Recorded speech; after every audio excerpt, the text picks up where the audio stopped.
All right, here we go. Okay, so we're gonna jump into the consent items here. So share screen.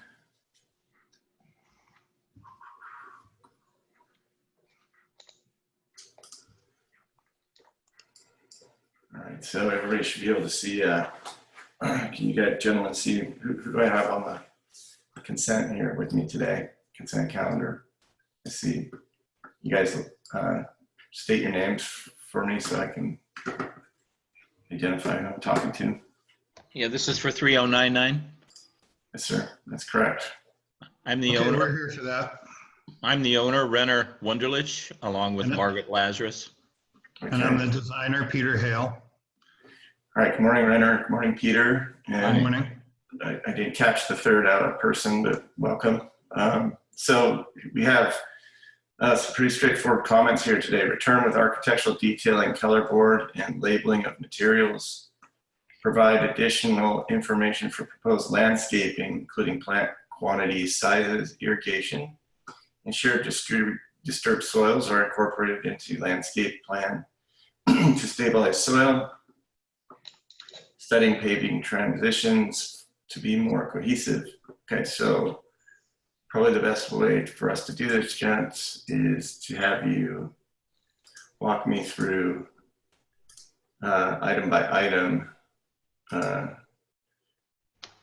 your sheets here. So I've got, this is the drawing set I have 5 sheets here. So also if we want to, this is the full complement of drawings that we've seen before, right? You've just made additions to the drawings you have here. Is that correct? Well, the additions and everything you asked for, I believe, is sheets 2 and 3. Sheet 2 is the color board. Sheet 3 is the landscaping. And there's a detail on sheet 4 that shows a transition as far as the new studio goes with the hardscape. Yeah, there you go.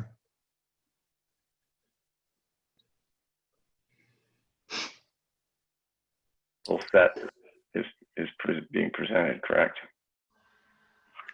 Right. So addressing the things. Just remember that, I guess, I'm sorry, it's the reason I'm saying this, I remember there being more drawings in the set, so I just want to make sure we have them all. Is this everything that came last time? It was 5 sheets?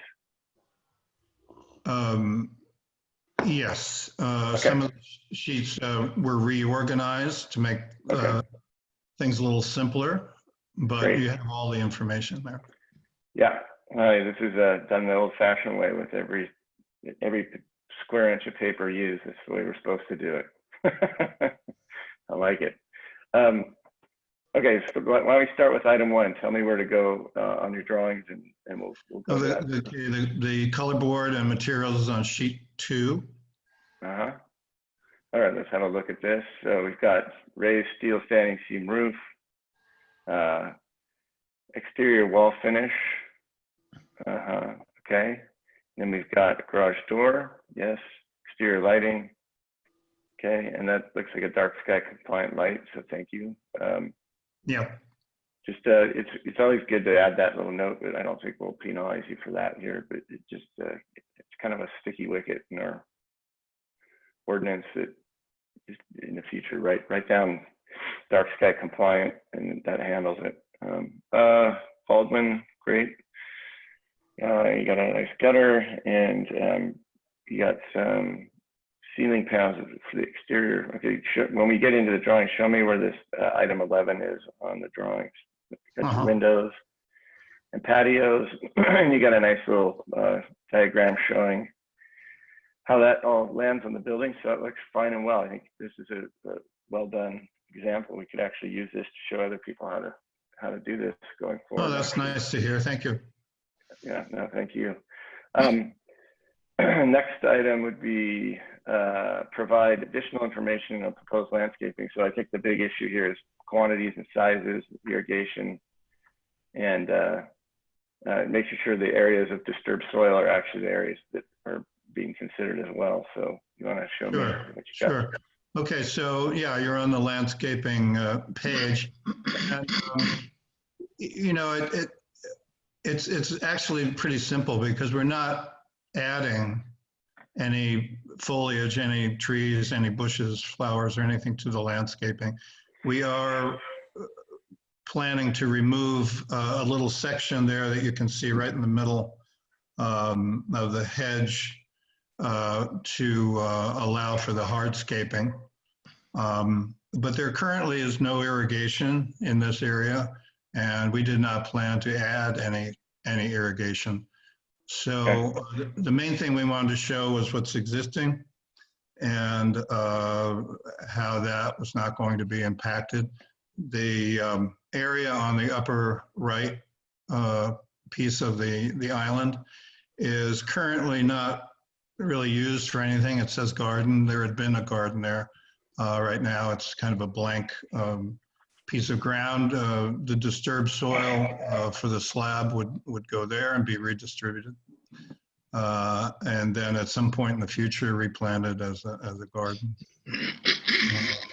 So there's not, everything that's basically being called out here is existing. So you're not proposing any new landscape areas in this plan, correct? No. Right, we're not proposing any new landscaping. And in terms, This has I been think what they were existing for concerned about about is that areas would be disturbed and then you'd be replanting them. So essentially, any of this that gets disturbed will be replaced in kind is basically the idea I think that you're trying to Well, that's present. correct. If anything got disturbed, it would be restored to the way it is now.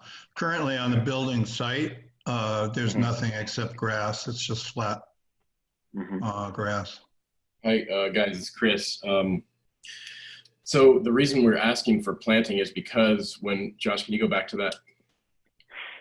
When we have disturbed soils, we need to show that we're putting plants in there so that we don't get erosion happening. So we can't just say no new plants are proposed because we can't leave bare there. And so all of this zone in here and everything around this area is going to be disturbed, and we're charged with, making sure that we're not creating problems with erosion and such. So I have trouble just saying no new plants are proposed because there's a potential for erosion to happen there. So I'm wondering if we can, I think the trick here's what I recommend is this area here.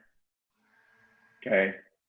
In this area here, you already have a note to these areas, and then you got this area here, right? Yes, these are established plantings that have been there for like 40 years. No, Right. no, and you've got an actual, you already have a note pointing to those. So I think what we can have you do is just, if you could do this probably in the next, I'm sure this is something you could just type into this thing and resubmit, and we can get this done. We have plenty of time to do that today. We can get this done for you today, but if you could do this, is add into your notes. And Chris, maybe you can guide them on how to add the notation, but basically all you're saying is what's existing, and then you're putting in the note any area of disturbed material to be replaced like for like, and basically, so you've already like called out this this Bauhina landuroides, right? So if it's that would apply to that, and then you have called out what this material is here, your ficus in California, fuchsia, whatever that is, around here. Any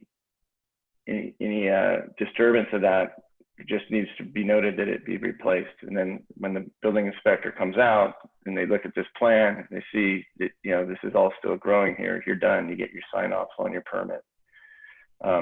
Otherwise, they'll have you back. I mean, you don't want to be coming back to us during your construction period, right? At the end of the day, you got to remember you have a building inspector looking at your plans and trying to make sense of it. And the more clear we make it for them, the faster you can get your sign off and be done with this project when you're in construction. So I think all you need to do is somehow indicate here in these notes the intent, which is you're not really planning new stuff. You're just planning to replace what's existing if it gets damaged. And then I think the best way for you to do that is not necessarily to state quantities and sizes, but just to add that note, and because along with the fact that you've already identified what the plant species is. So that's what I would say.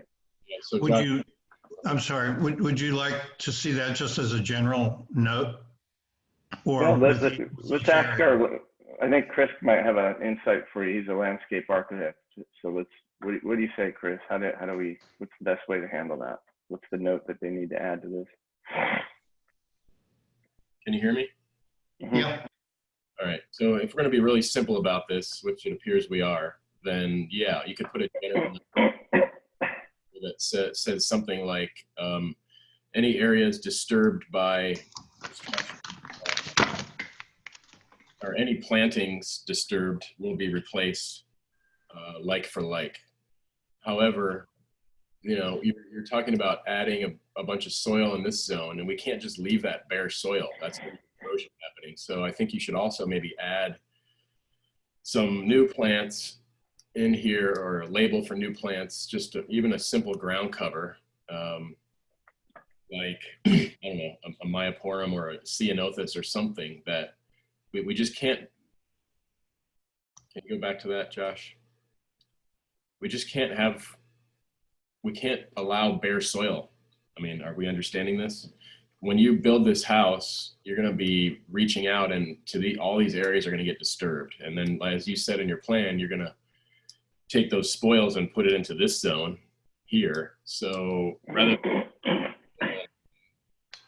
erosion and having it run down your driveway in a big rain, let's just call out some planting for that zone as well. I think so. It's twofold. The general note that says planting disturbed during construction will be replaced like for like.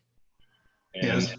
secondly would be to call out a ground cover for this zone, because it will be just bare soil. So, I mean, if you need, you know, do you want input on what type of plant that might be, or?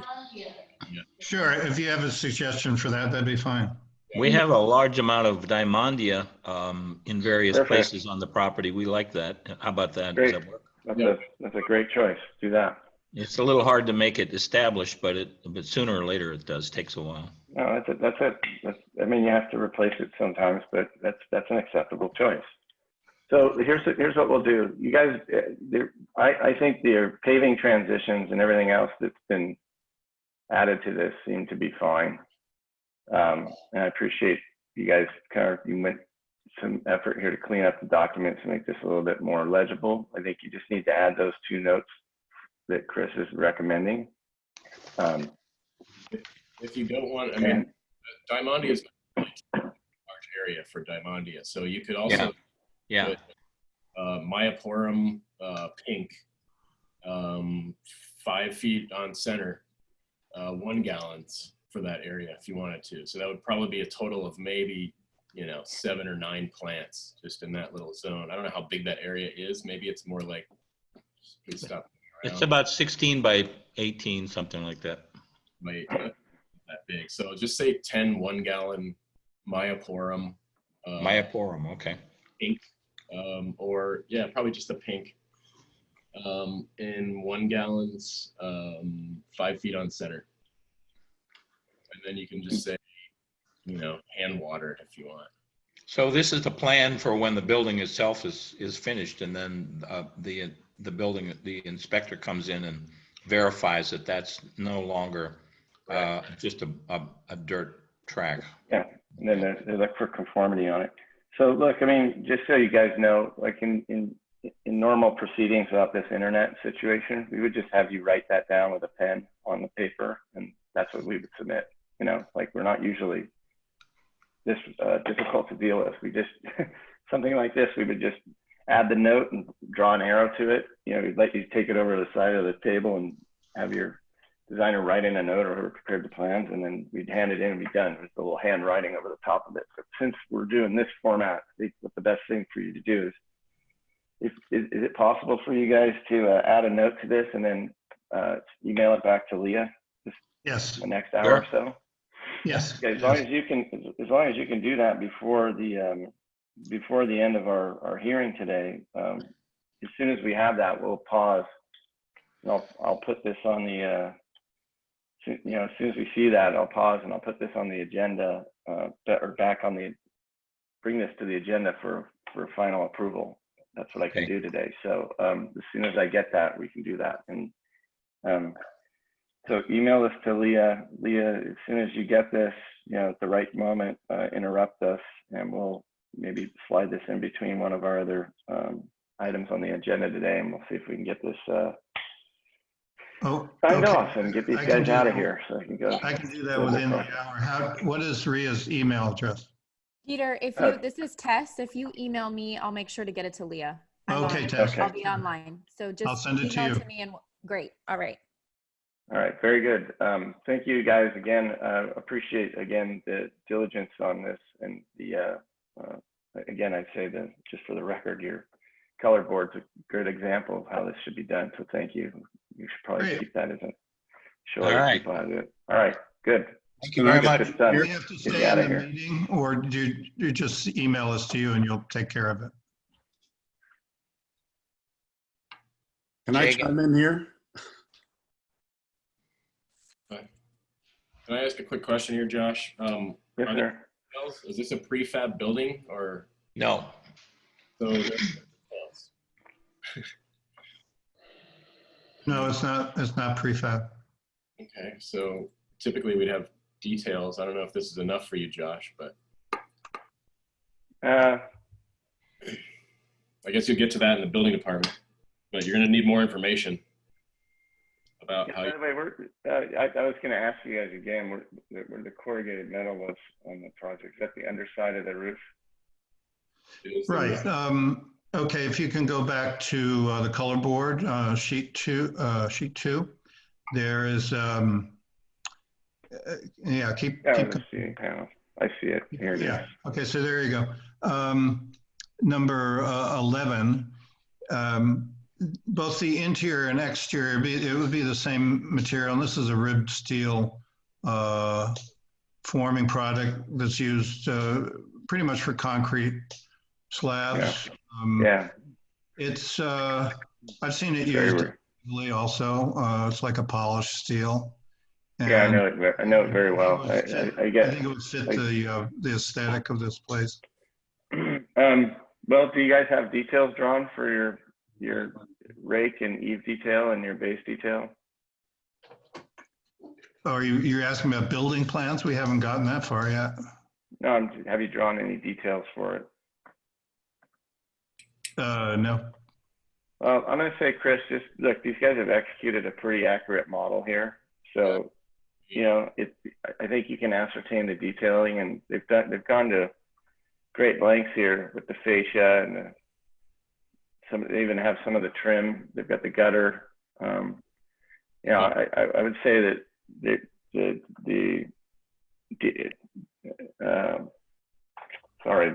I'm losing my words for some reason. The attention to detail on the 3D model really does convey the design intent. But gentlemen, Chris is right. Usually we don't make an approval for new structures without basic architectural details to demonstrate how you're going to achieve the design intent. But I'd say that in this case, your 3D models kind of saved the day because it's doing all that work for us. So I'm going to say, we can move this forward with the items we asked for with the landscape items, and I think we're okay, especially since I think that's also combined with a very well-articulated material palette. So that's, and you've got good elevations, and again, everything's consistent. So I think, let's move it forward. You guys have the problem is you guys have kind of fumbled around a little bit with what the usual standards are for how we get these things done. And it's just, I hate that you guys had to endure that learning curve, but it, in the interest of fairness, we got to hold everybody to the same kind of standard. Otherwise we hear about it pretty loud. So anyway, let's get this back to us in front of us, and we'll put it on the agenda and get you out of here. okay. Okay, will do. Thank you. You're welcome. This is Richard Redmond, Yes, sir. and I was representing 954 Cheltenham. And I got a notice for this 8:30 meeting, but it doesn't appear to be a consent item. That may have been a mistake. You shouldn't need to be here for a while. Which item are you? Am I on the standard agenda? That'll be probably. So here's the agenda, sir. So I think here's the confusion. Today's meeting starts at 8:30. And that's what we're doing consent. And then we have a 9 a.m. start time for the standard agenda. And the standard agenda that's been published. Item 1, 2. You're item number 2, so we'll get to Item 2. within half an hour to an hour.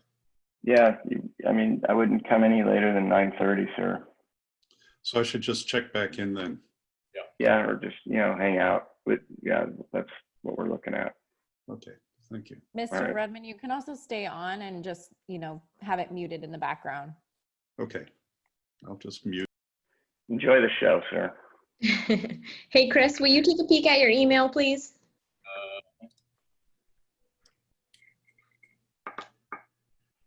Second. Okay. Yeah, what am I sharing right now? By the way, Leah, you can ignore my email from earlier. Yeah, we had a whole bunch of issues with people not receiving their invite from Zoom today, so I just resent them. Yeah, that didn't happen. I was looking for an email from you, and then I realized it comes from this PAD thing. Yeah, I don't know how to change it. And it would also be great if we could send the agenda link with that invite, so that people know when to actually log in. Right now, it's just the generic meet at 8:30 sort of thing. But it would be nice to publish that link along with this invitation so that people had a copy of the agenda so they weren't showing up at 8:30 when they're last on the agenda. But I haven't figured that out yet. So we'll keep working on it. Very good. All right.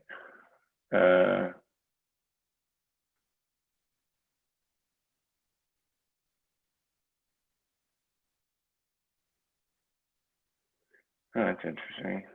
How's this Q&A thing work? All right, we got 28 people on. There we go. This is what I was looking for. So we got 28 people hanging out on this call right now. Yes. So looks like got quite a bit here lined up. So we got John is on. Chris is on.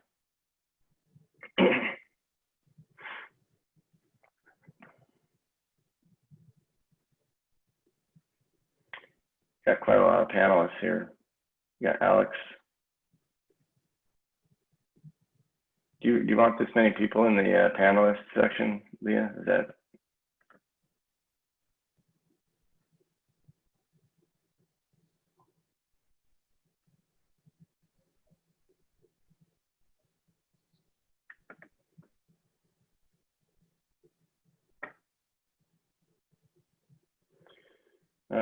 Scott, good friend, just so you know, if you're out there listening, you're logged in twice. That may cause some problems with the system with reverb, so be careful with your mute button there today.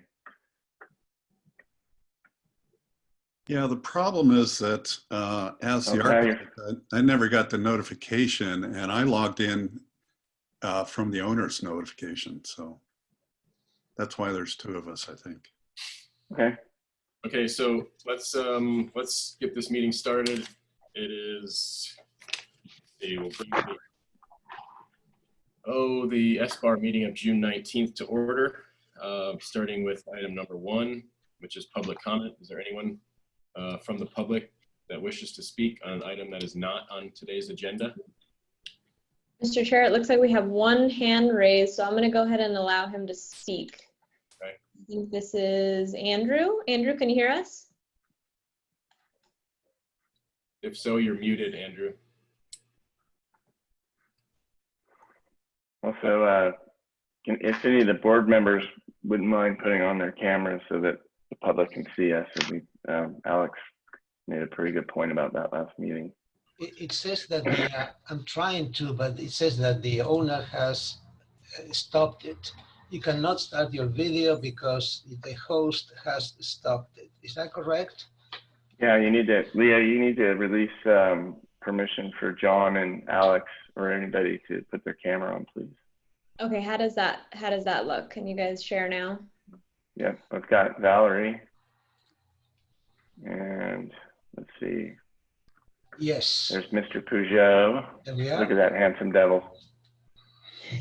And where's Mr. Big John here? Big John Birdiak. Valerie's there, muted. Okay, so Leah, I think Andrew's hand has been up for a while, so that might be we're not hearing anything from him. So I'll go ahead and lower his hand. Other than that, I don't have any requests to speak on the general public comment for today. And Andrew, if you can hear us and you want to speak, just raise your hand again and just unmute yourself and we'll get you have a listen. Okay, moving on, the agenda status report. Are there any changes to today's agenda? There are no changes for today's standard agenda. Okay, and so now item number 3, we'll move on to approve the minutes from June 5th, which was our last meeting. And for the public here, we'll kind of go quiet for a while as we read through the minutes and make some adjustments to the last agenda. So if we're quiet, you'll know why.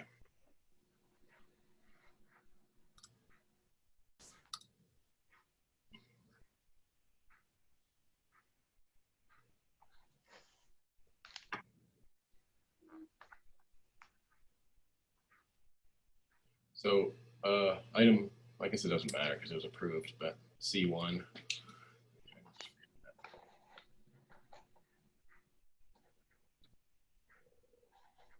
You can still revise the minutes if they're not correct. So what do you got there, Chris? Just progress print not for construction should be disregarded on the plans. Oh yeah, we added that as a comment to the But it just approval. It should say something like the label not for construction should be removed. Yeah. Is Joe on with us today? Haven't heard his voice yet. Who's our planner today? I'm here. Can you guys hear me? Yeah. Did you catch that? Yeah, I got that. So I'll add the label and then in quotes, not for construction. I would just say remove progress put not for construction in parentheses labeling on the plan. Okay. I have a question about the discussion item D1. Item B it's A says revised paint color to match the green hills in the background. We actually gave a paint color a long time ago that was a dark brown. So I don't think we want them to start changing it. Okay. A dark brown versus a green. Yeah, I mean, there was a color spec'd out and that's what went to the Planning Commission. And then the reason it came back to us is because they didn't want to plant any screening trees. Right. But the color, if that's what it's going to be, the color was determined and it shouldn't get confused further. Okay. But that didn't come up at the meeting though. Or should we just say revise the paint color to match the hills in the background, which may... Well, no, I think, it should just say that it should be the previously determined dark color. That it's documented. I know it's well documented. 2 board members support approval of the project. If painted the previously approved color. Dark color. or brown color. Yeah. Was that clear enough? Yeah. Okay, and then some board members suggest. So can we go over that one again? So I have 2 board members support approval of the project if painted to match dark brown color as previously approved. Yes. Yes. Okay. Yeah, we just don't want it to get further confused where they come up with their own green and go, well, you said you painted green. Oh, wow, thank you. Makes sense. Got that. So item B, some board members suggest adding a new structural element such as a water tower. I think we should add in there something about exploring the feasibility of that, because we weren't sure what that entailed, right? So it was up to the applicant to determine if that was a legitimate path forward. So is there some kind of wording that somebody could add in there that makes that clear? So maybe you want to say some board members suggest to explore the feasibility of a new structural element such as a water tower. Yep, thanks, Alex. Yeah, I mean, I'm sure they're not going to do that, but. And then, I mean, we also, you know, some board members still felt that sycamore trees are logical and preferred for screening the tower. Yes, that's true. So that's comment. Or actually, is it the board? Because I don't, you know, I think we'd all prefer that, right? Well, we heard that that won't work, so yeah, it's not what they're proposing. Propose not to. They said that the RF won't work with a tree in front of it, so that's pretty consistent with how RF works in my mind. RF, yeah, you can't put things in front of the radio frequency and expect it to perform its peak performance. So I don't agree with the comment that we don't know how. Like, it's not our problem to figure out how to build a windmill or a water tower or whatever. Plenty of precedents out there. That's their problem. They can go figure it out. That was the comment that I made. Look, I mean, John said just paint the pole. I agreed with him. And then you guys said what you said, and then I said build a structure, and that a tree would be an unwelcome element. And that's, like, to me, like some of the most beautiful land in the world, and putting in a fake tree in the middle of it seems like an absolute just blemish on an otherwise gorgeous environment. I know that area pretty well, so that's why I said that. So anybody could figure out how to build a water tower. It's not, if you can erect a cell tower and run a communications company, you could probably figure that out. There's no fake tree, so let's just finish this and keep moving. So yeah, so I guess just leave it where it is, and with Alex's modification. So does that mean that third comment, we're not gonna place that third comment? I would still put that third comment in there, just because, you know, that's how we feel. Okay. So I have some board members feel that sycamore trees are the appropriate method to screen the tower. Yeah, and then they can prove to us that they do disrupt radio frequencies, but we've had other towers where it was okay to put trees to screen. So I'm not really. Yeah, I thought it was more that the owner didn't want sycamore trees mixed with his avocados, but it wasn't the radio frequency. Yeah, we just put that Joe, and then we'll see if it comes back to us. So I'll probably just bring it back painted. Yeah.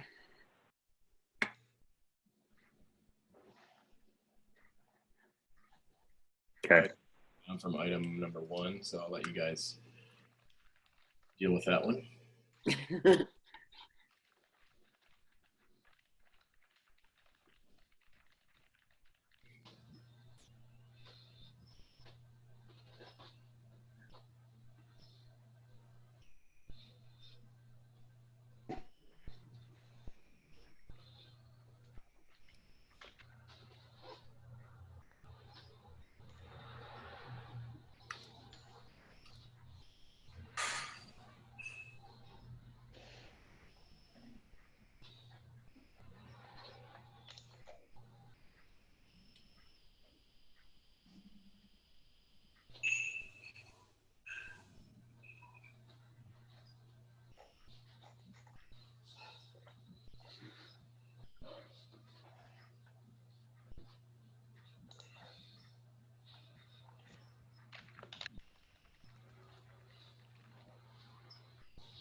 Those are pretty thorough. Yeah.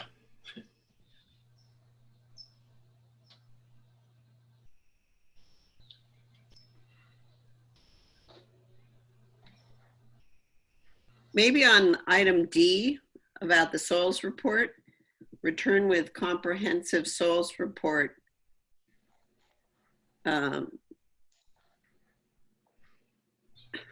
Maybe it's inherently, or it's implied that it'll be there, but you know, addressing the slope stability issues for the downhill neighbor by the retaining walls and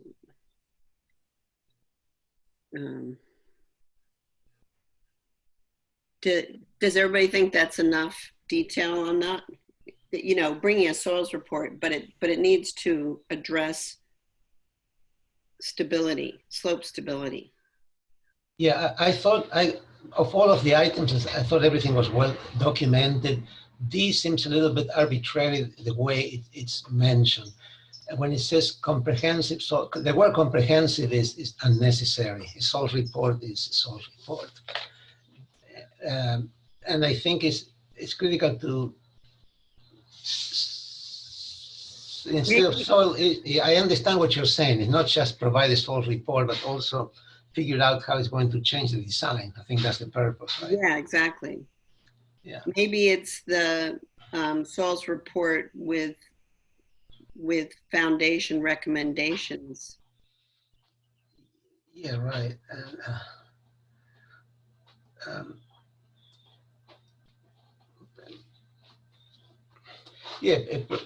Provide source report recommendations before returning to the board. I think I would say it like that.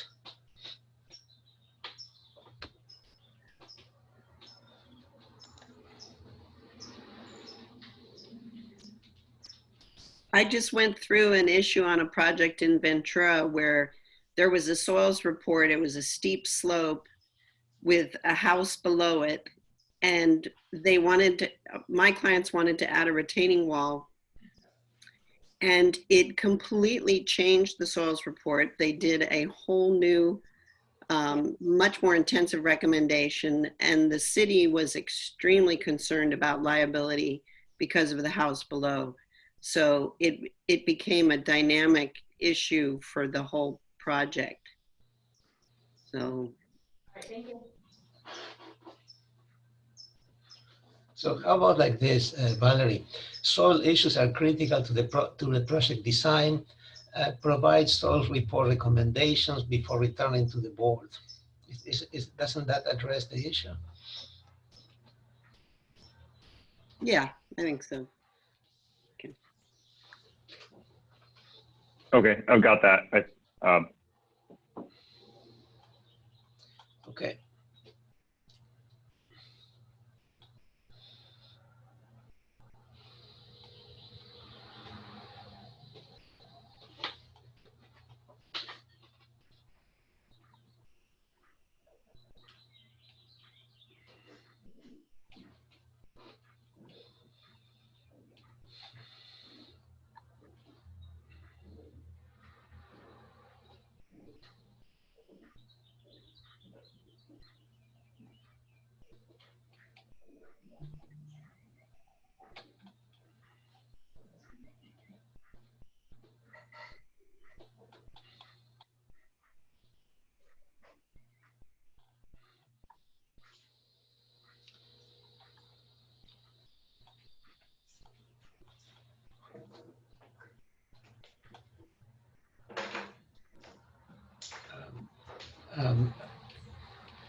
Joseph, and on item 2, I think it's my last name is misspelled in the action.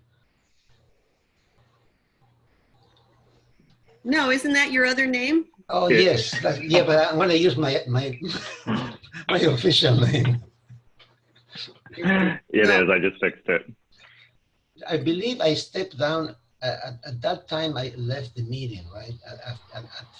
At item 3, I believe, because I don't remember going through this. Yeah, that sounds about right, Alex. Yeah. Sometime around 11. Yeah. No, whatever. So back to item number 2, Joe, and I guess the rest of the board, I think that we could be more descriptive when we like a project. For instance, number 2, we just say removal of HVAC from large improvement, and that's the only comment. We should also add something like, the board appreciates all the changes, or the board is in favor of the project, or something that is slightly more descriptive, or just. Yeah, I think what happened is that I think it was the only comment on that project. We had given that project positive comments except for the mechanical equipment on the roof, and she changed that. And but I agree with you. We should Yeah. So even before that, I think there were 3 comments, and they were all about the HVAC. But even when we made those 3 comments, we should have said, board feels the project is acceptable as is, or something to that effect. Well, how about board supports the project as presented? Yeah, exactly. I think that can be a sort of a general statement, Joe, that when for projects that are acceptable. Sure, I've got that. So generally, for projects that are reviewed initially or during the conceptual phase, we usually cover size, bulk, scale, architectural style as like the first 1 or 2 bullets. But then for projects in this case where they're being granted final approval, we don't always include comments at all. So is the direction to continue to carry over positive comments so that it's clear that the board was supportive? Okay, well.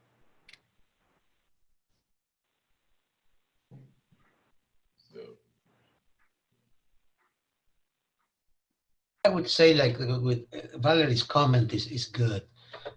Board supports the project as submitted, and then we put removal of HVAC from roof is a large improvement. Yeah. Just leave it like that, and that's good enough. Right. Sounds good. Thank you.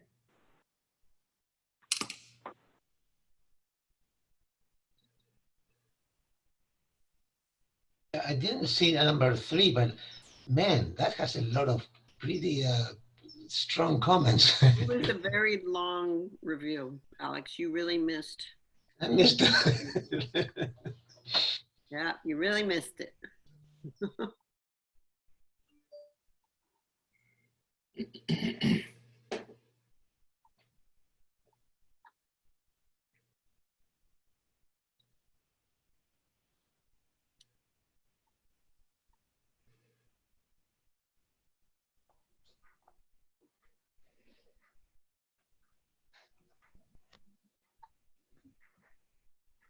Actually, I'm just realizing public comment, none. There was a lot of public comment about number 3. Almost 10, if I recall. What's that? Almost 10 people, I think. That's Yeah, yeah. So it shouldn't say public comment, none. Yeah, we can update that to multiple public commenters. Yeah. Leah, do you happen to have a list of, I don't think we need to list each person's name out, but we could at least do multiple public commenters. Comments. You know what, Joe? There's a way to run a report in Zoom that shows who attended the meeting and for what item they were making a public comment for. I just don't know that I can run the report while the meeting's going on. Yeah, and we probably want to do a vote. You don't need to list them specifically, but just as long as you guys are fine with multiple public commenters, that's fine with me. Yeah. I think it would be better to say we received 6 letters and 3 in support, 2 in opposition, and 3 people spoke against the project, something like that. So in case the project gets appealed or something, there is a record of what has happened. Right. It seems like a more transparent way to do that. We don't have to name everybody, but we can say that we're in opposition or in support and who wrote letters and who spoke. I think it's, makes sense. Okay, let's see, item 3I, return updated site plans that show all garage details. I don't understand that. Does that mean the layout of the garage, or you don't put details on a site plan? So, does anyone remember? It must be with more information about the garage. They just kind of put it as a box down near the bottom of the property. And it was unclear about, you know, if there was grading involved and how it was affecting the approach to the property. So return with updated site plan with more information regarding garage. Including site section.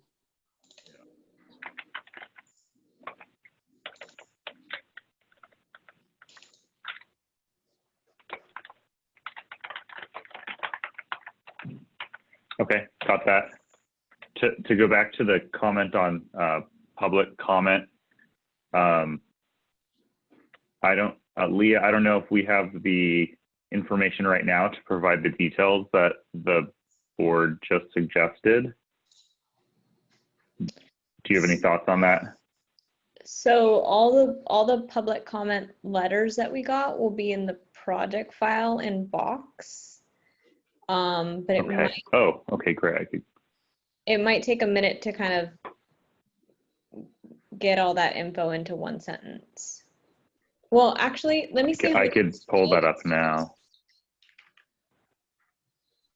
I would say at a minimum, we should say, 7 letters received, and then 4 speakers spoke about the project. And ideally, it would say whether or not they're in favor, as Alex had said, 3 in favor, 2 against, or something to that effect. Yeah, so it looks like we have 6 letters saved as part of public comment. You guys can go back and deal with that. I want to keep this trying to move forward a little faster today, if you don't mind. So do you think you can go back, Joe, and put that in later? We can. The only issue that I'd see with that is if you're going to vote on the minutes, we'd probably want to get everything done before you vote to approve the minutes.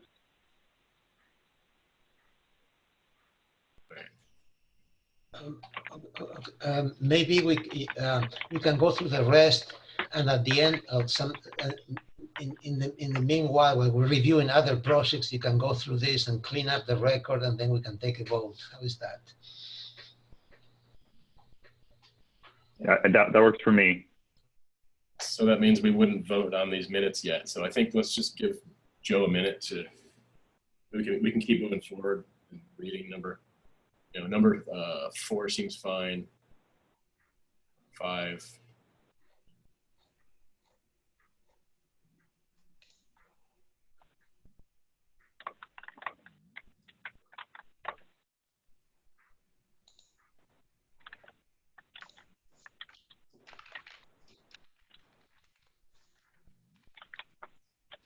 On item 5, letter B, moving second driveway up and away from the street is a good addition to the site planning.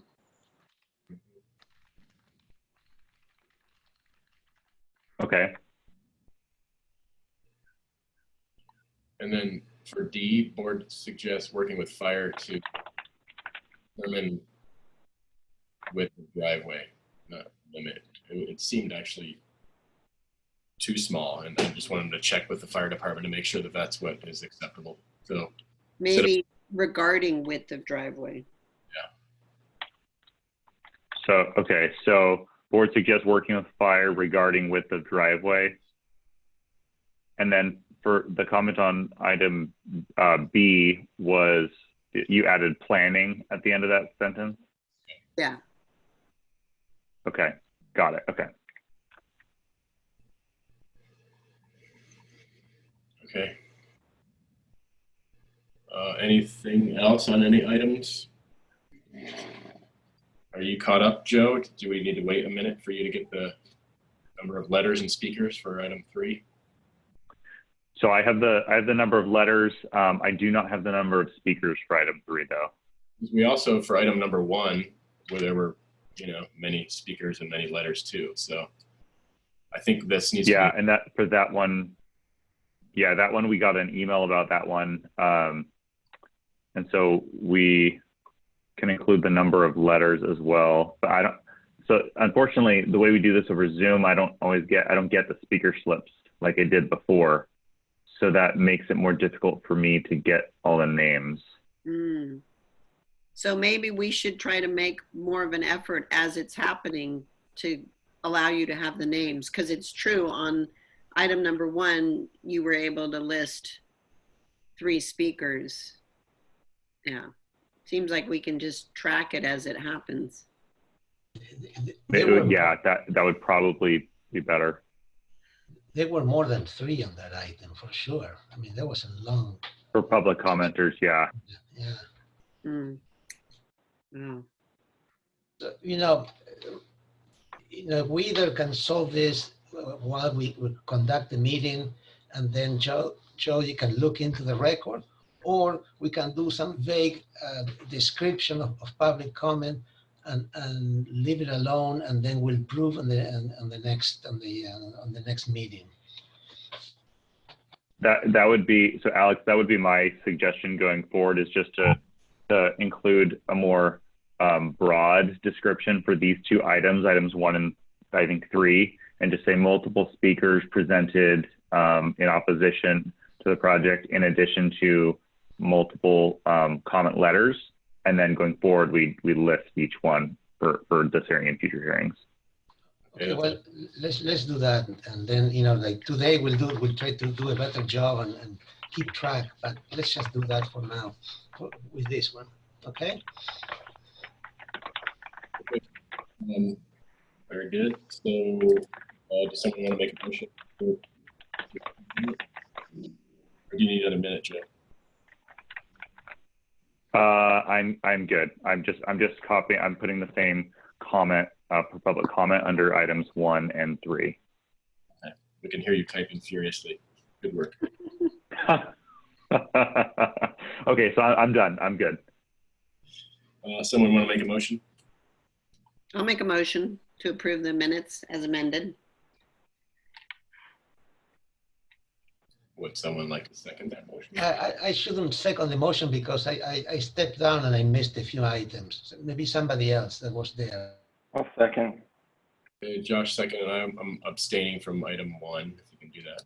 Minutes. And so all those in favor? Aye. Aye. I haven't heard John's voice. John, are you here? Can you hear me? Yeah, there you go. Okay. Yeah. Okay, good. Thank you. Item 4 on today's agenda, SBAR members informational briefings. Anyone have anything to share? I just have a question. Can we schedule some kind of breaks? Like OSHA requires breaks every 2 hours or something. I think staff needs a break. We all maybe like a 10-minute break at, let's say, 10 o'clock or so. Then in the morning, a lunch break for maybe half an hour, because most of us are home and we can eat and so forth. But schedule that so it's not like a marathon and everybody knows more or less how we'll do this, how we'll conduct the meeting. Yeah, that's a good idea. I mean, obviously if we're in the middle of an item, we won't take a break right at 10, but right after that item is complete. So I think that's a fine idea, Alex. 10-minute break at 10. How about at 10:30? Okay. I mean, it's already 9:30 now. It seems like we just started. And again, it's going to depend on where we are. If it's 9:56, then I think that's okay too. Or if we finish an item at 10:23, then we'll do it then. But okay. Between 10 and 10:30, yeah. Yeah, I think that's good. And then as far as the half an hour for lunch goes, same kind of thing. But if we're if we only have one item left, say, and we're going to go until 1, then maybe we just forego that. But we can feel free to bring that up, Alex, when we get to that point, or anyone, and we can all sort of decide. Sounds good. Yeah. The only other thing I noticed that lately I want the board to be aware that you know, for when we say return with a landscape plan with quantities and sizes and all that, that is not required until final approval. So if somebody's coming back for further preliminary review, we don't want to have to make them do an entire planting plan necessarily. We want to see a landscape plan maybe with a list of proposed plants, and but really a full-on planting plan is not required until final approval. So FYI for future reference for the board. Item 5, staff update.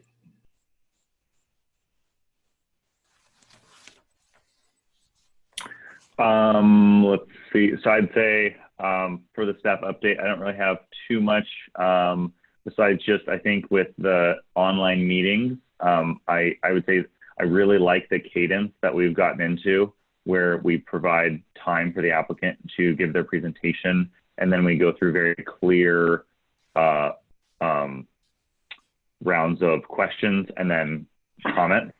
One thing I would say for the comment section, if members could have their like drafted comment ready in a clear and concise way, that will help out when I'm drafting the minutes, and I think it'll help speed up the whole process because it sometimes it can be difficult when we get these really roundabout comments, distilling them down to what needs to be put on when we're putting pen to paper.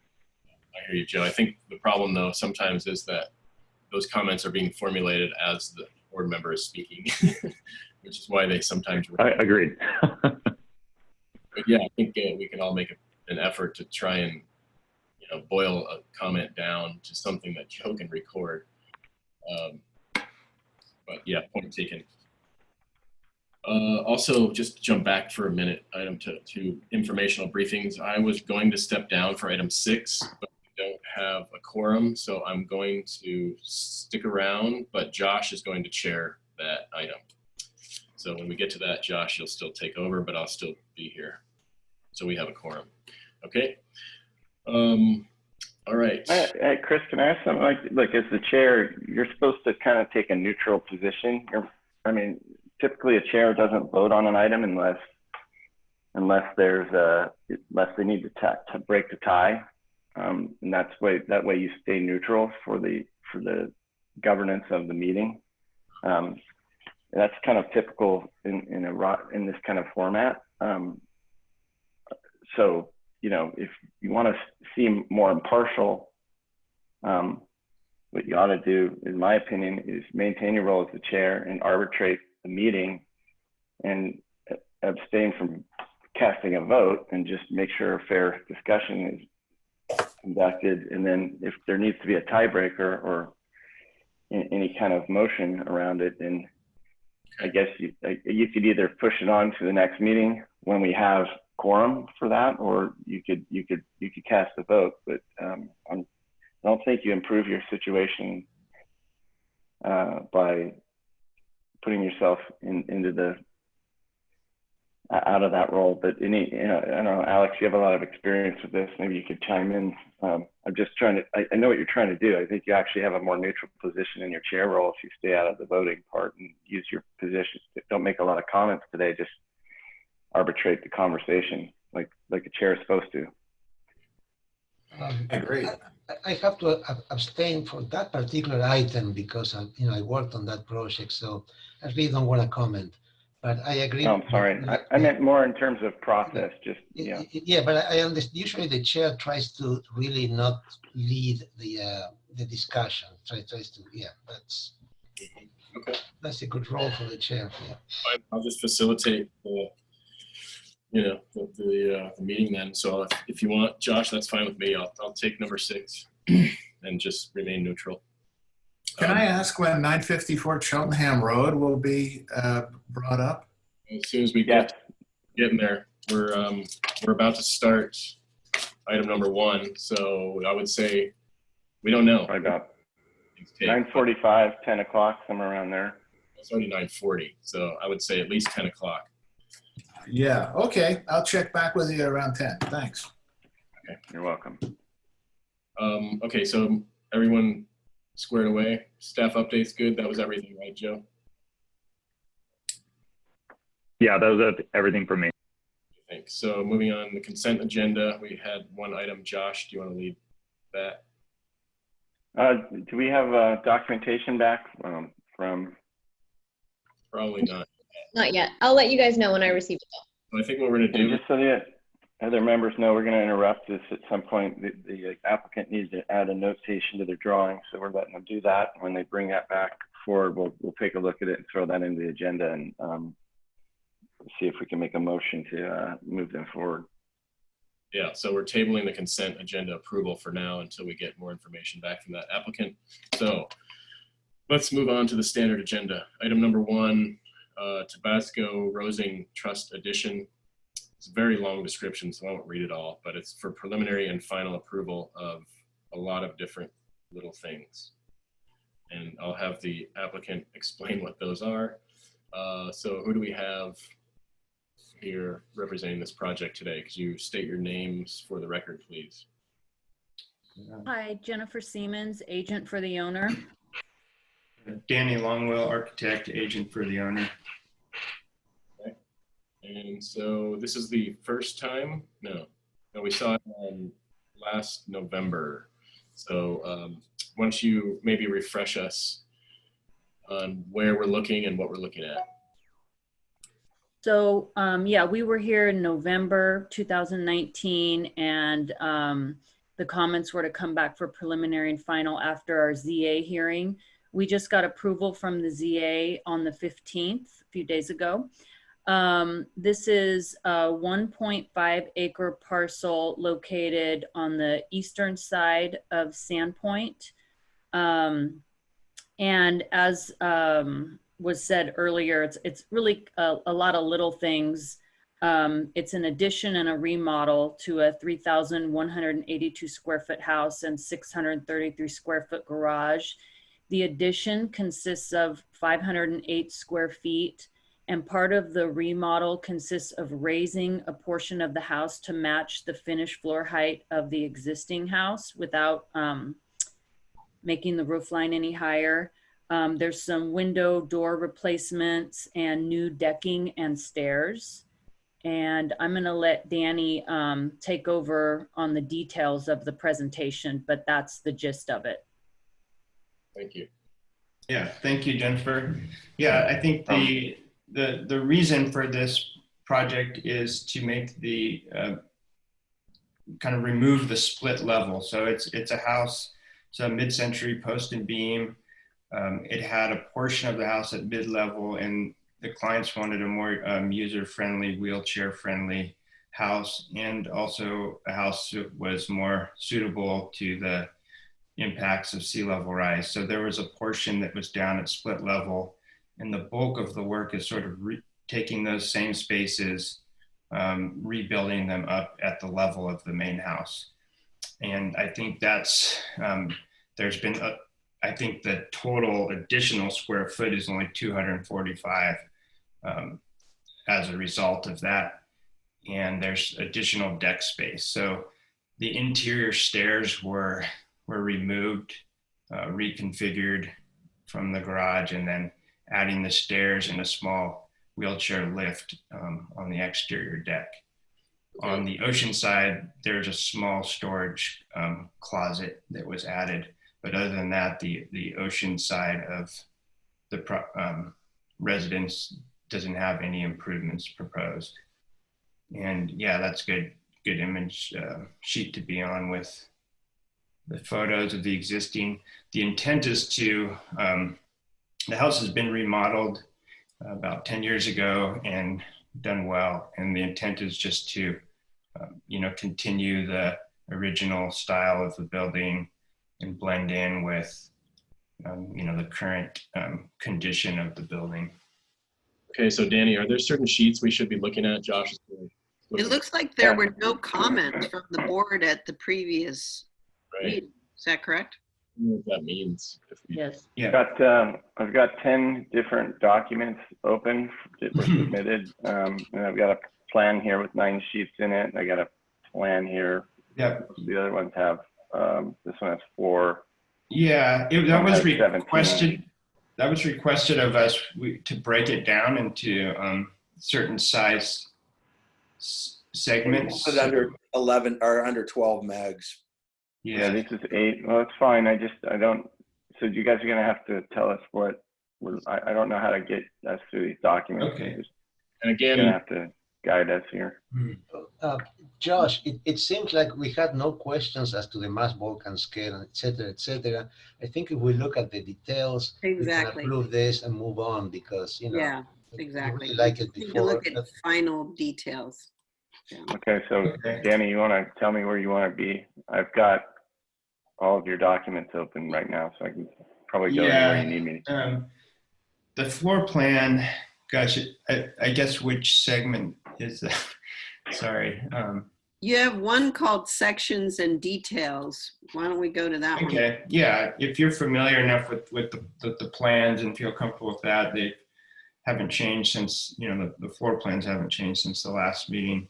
We've added details just showing the stairs, showing the railings, the doors and windows. A lot of the details there's a lot of information to be understood from the photos too, since we are just matching the details that are there, but we've drawn those here. It's you know, wood post and beam with, you know, arc mill, wood doors and windows, a kind of grayish green paint with white trim, a natural teak, not teak, but natural cedar kind of decking and boardwalk, stainless steel railings, a metal paneled aluminum garage door that's there. It will be relocated, and I think that's the bulk of kind of the details. There is let me try and find there is a separate document that shows the exterior materials. And it's on all the elevations as well. Yeah. So the exterior elevations sheet might be helpful too, because it has the photos and the exterior materials. Yeah. So that's A3.01. What drawing PDF am I going to? I have west elevation, east elevation, north elevation, ECL. North. Okay. Start with north, yeah. While we're here, That one.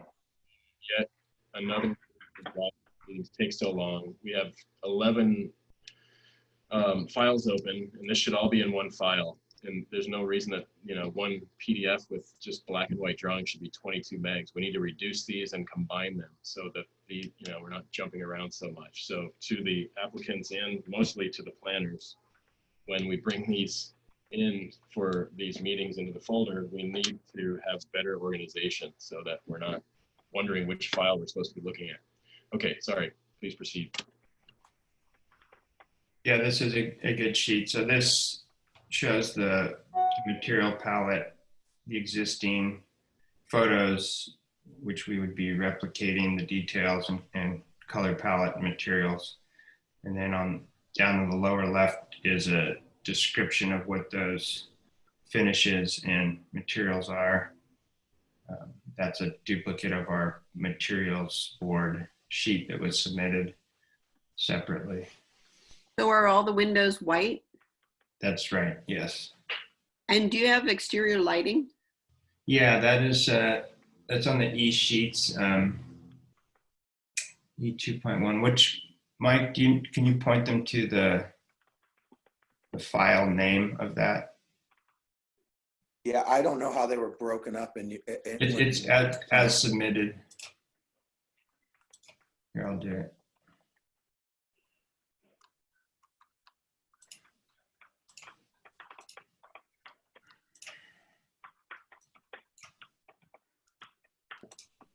It's under, I think it's under the plans. I believe. No, sorry. Yeah, so there's one called ECL. You see that one? Right next to the north elevation tab.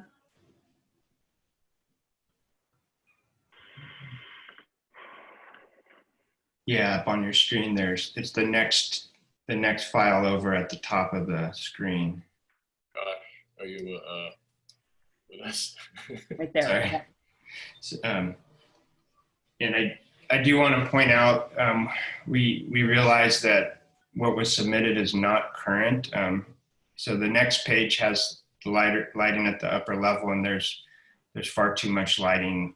We sent the updated one to our planner and to Leah this morning, and it has 12 less light fixtures proposed. But you can see what fixtures we have selected on the next sheet in this set. No, stay on that tab. There's 3 sheets on that tab for the electrical. Yeah, so the next sheet shows the spec lights. So they're low voltage LED downlights, shielded. We do have some downlights on the beam ends, but not to the extent shown there. And we have some stair lighting that's low level lights for the steps, and then some fully shielded sconces at the door, a few door locations. Josh, can you go to the next sheet, please?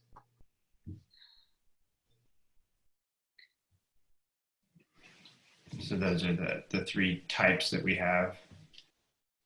Okay. So the lower right cylinder light there, that's going to be mounted as a downlight? Yes. Okay. All right. Anything else that you need to present? There are landscape plans. I'm trying to figure out which folders, I'm sorry, those would be in. But it's a small amount of landscaping. It's just tying in the existing as we reworked the path and the deck and the stairs. I think it's under this tab here at the end. Yeah, I think if you keep The going civil and then landscapes at the very end. under the same file. Just keep scrolling down this file.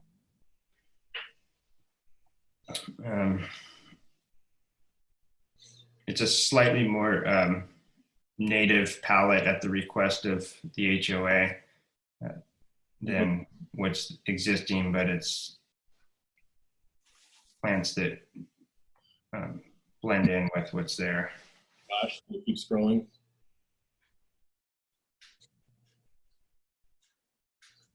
Next, Keep going. one more. On page 8, yeah.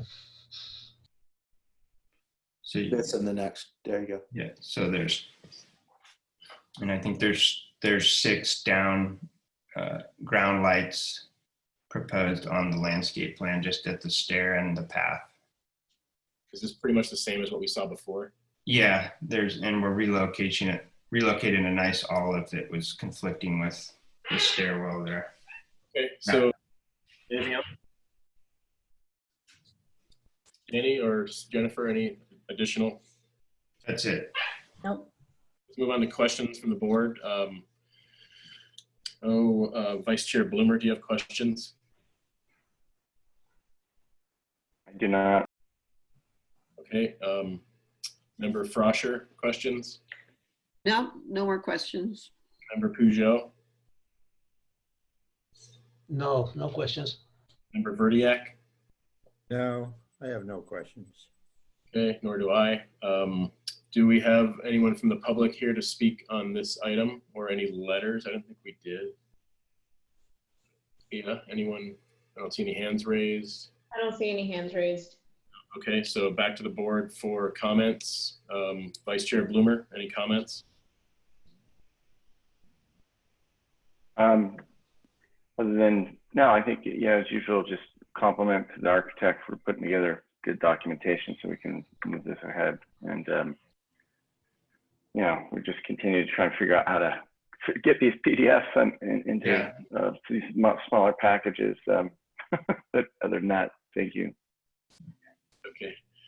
Member Froscher, any comments? No, I think it looks fine. I think it's ready to move forward. Okay, Member Peugeot? Yeah, I'd like to make that motion for preliminary and final approval. I think it is submitted. Okay, Member Verdiak, do you have any comments or would you like to second?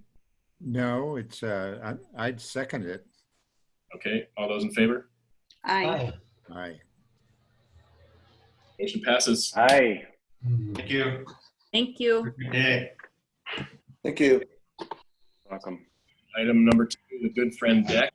Really quick, this is Tess, and I just got the item, the revised sheet from Mr. Hale for the consent item. So I just uploaded it to Box. Okay. Thank you. So if you have that, you'll see the sheet, and I've also revised sheets 1 to 5, so you have the revised plan set in full. So is this, all right, so I have sheet 5 Yeah, and just- I've got sheet A. Yeah, I just didn't have time to delete it before you had a break, but this one has the revised sheet 3. That's revised sheet 3 we're looking for. That's it, the landscape plan, yeah. So if you just, Gosh, go Okay, back. here it is. Hold on, guys, chill out. I've got 2 different PDFs. All right, here's the note. General note, any area of landscaping disturbed during the construction process will be replaced like for like. So I guess note A, following construction, this area to be planted with ground cover, 1 gallon Myoporum at 5 feet on center hand water. Okay, so All right, well, there's that's satisfying. it doesn't, there's lots of different Myoporums. I don't want, there's huge shrubs and there's 6-inch ground covers. So I just want to add the word pink after Myoporum, and we can put that in as a comment. Okay.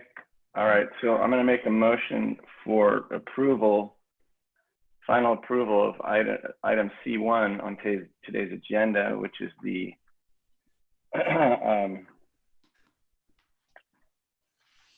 what's the name of this project? Wonderly new workshop. Wonderleash new workshop. Located at 3099 Hidden Valley Lane, as submitted with the following comment that the specified Myoporum on the landscape plan be of a pink variety. It's called pink. That's the name of the plant. So it's Myoporum, and then in parentheses, it's pink. That's all. Just be added up. Okay, so how do you want me to revise my motion? Species called out as Myoporum to be Myoporum pink. Okay. So you got that, Joe? I am I have typing it. it as we speak. And I'm emailing the owner right now. I'll second. Okay, so I'm making that motion. Second. And all those in favor? Aye. Aye. Aye. Thank you. All right. Well, All right, moving on. number 2, the Good Friend deck.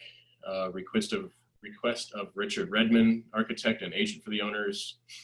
This is for conceptual review of a new 380 second-story balcony for the existing single-family dwelling at 954 Cheltenham Road in Mission Canyon. And Mr. Chair, sorry, quick interruption. Just want to make you aware, I do have comment letters in here, and I have 1, 2, 3, 4, 5, 6 documents with a folder. Looks like maybe even more than a few, so just be aware of that. Thank you. Also, I have a question. There's no photos. Well, there's yeah, okay. Yeah, there's really. Some of the commenters had some photos, so those 3 at the bottom. Yeah, there are photos, I think, in the the comment letters. Okay. But those are not from the applicant, I believe. Right. Right. Yeah, like there it is. So anyway, do we have the applicant with us? And if you could state your name for the record and whoever else is presenting as well, thank you. Yes, Richard Redmond, Edwards and Pittman Architects. And this is the first time we're seeing this, yes? Yes. So why don't you Josh Bloomer is sort of manning the plan. So why don't you tell him where to go and then go ahead and present for us. Okay, I guess we start on the first sheet. This is an existing residence on the Riviera on Cheltenham Road, and you can see by the aerial view, it's on the downhill side of Cheltenham, and basically it looks out over the city and a driveway down below that serves, I don't know, 3 or 4 houses, maybe more than 5 houses. And I believe the neighbor most impacted is probably the one to the left coming up to the top of the driveway. You can go to the second sheet. Would that be this person that you're talking about?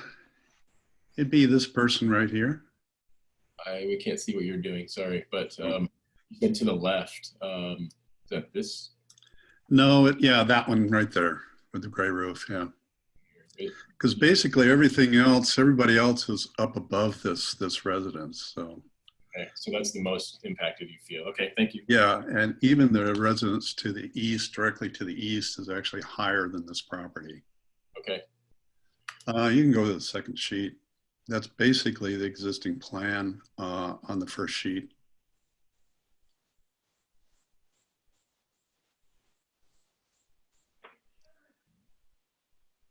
And so we have an existing about a 7-foot deck on the existing residence, and the owner would like to actually open up the existing windows and the area off of the breakfast room to an expanded deck area.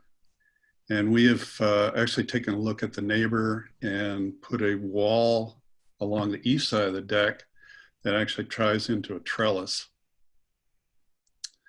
And everything is fire resistant. It's a tiled deck with, and down below we have stucco columns and kind of a patio area that we're basically enclosing to get some shear resistance on the deck. Okay. And then, is there another sheet? The elevations, yeah.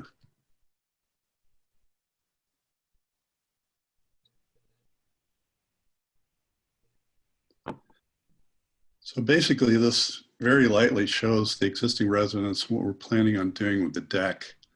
We're actually, there's arched openings down below leading to a lower level. And we're actually putting some columns and a large arched opening on the right-hand side underneath where we're proposing to put the trellis and the deck expansion. And so the east elevation shows that wall that we're proposing to actually support and provide privacy basically to that neighbor and to the owner themselves. And then the trellis is actually above that. It's iron railings. We've tried to keep in the style of the house, which is Spanish. And that's about it. Okay. And you don't have photos, is that right? We got photos. Can I show you some photos off of my computer? I thought there were 3 photos in what we sent. Okay, there were 3 photos. It might have ended up in the comment letters folder. Maybe let's try that real quick, Josh, if you don't mind. There was that folder with the 3 photos.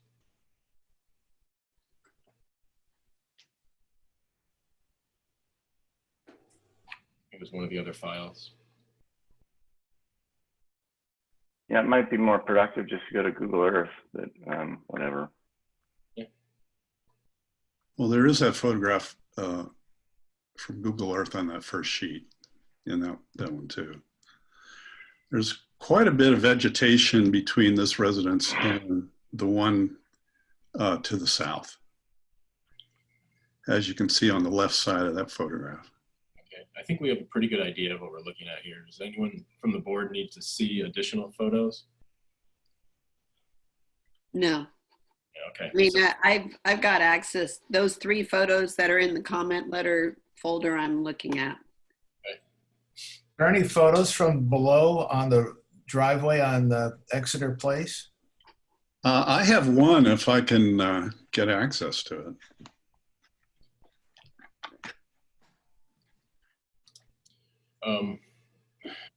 So it was not submitted, is that right? No, in fact, I just got it yesterday. We just got our comments back from the Mission Canyon Association. So I really didn't have time to address that before this meeting. But that's the reason I think we took additional photos. Yeah, can you give Richard control of the screen or?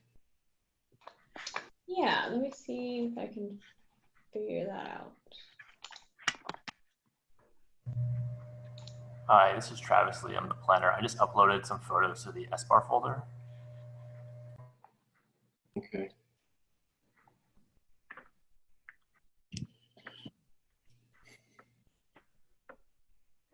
Maybe, yeah, there you go.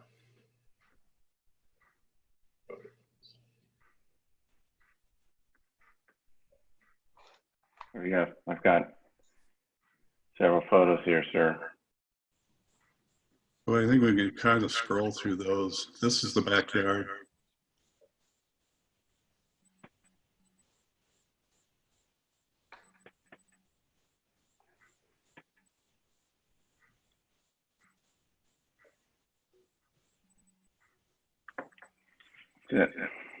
A photo went by or two that show the view from below, or that would be interesting. Aw.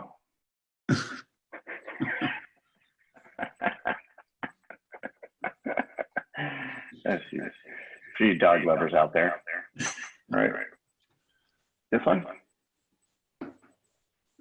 That may be the front. It's hard to tell, but that gives you the one I'm looking for. That previous, well, that one and the one previous. Yeah, that's basically facing the neighbor. Okay, so we've got some echo going on here too. So too many people. Okay, and then Richard, do you have an image that you'd also like to show? I do, if I knew how to actually access it. Should be able to go to the bottom of the page and hit share screen. Yeah, Richard, I think I requested that you start your video, but I don't know if that helps. I thought that's how we're getting the feedback. Let's see, start my video. It says the host disabled attendee screen sharing. Okay, let's see. I'm gonna make you a co-chair for just a second, and then you should be able to go ahead and share your screen. Okay, how about now?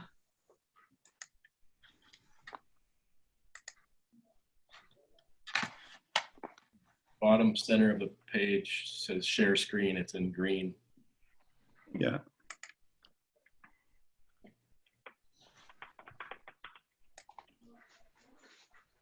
Okay. Now, how do I get to my...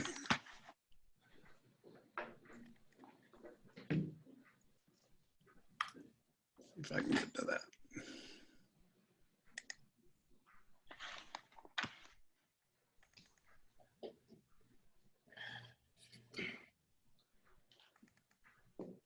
Okay, let's come back to that. Let's move on to questions from the board. Member Verdiak, do you have questions? And Richard, you can keep trying if you want. Well, I read those letters in opposition. You know, the neighbors are... There's the view from below. We're not seeing it. You know, the neighbors are opposed to it. It's quite a large house. And the deck extends out. I think that the deck could be reduced in size. Questions? And John. Anyway, I was wondering, have you had any more comment from the Mission Canyon Association? I think they sent a letter. Yeah. To the board.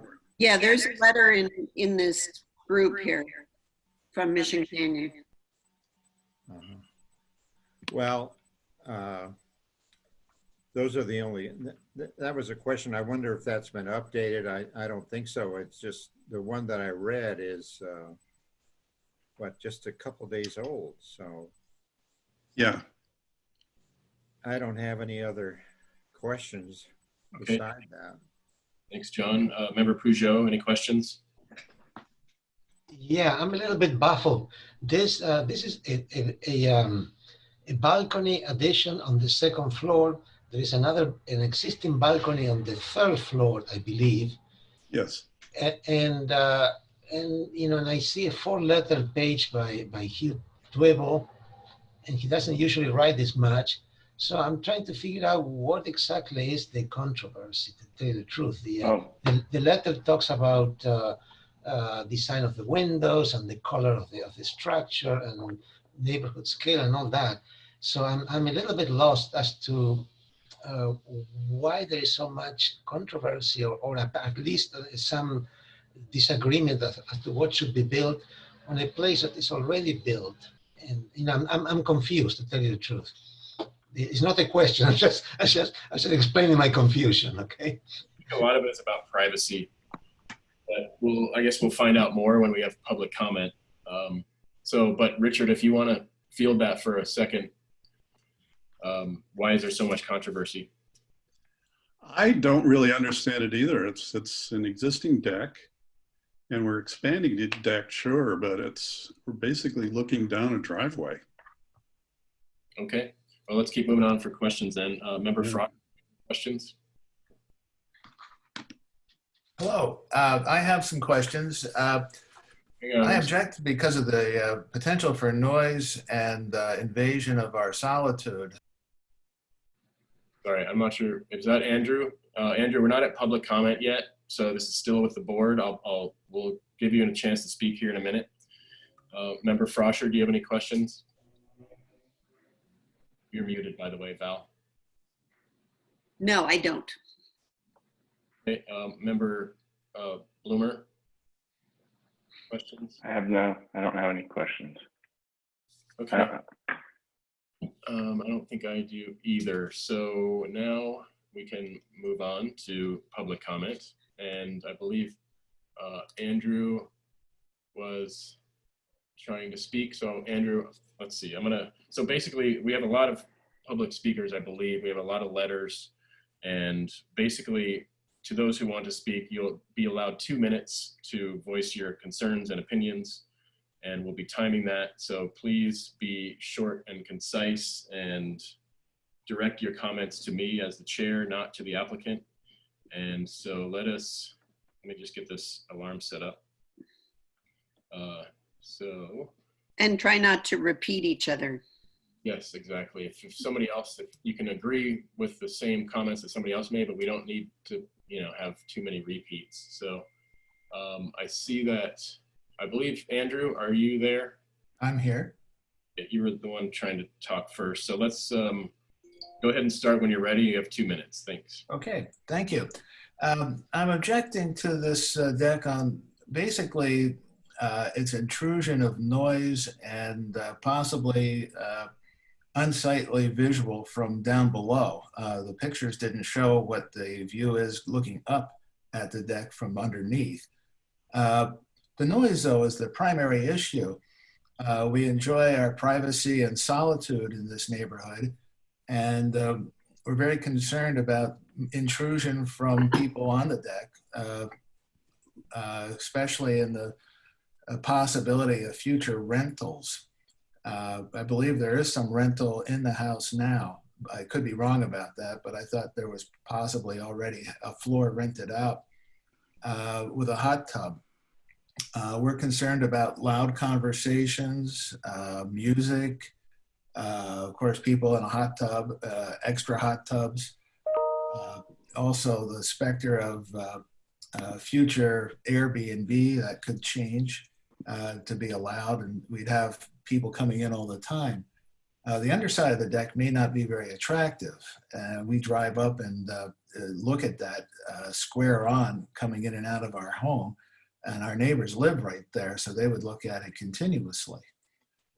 So basically, that's what I've got to say. Thank you very much. Okay, thanks, sir. Josh, would you mind going to, let's say, like the aerial view so we can find out where these folks live that are speaking. And actually, Andrew, while you're with us, You want me to? What do you? All right. like either the Who's gonna read all these letters? We're gonna. I've got a bunch of letters in here. Josh, unless it specifically says, please read into the record, you don't need to read them. That's why they were provided to the board and posted online earlier this week. Okay. Thank you. Okay. Andrew, can you still hear me? I'm just curious, which house is yours? I hear you. Yeah. Okay. Once we get to that point, we can try and pinpoint your location. You still have about 40 seconds left.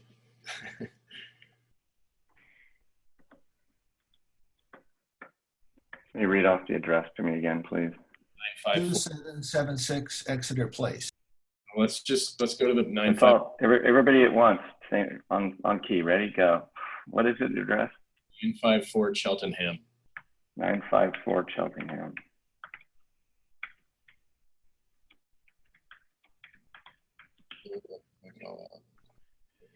Okay.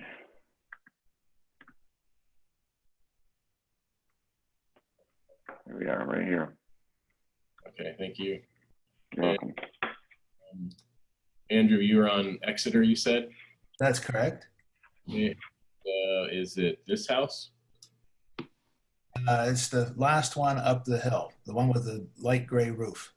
Right here. That's it. Okay. All right, great, thanks. That's what I wanted to know. All right, Mary Wood, are you wanting to speak? Yes, I'm here. Okay, you'll have 2 minutes and go ahead when you're ready. Thank you. Thanks for this opportunity.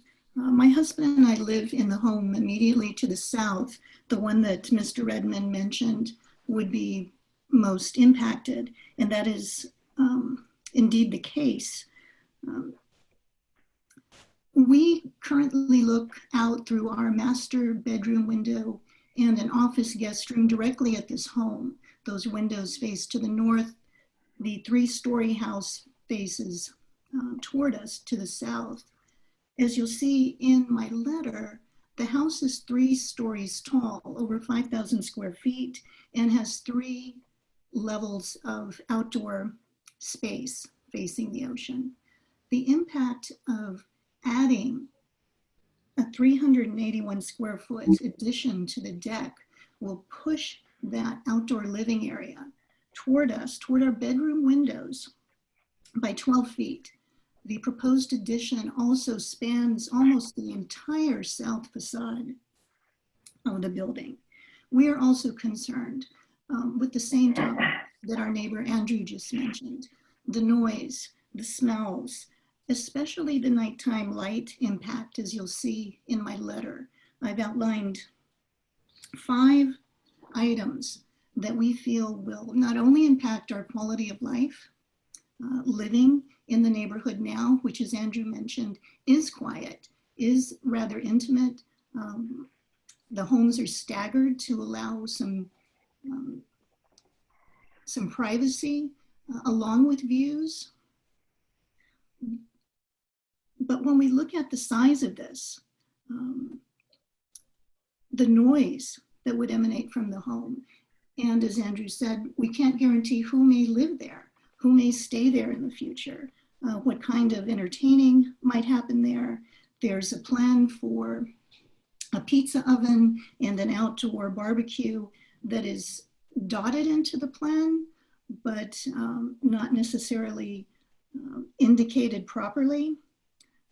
No lighting has been indicated here, although we see a trellis above an outdoor entertaining cooking area.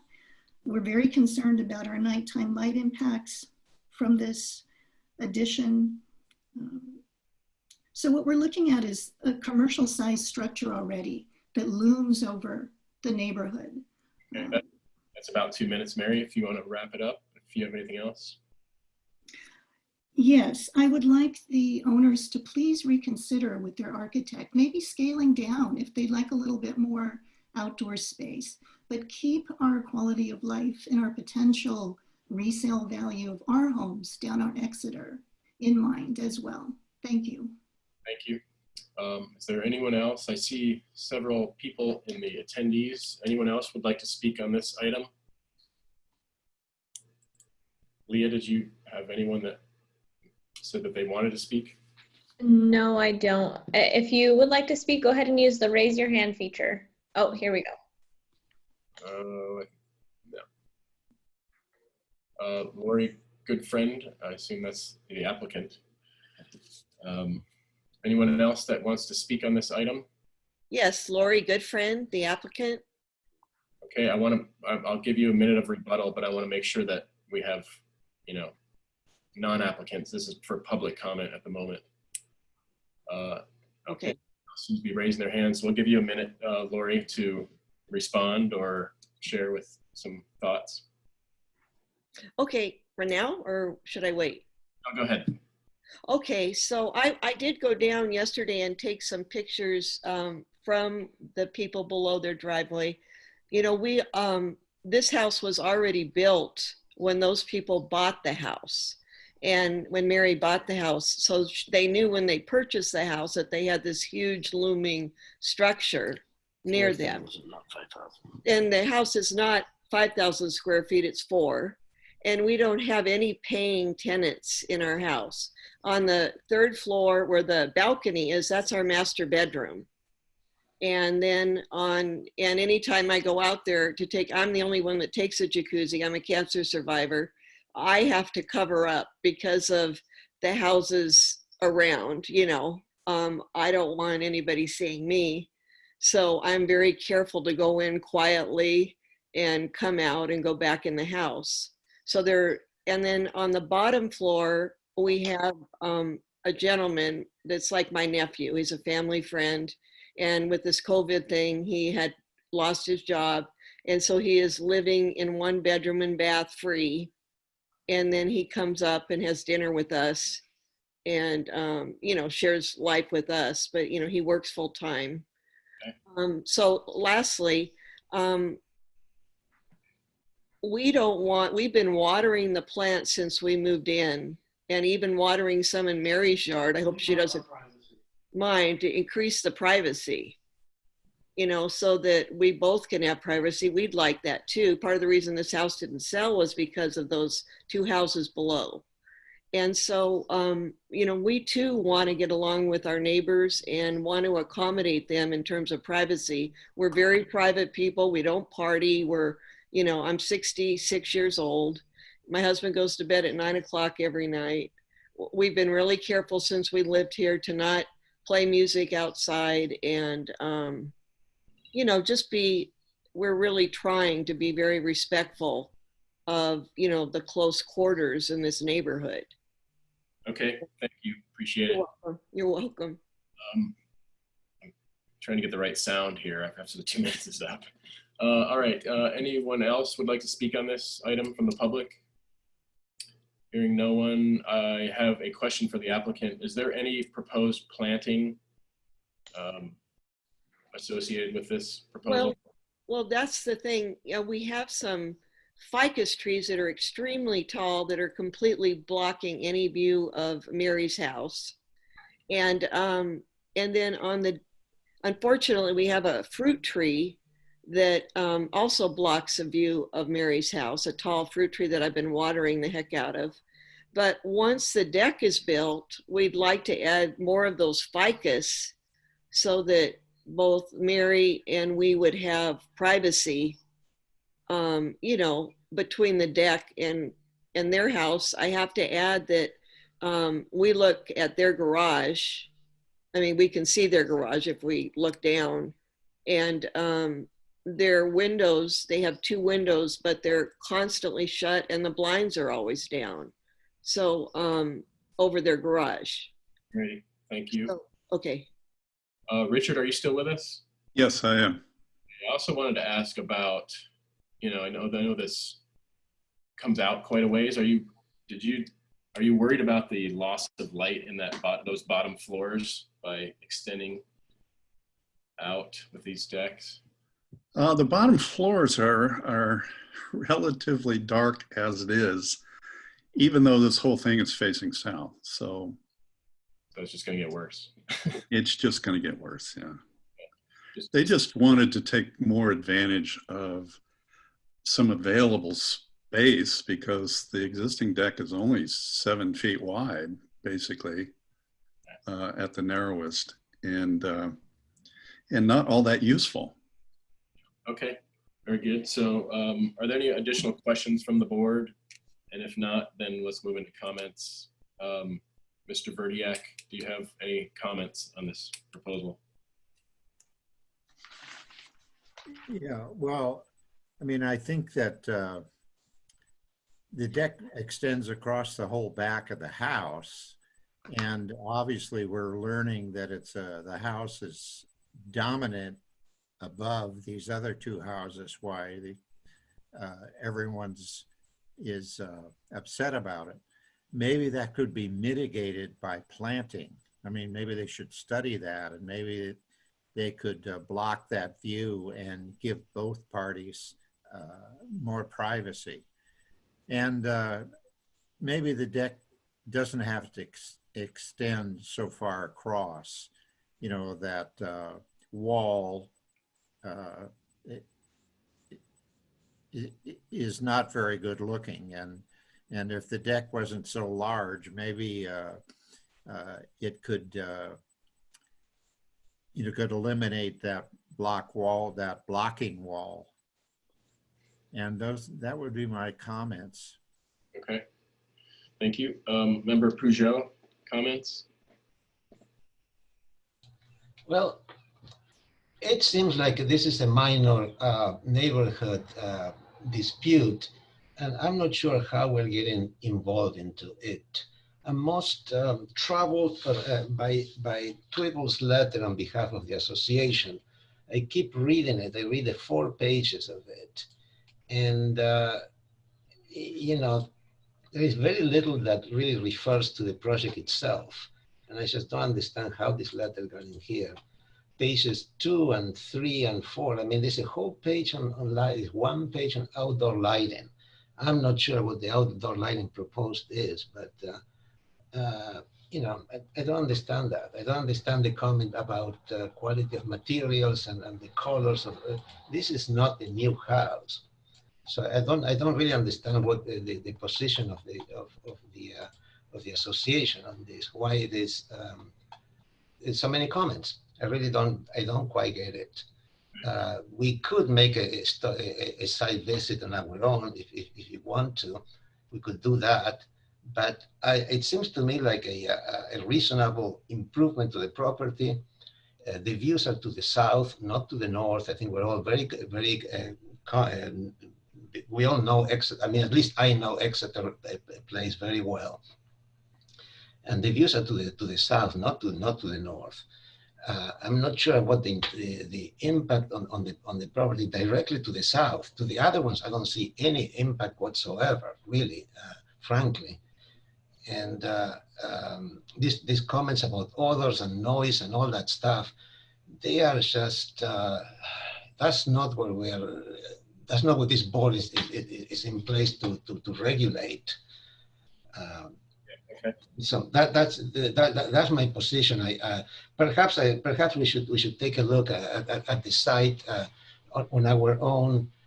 Go to the bottom of this house. Look from the house which is they could be most impacted. The one you're showing right now on the right. And take a look uphill and see what the impact is. But right now they're not very you know, not very receptive to the comments made. Thank you. Okay. Thank you, Member Froscher. Comments? Yeah, I too am concerned by the long letter from the Mission Canyon board, but my feeling is that we should have some basic story polls and we should do a site visit in order to see the context of why what appears on paper to be fairly simple is causing so much concern in the neighborhood. And it does seem that the extension of it is really on the large side, and that maybe it needs to be stepped back. And I agree with John that the wall is really unattractive, and that if it didn't project forward so much, maybe there could be a different solution to creating some protection there. But I feel to really understand the context of so much concern and such a detailed letter from the Mission Canyon Board that we should do a site visit, and with Story Pulse, so that we really see how far forward it's coming. Okay. Thank you. Member Bloomer. I don't know. I'm a little bit in agreement with Alex on this. I'm kind of sifting through these letters at the moment, trying to understand. You know, I see things like massive deck. Shockingly is one of the terms used to describe it. So I'm trying to tie these comments that seem rather far-reaching and maybe even overblown in their description of what this is. It's just a deck being added to the elevation of this house. In fact, if I think about the way it actually impacts the overall elevation of the downslope of the building, it tends to break it up and make it a little bit more attractive to the downward slope. I actually happen to live up the coast and to a little bit downslope. I can see this thing from this house from my street. You know, putting a deck in front of that is just breaking up the mass, which is something that if we were reviewing this as a new project, something we would normally ask for. And granted that there's not a lot of habitable space for people on hillsides, you know, it's totally normal to ask for a deck or something like that. We see this all the time. So there's plenty of precedence for it. There's dozens of homes along this ridgeline that have decks, and it allows the owners to use them. So, you know, in terms of our charge to improve the real estate values, you know, of homes and allow for things like this, it does make them more habitable, more enjoyable, and improves the quality of what you can build here. So I think you can definitely find support for a deck. I have a hard time getting to conversations about massive. I mean, when I think massive, I think of the Hoover Dam. And I don't think there's been any constructive discussion. It's just been like an avalanche of information to try and kill the whole proposal. Doesn't seem to be any reasonable compromise being offered. So yeah, I think it's really up to us to decide what's appropriate and what's not, because the comments just are highly galvanizing the conversation. It's not a reasonable request that's being made. I just don't see, like, you know, any request of like move it back 3 feet or, you know, I don't think it's going to make any material difference on the design. If you take 3 feet away from these people, it's not going to change what this thing's doing. So nobody seems to be asking for a compromise and just don't want it to happen, which I don't get it. It doesn't make sense to me. Okay, so in an effort to help Joe, you condense that. Well, I guess I'm just trying to say, like, do we have to go out and waste everybody's time and our time to go do a site visit to see this for ourselves? I mean, or, you know, is that a productive use of time, or is it a waste of time? I'm kind of struggling with that. I guess if we're being the ones that have to mitigate this, then I suppose Valerie's got a good point there, that maybe we should go look at it before we sign off on it, since, you know, I mean, I don't want to ignore the comments of the neighbors. I actually really appreciate that people are involving themselves, and I don't want to discard that at all. I want to make sure we do our part to make sure we see what they're seeing before we either agree or disagree with them. I think it would be, so I guess site visits probably a good idea. Make sure that we're clear about what we're looking at. But again, I'm kind of with Alex. I think this is reasonable. So, but there's definitely some kind of controversy here for some folks. So I want to be respectful of that too. Can I just jump in again? I just want to mention that over the years, some of the more contentious situations we have seen have been for what would appear to be very minor decks in very dense neighborhoods. So I think, and that's true in the city as well, that roof decks and open decks on steep, congested neighborhoods seem to have a much bigger impact than they should, but so I think it is up to us to get a good understanding of it, Yeah. and then make our determination. Right. So, okay, thank you, Val. It sounds like the board is somewhat divided, but I do think that given all the letters and public comment, that I think it would behoove us to take a closer look at it. And also the fact that we don't really have good photos. So it's hard to really see what this looks like from down at Exeter, for instance, which seems to be the most impacted. So a couple additional comments that I had was that I guess, I don't know, if it was my house, I'd be concerned about shade, providing more shade for those I guess, first and second story elements. And so that might be an argument for bringing this deck back in just a little bit. It does seem pretty big, and you also already have an existing deck. So I think this could be pushed back a few feet and still work well. I'm having a little trouble reading the east and west elevations, and the dimension lines are thicker than the the actual drawn lines. So there's an opening in that, but to me that wall is not, from what I can tell, it's hard to read, but it seems like a strange elevation on that east. So anyway, I guess the comment would be,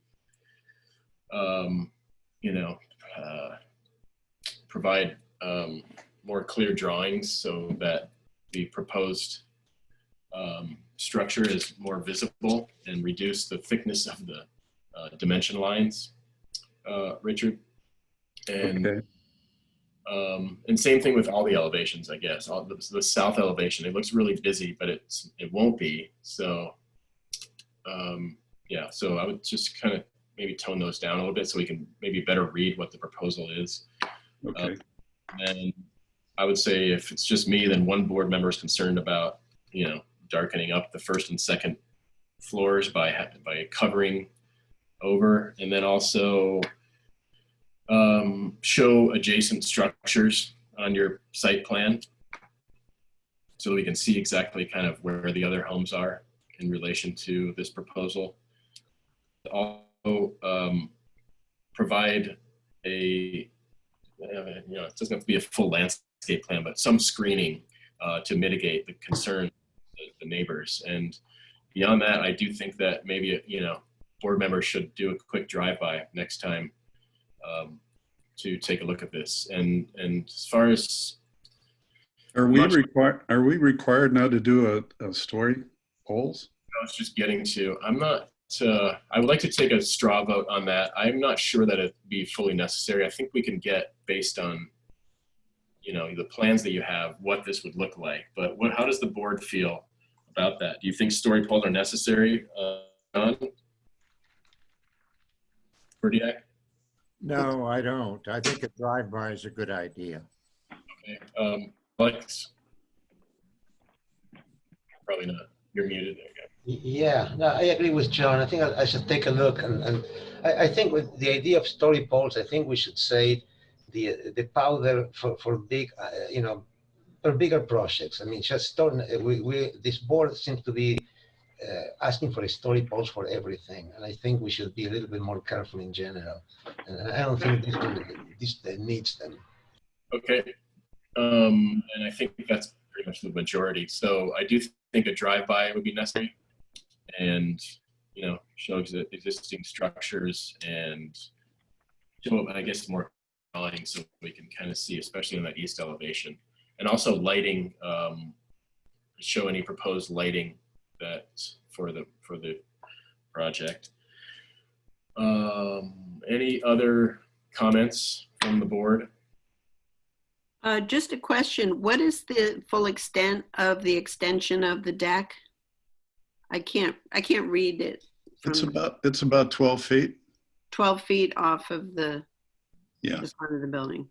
Existing is 7, so you're looking at 19 feet. I think that could definitely be reduced some, and I think that would help mitigate some of the impact and maybe satisfy the neighbors a little bit as well. But yeah, and definitely That vegetative screening. the wall on the east side, is that 12 feet? The screening wall that you show on the east elevation, what's the dimension on that? It's 10 feet. 10 feet. There's a And how couple tall of is feet of deck that stick out. How tall is it? It is 8 feet tall. So is there? And then the trellis sits on top of it or is behind it? It sits on top of it. Okay. And is there a wall on the lower floor also that's being proposed? I can't. It says. Yes, there's a wall plus an opening in it too. So, if I can interrupt here, I think we need to see where the adjacent house is. Yeah. In relation. I mean, do you really need that wall? Is it that necessary? I mean, for privacy of the owners, I would say yes, but it could just be a screen.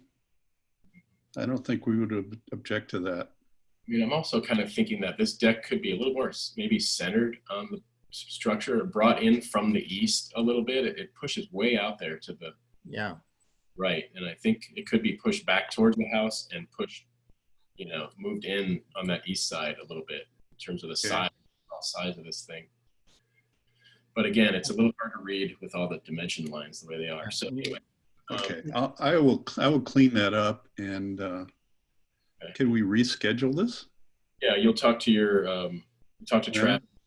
And how does the board feel? I think we could probably put this back on for further conceptual / preliminary.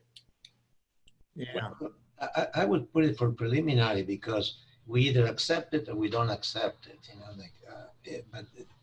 Okay. I guess it's the same thing. The option is there, and I would ask Richard to really put some shadows into that south elevation so we can really see them. They're very hard to read, really. I will do. Okay, thank you. And then Joe, do you need any clarification? And yes, I do. I have a few things. So just in general, does the board? I didn't hear any comments about just like the architectural style. Does the design, is that appropriate? Yeah, I think so. Yes. Okay. The next, I have that 2 members feel the screening wall on the east elevation as proposed is unattractive and should be studied. Is that an appropriate comment? And are there more or fewer members that agree or disagree? I agree with that comment. Yeah, so do I. Okay, so I'll just say the board rather than 2 members. Or, okay. That's just an east elevation study, something like that. But I think you had it. I missed that. What do you say, Chair? Never mind.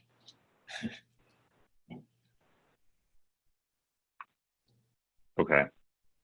The next question I have, 3 members feel the deck could be reduced in size and centered on the structure.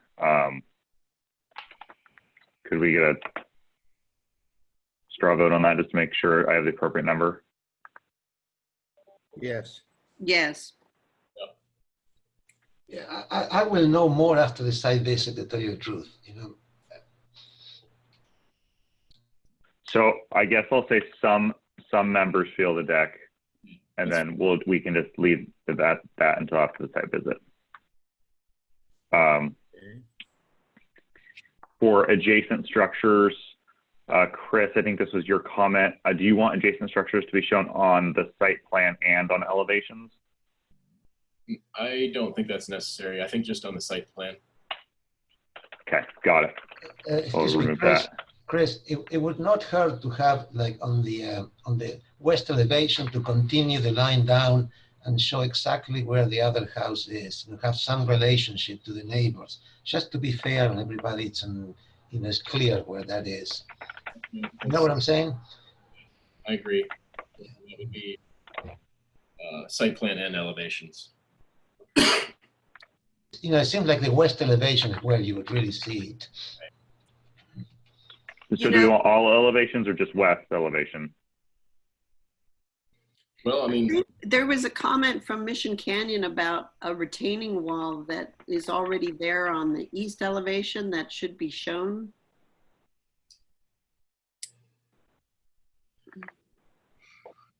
I think the relationship, I think what we're worried about is the relationship to the neighbors, right?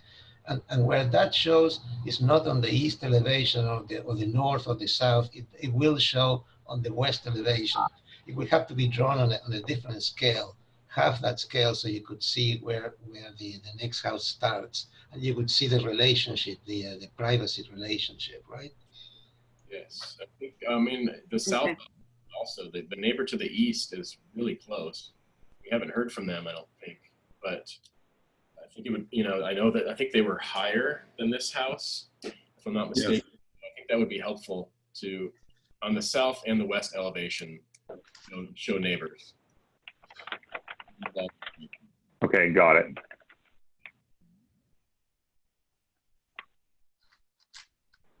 Okay, those are the questions that I had. Okay, very good. Then I guess we don't vote. This was for conceptual, so I guess we'll see you back here next time, Richard. Just as I said, get with Travis, and he'll put you back on the agenda whenever you're ready. All right, thank you. Can I this is the planner. Just to confirm, so they're not going to come back for historical site visit, just a regular site visit? Yes. No story polls. Just members will visit site at their convenience when they see it come up on the agenda next. Okay, thank you for the clarification. Mr. Chair, will it be proper to ask the association for clarification on that letter?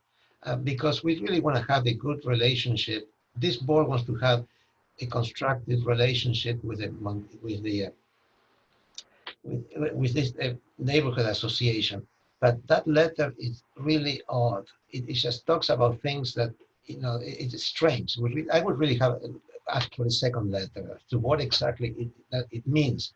Okay. Because either that or have a member of the Mission Canyon Association come to the next meeting. Even more helpful, but also, yeah. So Joe, I think a comment might be that the board requests a more concise letter from the MCA to, address any issues they have with the project that are under the purview of the SBAR, and also for a member of the MCA to represent the MCA during public comment if there are concerns on a specific project.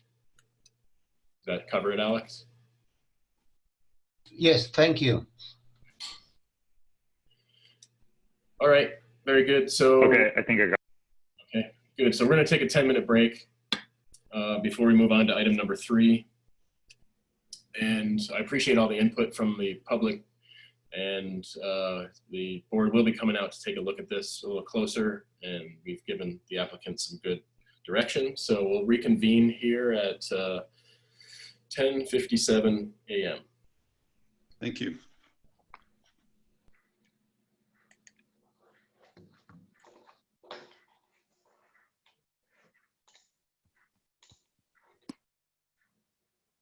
That's it, right?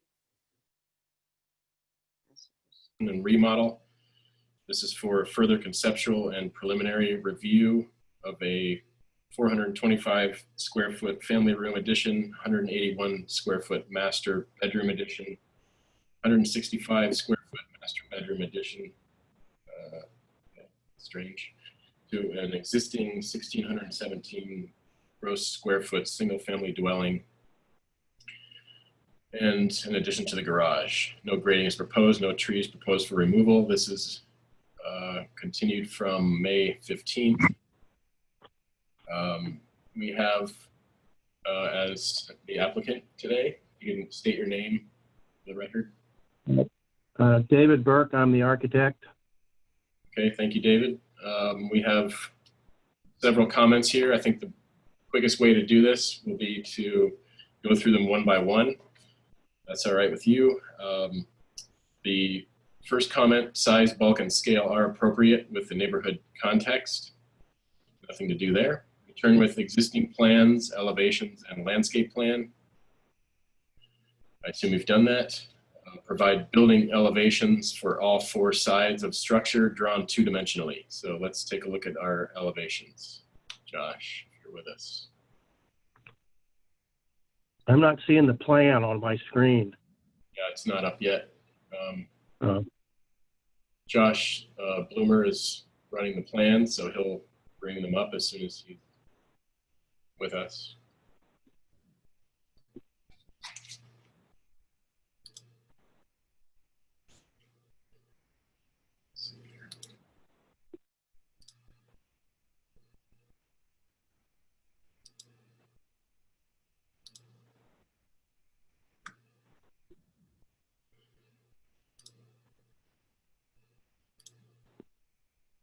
Josh, are you back yet?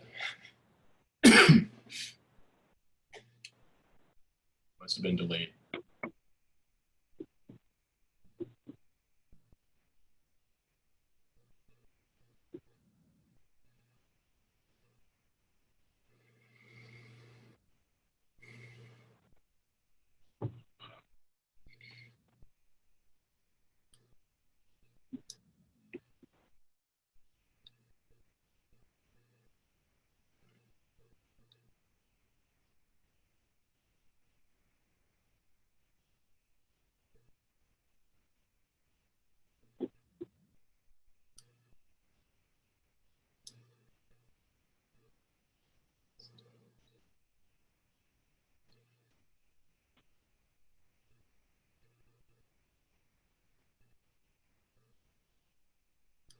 Vice Chair Bloomer, are you there?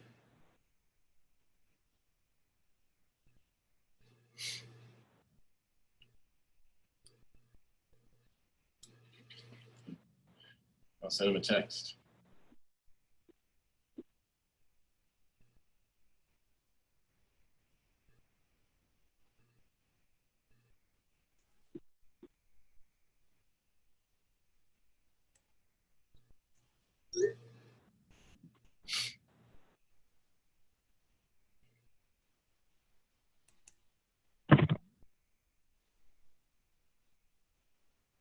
So, Mr. Burke, oh, there we go. Yes.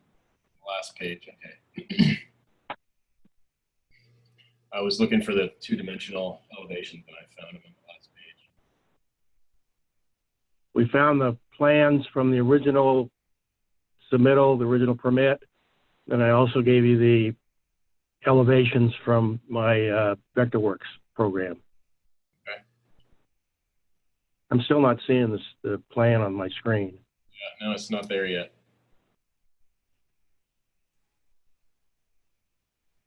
Where did Josh go?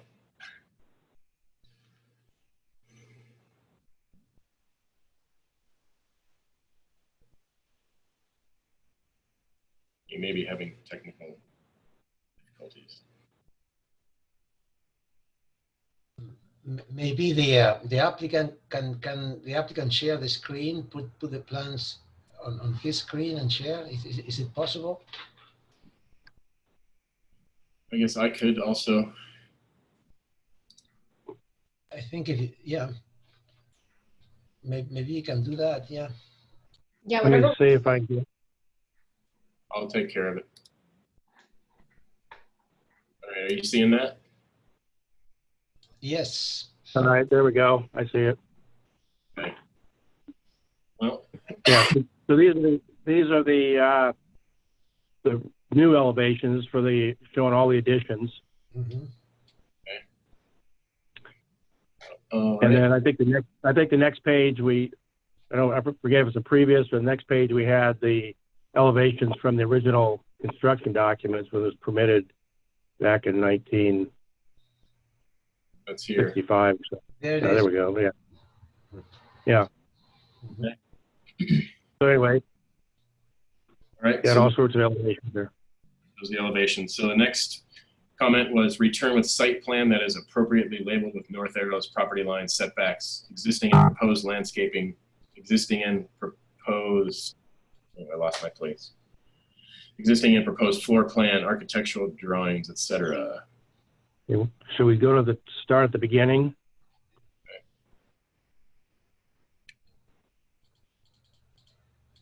Of course, my computer's slow now.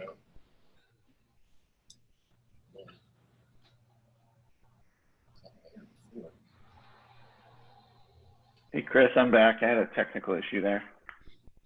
No problem. So one thing, David, this file is 118 megabytes. So I'm having problems. So these need to be smaller. And if we're suggesting that applicants provide plans that are 10 to 15 megabytes, and if you need more than that, then break it up, the files, able to reduce your PDFs. Okay, all right. Go to the next page. So this is our color board. We changed the exterior light fixture to be a night sky type finish. We also got the paint colors here showing the color of the stucco, the color of the trim, and the new stainless steel metal roof.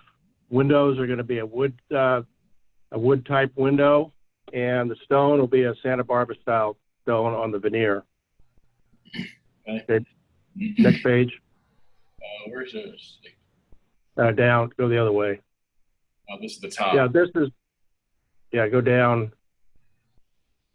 Okay, well, okay, this, basically that, on this sheet here, we went around the neighborhood, and this is sort of in response to the comments about the fact that the garage, the front of his garage seemed to be massive. And so we went around the neighborhood and just took some photos of other projects, other houses in the neighborhood that were at least as massive, if not, you know, more so than his. So that's the only reason for this page here, was sort of give an idea of where these houses are in relation to his and my client.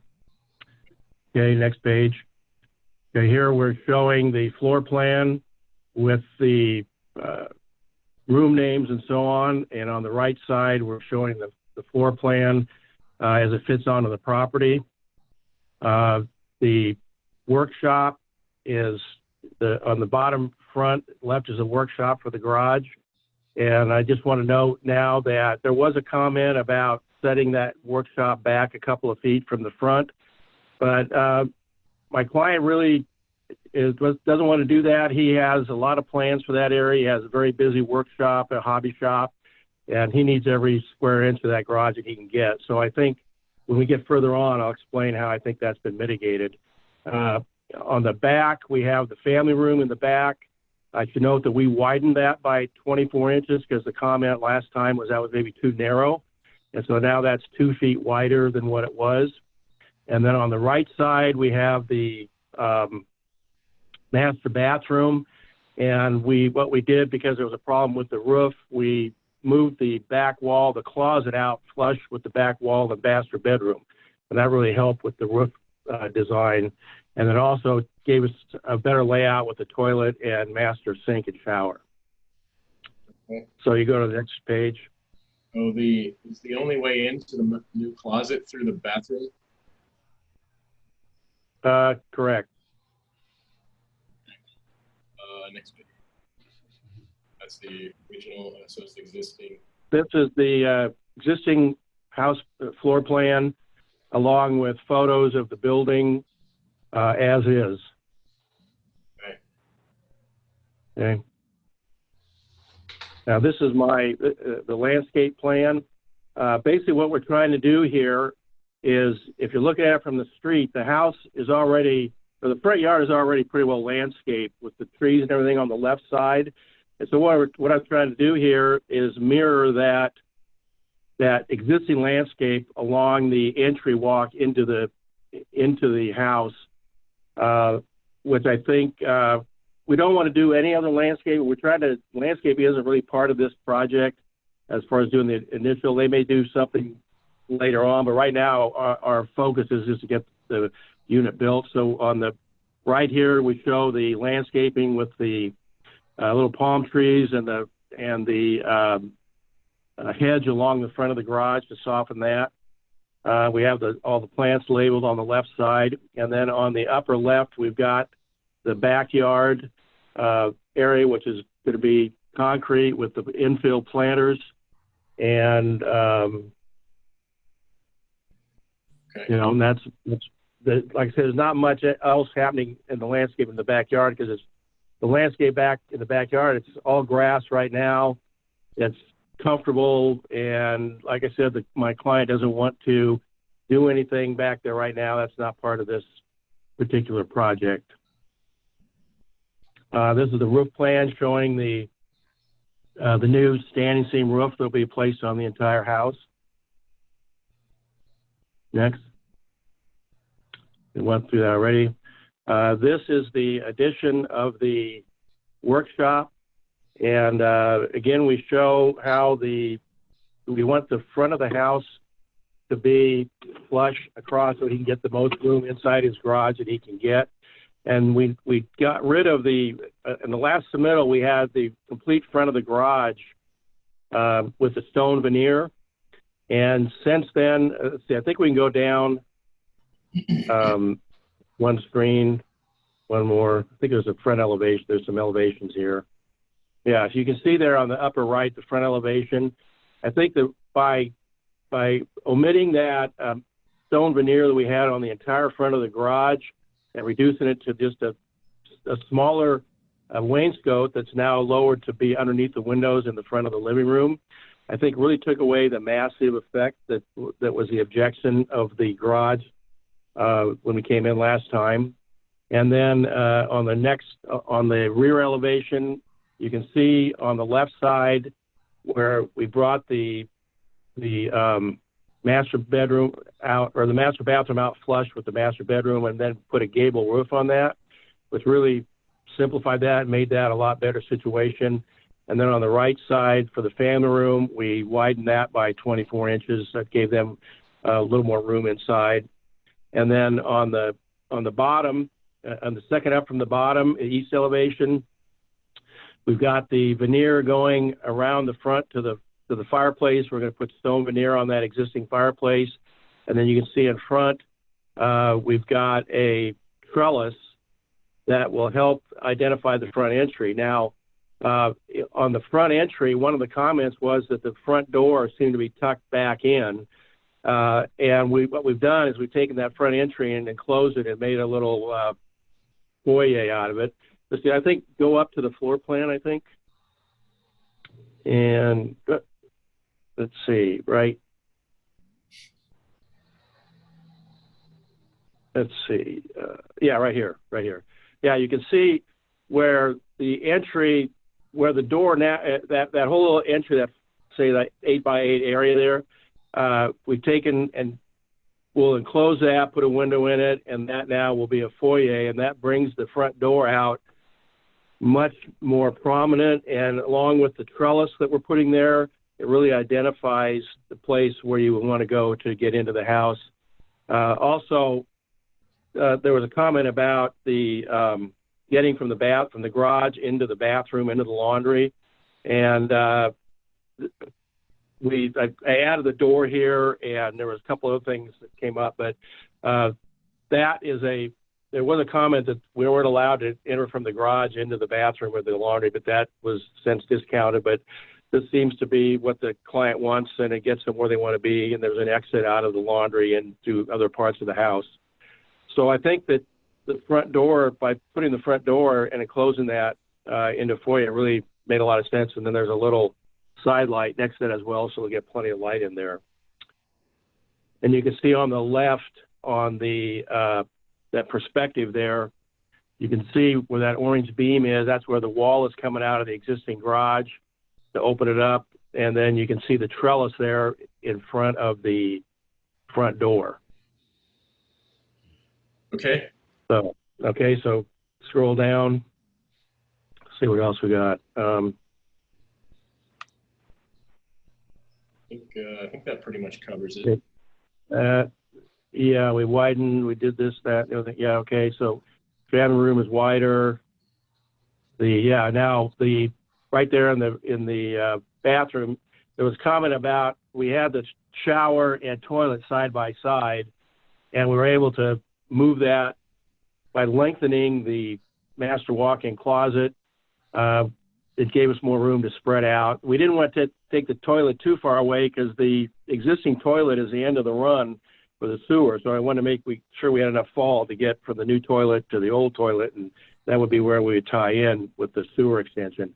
There was discussion about putting another entry into the walk-in closet at the sort of out of the new master bedroom against the far wall, but they didn't like that idea. They have some furniture they want to put there, and so that we left that off. So the only entrance into the closet is right there through that door. Yeah. I was concerned with the sort of interiors layouts, but I think, is there anything else that we need to look at? No, I think that covered everything you mentioned last time. So the rest of the comments, study use of stone veneer, which we went over, integrating stone into fireplace, reducing use of stone along garage elevation. You addressed all that. Members have concerns with garage and front entry elevation. We talked about that. Return with additional details showing integration of proposed metal roof with window and door colors. So let me go to that sheet for the colors. I think that was the second sheet, I think. Way up here. Yeah, it's a... Okay, let's bring it back to the board then for questions. Member Froscher, do you have questions?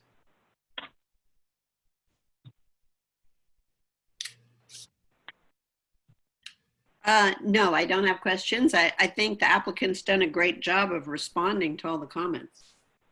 Okay. Member Peugeot? No questions, thanks. And Member Verdiak? No questions. Vice Chair Bloomer? No questions, and I align with Valerie. I think it's nicely done, and thank you for responding carefully to everything. Okay. All right, I don't have any questions either. So on to public comment. Is there anyone from the public that wishes to speak on this item? Then please raise your hand. I don't have that capability anymore, so I can't see if someone's hand is raised. Leah, do we have anyone that had talked to you about wanting to speak on this? Nope. Okay. So we'll close public comment, bring it back to the board for comments. Member Froscher, comments? I'm just looking at your colors, interesting different colors you've got there. The standing seam roof, sagebrush tan. Not seen that before. Yeah. Yeah, there's a bunch of colors, and that's sort of the color scheme that we worked out with the owner, and I think they've been studying it for a long time. That's sort of where the colors here that show up are not quite accurate to what the real color is. It's actually a little bit darker than what it shows up here on this plan. Okay. So looks like the lights should be darker and the darker should be lighter. Right. Okay. Yeah, I'm fine. I really don't. I think it's ready for preliminary. Is my feeling. Okay. Let's see, Member Peugeot, comments? I agree with those comments, ready for preliminary. One minor comment, if you go to page 5, please. Go down to page 5. Which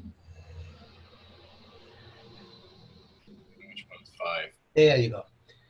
And the walkway to the front door, I think that walkway needs to be extended to the sidewalk.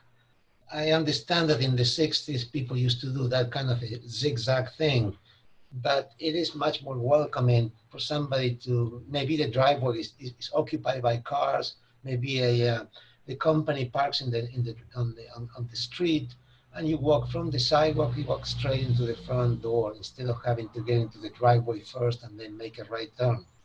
So I guess the comment is to extend the the walkway up to the public sidewalk. Other than that, Okay. I think it has met all the. He also did work out the backyard well with the patio and so forth. I agree that the floor plan is a little bit challenging, but that's not our purview. So good job.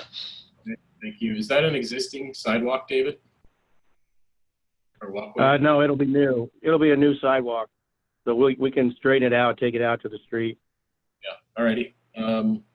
Where did I leave off? So Member Verdiak, do you have comments? Yes. I mean, I still think the garage is an unfortunate, it's too massive at the street.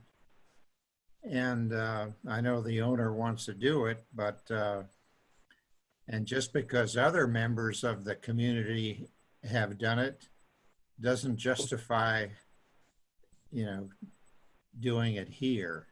So I would object to the massive garage facade. And if you look at the front elevation also, I think the windows are very weak.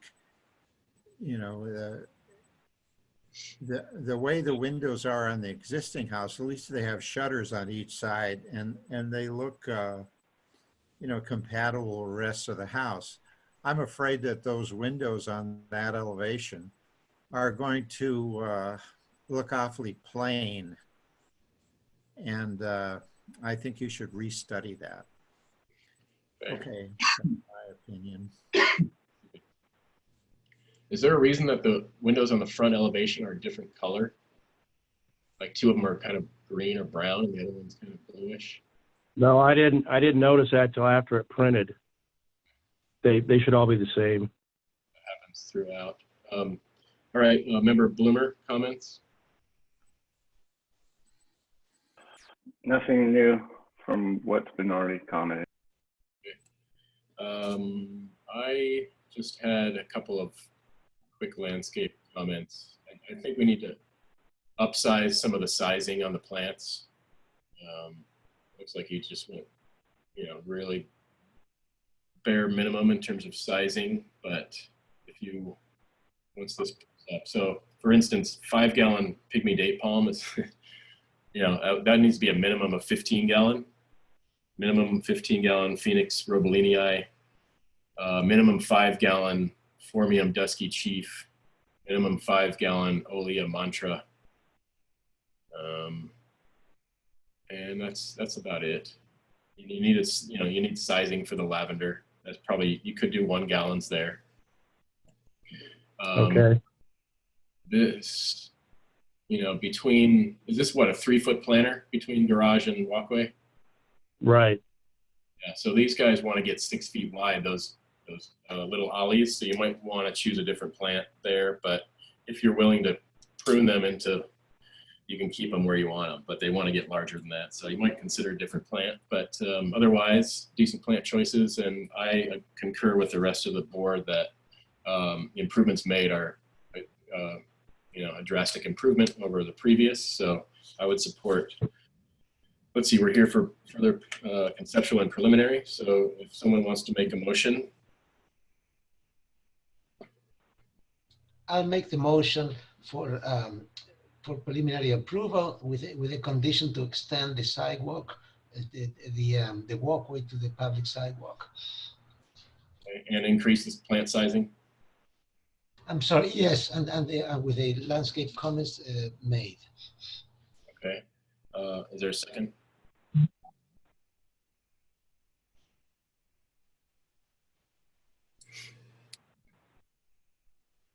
I'll second. Okay. All those. Aye. Aye. Aye. Okay, thank you very much. So we'll see you next time, David. Thank you. Great. Thank you very much. Appreciate it. All right. Josh, do you want to take back the reins here? Moving on to item 4. Absolutely. Sure. Sorry about that, everybody.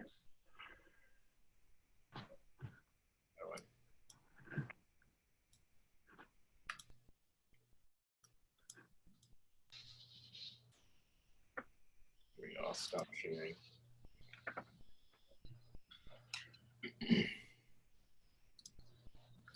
Okay, well, Okay, what item are we on now? 4. This is item number 4, Carpinteria Unified School District new school buildings. Great. Conceptual review of a 2,880 square foot modular building, a 3,200 square foot modular building, and a 384 square foot administrative building. This is at 135 Valencia Road in Summerlin. And we had several public comments from last time. And do we have an applicant here for this project? Yeah, hi, Joe Wilcox here, architect. And I'd like to make a correction. The new buildings are not modular. The previous design was modular. Okay. You looked at it in March of 2019. So now we're going stick built. Okay. Hey, Leah, what am I looking at here? This is what's in what's this HTML file? So Josh, it looks like that first, oh. You know what, let me try to reload that because it's just a letter from, it's like a comment letter. Give me just a second, I'll reload that. But your plans and everything should be in there. There we go. Okay. Great, so whenever you're ready, go ahead and walk us through. Maybe we should get a little more familiar as far as location. Looks like Josh is working on that. Well, We also have some renderings. We also have some renderings that shows the neighborhood as well.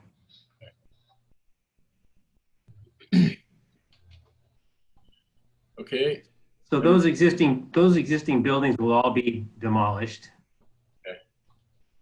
And then we go to the site plan. This is basically the same site plan as you saw back when we had the modular buildings. We've changed to stick built. The elevation change between Banner Avenue to the north and Barley is about 25 feet. And if you look at the section at the bottom, you can kind of see how we've stair-stepped the site down to 2 different levels. I know the comments before were to soften up the fencing, and what we've done in this design is the fences off of Barley tie into the southernmost building. It used to go around the entire site, and then it takes off from the right-hand upper corner, and you'll see it in the renderings as well. You might want to scroll down, Josh. It's really a kindergarten classroom and 3 classrooms. It's more of a coastal look now as opposed to the Gen 7 modular buildings. We do have some concrete retaining walls. If you continue to scroll,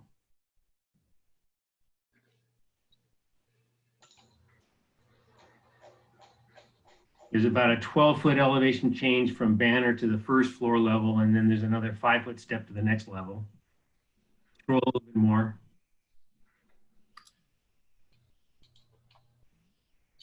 So this is an actual photograph of the neighborhood that we did with a drone. And Jason in our office did this 3D. There's a couple of more.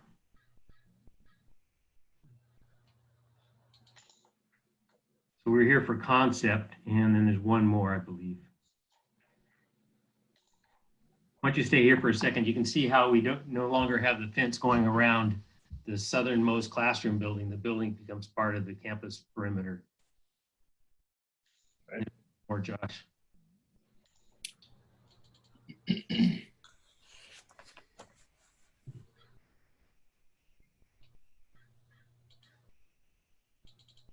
And that's really why we're back. We're back because we've gone away from the modular and they want to go to stick built. And next time in, we will come in with colors and details and so on, but we wanted to get in for a concept. Okay, what I didn't do is read the comments from last time. So let me just do that real quick.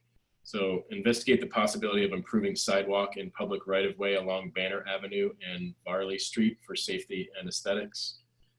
Consider ways to reduce the project look, consider ways to make the project look more compatible with the coastal community, which you addressed. Skylight bubbles and roof color gray are not precedent setting and are appropriate for this site. D, site perimeter improvements give an opportunity to blend with Summerlin coastal community. Restudy fencing and gates. Use of Gen 7 modular unit is well done. Include landscape plan and provide site sections. Yeah, so we'll come back with landscape plans and site sections. We were also asked to, by the Summerlin back over a year ago, to look at the floor elevations of the neighbors to the top. And that first apartment building is another 9.5 feet. Their finished floor is another 9.5 feet above Banner, and we'll show that in our sections of the next time in. And they just continue to get higher and higher. We've actually taken the Gen 7s had a total of 38 skylights. We were only going to have 18. And I know the neighbors were concerned about lights emitting at night, but our response was that, first of all, that we have to have occupancy sensors in these buildings for code. And so unless there's an event, the skylight should not be illuminating. All right. Anything else we should look at? No, because basically it's the same site plan as before. We're just moving away from the Gen 7s. Okay, very good. Let's move to questions from the board. Vice Chair Bloomer, questions?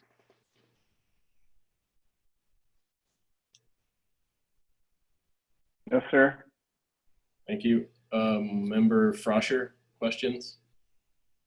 Yeah, I was not present when you presented before with the modular.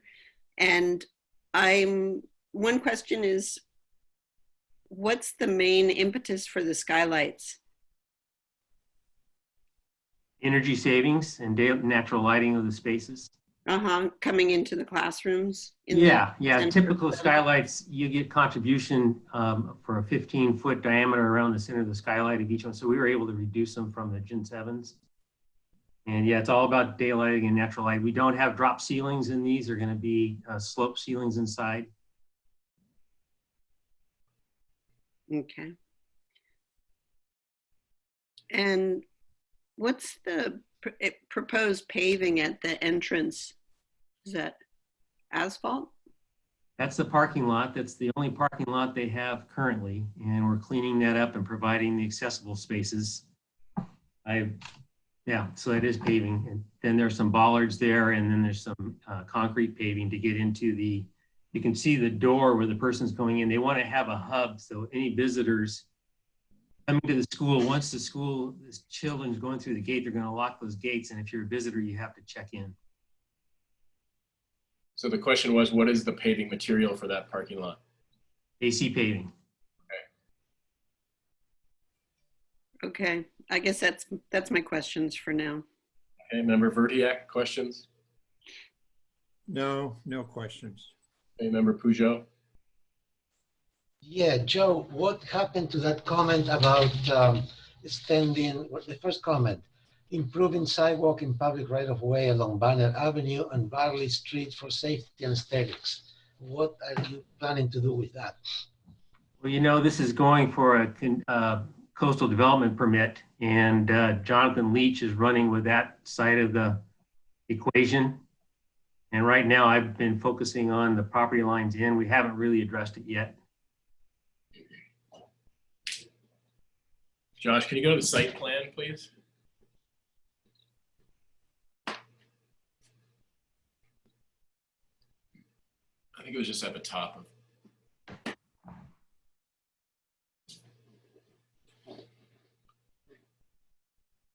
I think it's at the top. Yeah, scroll to the top. There you go. And this drawing also shows that the transitions, the vertical transitions, we have lots of benches and lots of greenery to separate, kind of soften up these plazas. So Alex, your question was about along Banner and along Varley. And Joe, you said that you will be coming back with more information about that. Is that right? Well, I'm not quite sure exactly what we're going to be required to do by the county, because it's going to get, like I said, Jonathan Leach is taking me through the coastal development permit. I know the district is, and David Winninger's with the district, he's observing this. They're concerned about, being able to afford to do this project. I see. It's interesting, with all the schoolwork I do, I've never really had to work in the public right of way, but I understand the concern. Yeah. I think if you go to that aerial photograph, that I'm not sure where it was, the aerial photograph, it shows what the comment last time. I'm not sure if you were here, Chris, when we made that comment. I think Josh, you were there. I think you initiated that comment regarding, it's an important point of access for children, and it's really. Can you get into that aerial, Josh? Let's just scroll down a little. There you go. And it's really it's off. I understand it's, and we're asking for an off-site improvement, but it's a deficiency. It's a a situation. Alex, most of the drop off now is the parents go on Varley Street, drop off, and you'll see we have an accessible path of travel from that lower elevation to the site. School is in, they actually close a gate there. I see. But the school does not own Varley Street. The district does not own it. I see. Okay. All right. Very good. Okay, thank you. Question I have, Josh, if you wouldn't mind going back to one of those aerial renderings, maybe of the front of the building again. Keep going.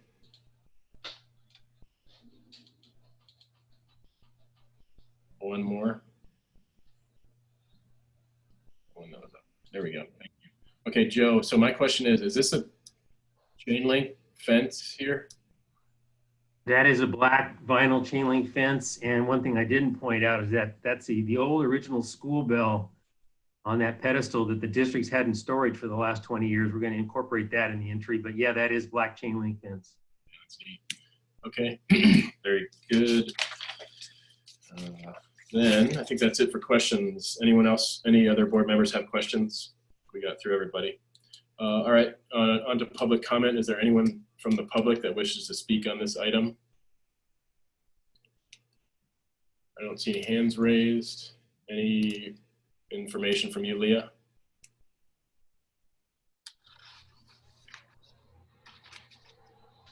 Oh, I'm already unmuted. We do have a letter in the file. So that first letter that's labeled comment letter. Okay. And I believe that was from the Summerlin School District, if I'm not mistaken. I want to say it's from the Summerlin board. Okay. Yeah, Summerlin BAR comments. Josh, you want to pull that up? It's right here. Okay. Summerlin BAR comments, gotcha. Architecture is acceptable. We support the project. Design is very similar to the previous. Dark roof color is acceptable. 2 different window styles are depicted, one on the orthogonal projection elevations. We inform that the windows shown in elevation are the proposed. We find these acceptable. Skylights were a major community concern, which we addressed. So, okay, that sounds good. All right, back to the board for comments. Where do we start? Vice Chair Bloomer, do you have comments? Yes, I do. So we're just making comments now. So I think, generally the site work, the siting of the project and the use of the topography and the way the building's sited seems really appropriate and well considered, well done.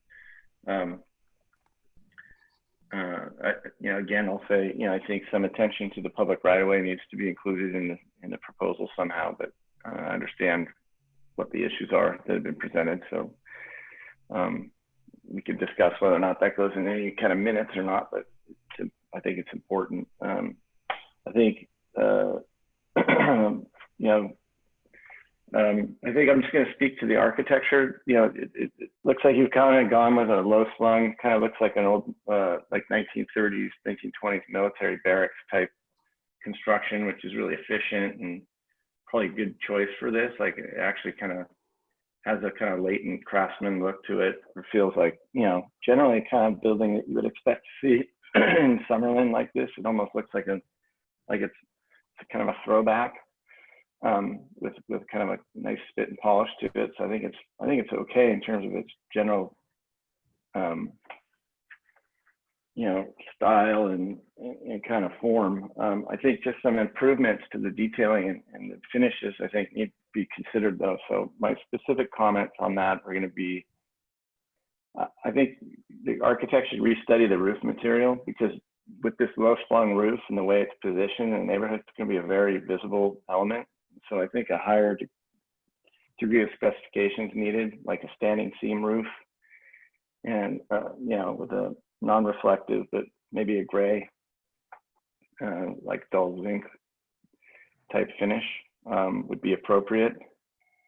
I feel like the windows are a little bit out of scale to kind of the architectural character. I think the windows need to be studied. They're kind of maybe broken up or reined in. I think, just to match the neighborhood, some smaller residential sized windows might be a better choice. Maybe instead of having 2 windows or 1 window in the dimension they have, break that into 2 windows or add some detailing to kind of change that a bit. And my last comment is the color. I think this thing would look a little bit less conspicuous and fit into the site more if you used a darker fascia and body color. I think the white and tan is a little bit, it's going to be, I think it's too bright.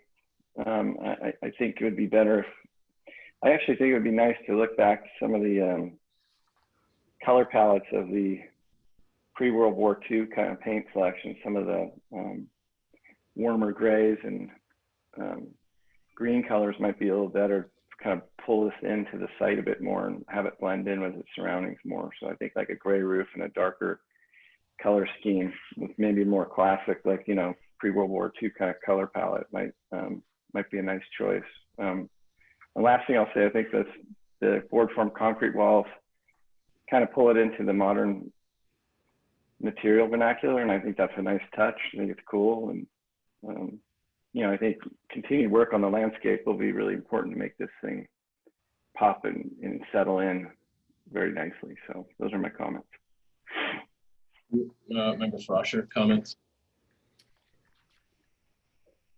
Well, I'm glad to see that you're going away from portable and doing stick building, but I feel like you could raise the level of it, and maybe it is keeping these low slung roof lines, but getting involved with better detailing. I agree with a lot of Josh's comments about the windows, and I guess there's not much about this that speaks schoolhouse to me. And it seems like you had a big opportunity to do that.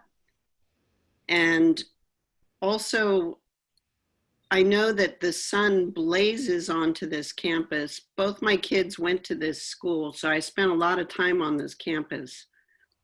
And so I see you've got a big overhang along the south. It's bigger than the north overhang, but it seems like there could be more to it and have some sun protection. And then in terms of the site layout, I know there's a lot of grade change that you have to contend with, but it does feel like it's more regimented perhaps than it needs to be. The line of the planters, that's a lot of very angular concrete structure when you have a bunch of little kids running around. I feel like there could be a more creative solution to the interface between the lower plaza and the upper walkway.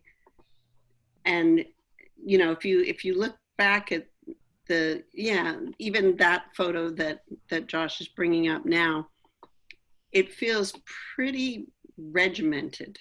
And as a school for small children, I think there's a lot of opportunity to make it more whimsical, more playful, more inviting.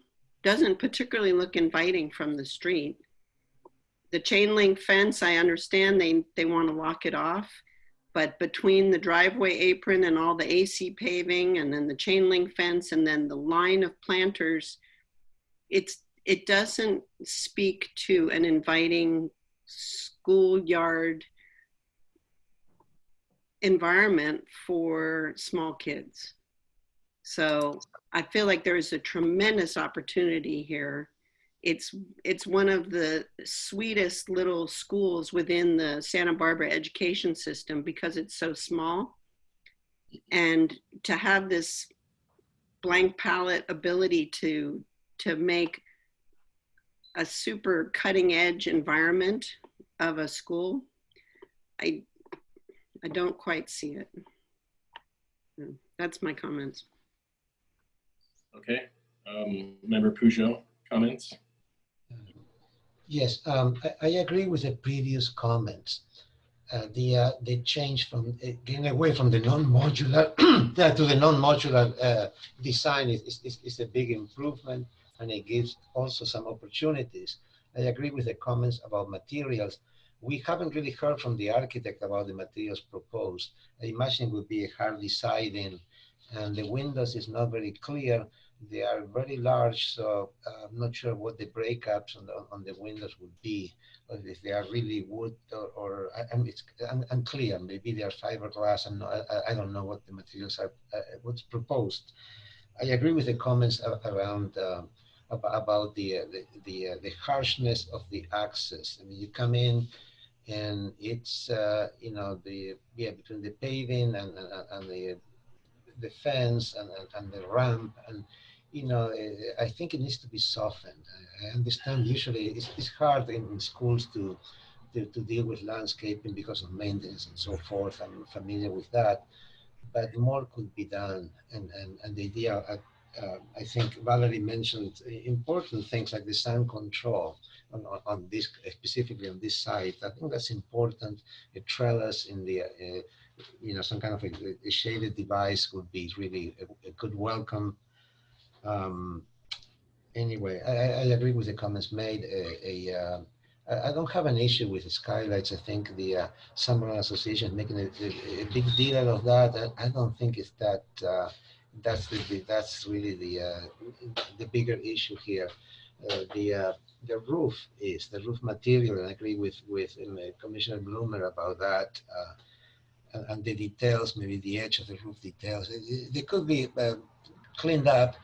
But it is overall, it is a good project, and I hope it gets built, and I think it would be a great thing for Summerland. Thank you. Thank you. Verdiak, comments? Yes. I also reinforce the previous comments, especially Valerie's. I didn't know it was a stick building until you told me. I thought it was the prefab. It doesn't reflect the character of Summerland, which is my objection to it. And I know you're on a tight budget. I've been there before, but it still is an opportunity to make a statement here that says Summerland, which is one of the very few beach communities left in California that's still intact. I just think it would take, I just think it needs more imagination to reflect the character of Summerland. Okay. Okay, thanks, John. I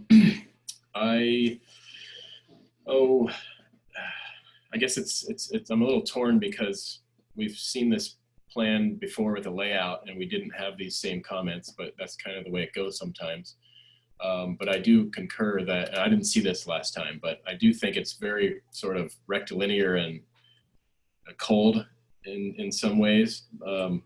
So I do concur with Val's comments and the others. There are a couple other little points that I wanted to make, and that was, I think finding a way to soften this entry. I mean, the most of the people that come will probably be walking from the neighborhood, and they have to walk in through the driveway. So that's unfortunate. Also, the chain link fence is very prominent here. So I know it's a little bit more expensive, but even a different material, it's so industrial or just cold. Even the aluminum thing would be better. It'd be nice to be able to, I don't know, get a vine on it or something. But also this little point right here that comes up above the roof line is awkward. I don't know if it's possible to step it back a little bit more first, because you do have the distance from here to the ground that you need, right? So that it just seems like an awkward location with that fence the way it is, and then the fence in general, just the materiality of that. It's the first thing you see for the most part. So I'd like to see something different there, and then just finding ways to soften in general, and then taking Val's comments to heart about all the sun.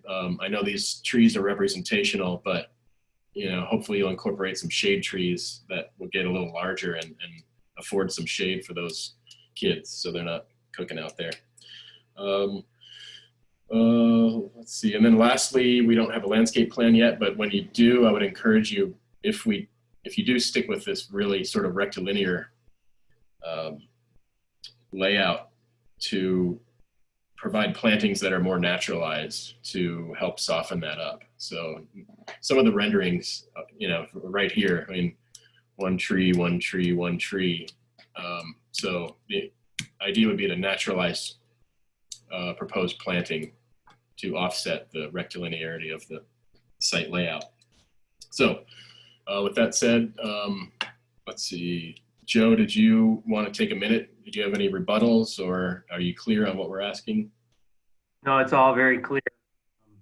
Okay, thank you. Yeah, we just wanted to get in early without all the details. We're going to start coming up with the window details and the fascia details and all of that. It is a very tight budget, as Alex mentioned. So do our best. Okay, thank you. And then the other Joe, Dargle, do you have any clarification on any comments? No, I think everything was pretty easy to follow. So I think I've got everything. Okay, nice job, everybody. Chris, can I say one more thing that I forgot during my comments, which was agreeing with Josh about the colors, that the beige and white really just further kind of takes the creativity out of these buildings, and that there should be some more interesting color combination. The mascot for Summerlin is the Summerlin Waves. They used to have a big ocean wave mural because they're, and a lot of field trips go down to the beach at Summerlin Beach. So it seems like some ocean themes could be brought into this in colors and in the thinking about the way it's laid out. Okay, very good. And I also wanted to, I think whimsical was a good word that is lacking here. So I think, yeah, it's not whimsical at all. Yeah. So find ways to make the project more whimsical. I do have a quick comment. 2 years ago, we met with the California Department of Education on this site with their design expertise. And by the time they left, they spent the entire $90 million bond on this site because they wanted it to be like Monterey. It's interesting. I mean, they had all these great ideas, but we just, our hands are tied in an awful lot of ways. So I hear you. We'll get on it. You got your work cut out for it. Yeah, maybe it's not time to do it then. Maybe they need to figure out how to get enough money together to do a proper project.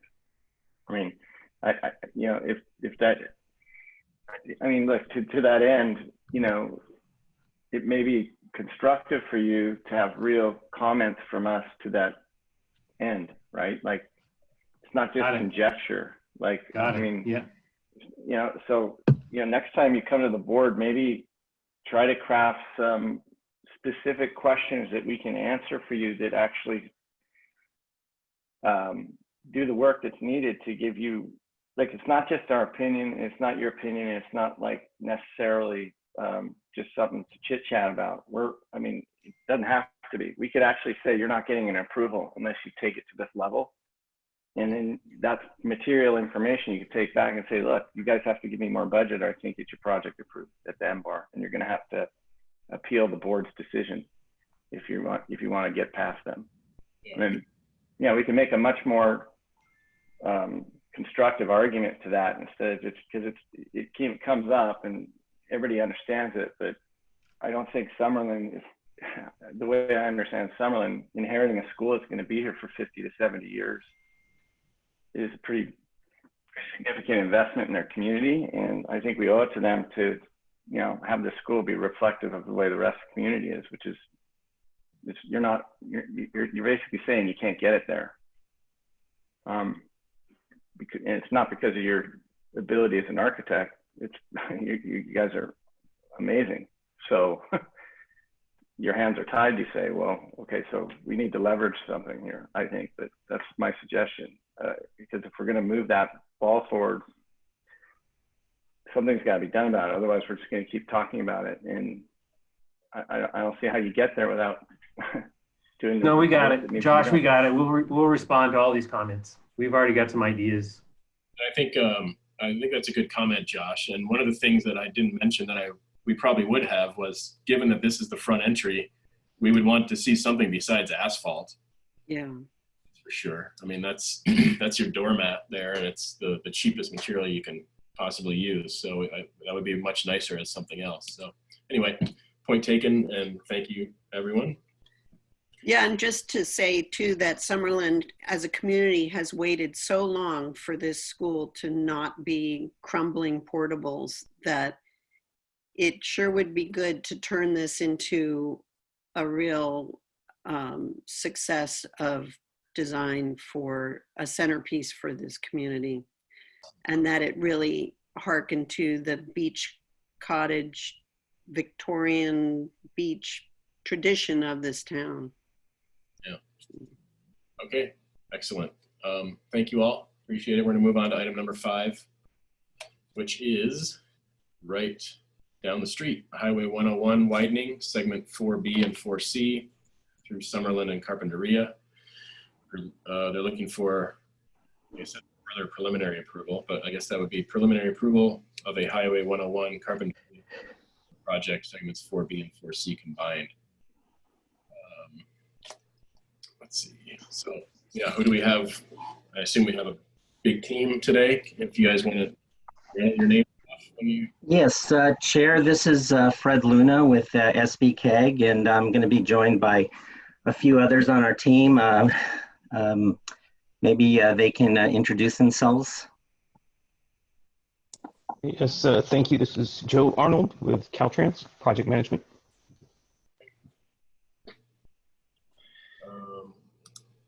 Hi, this is Laura Merck, Caltrans Landscape Architect for segment 4B. Good morning. This is Zach Sevilla with Mark Thomas, working with SBCAG and Caltrans on segment 4C. Yeah, those are primarily our presenters today. We have other participants or panelists that are available to answer any questions, but Fred, this is Nicole. Yes. Could I jump in? Sorry. Yes. Hi, everyone. This is Nicole Liu. I'm the planner for the project. And before you get started, I just wanted to make a couple of comments.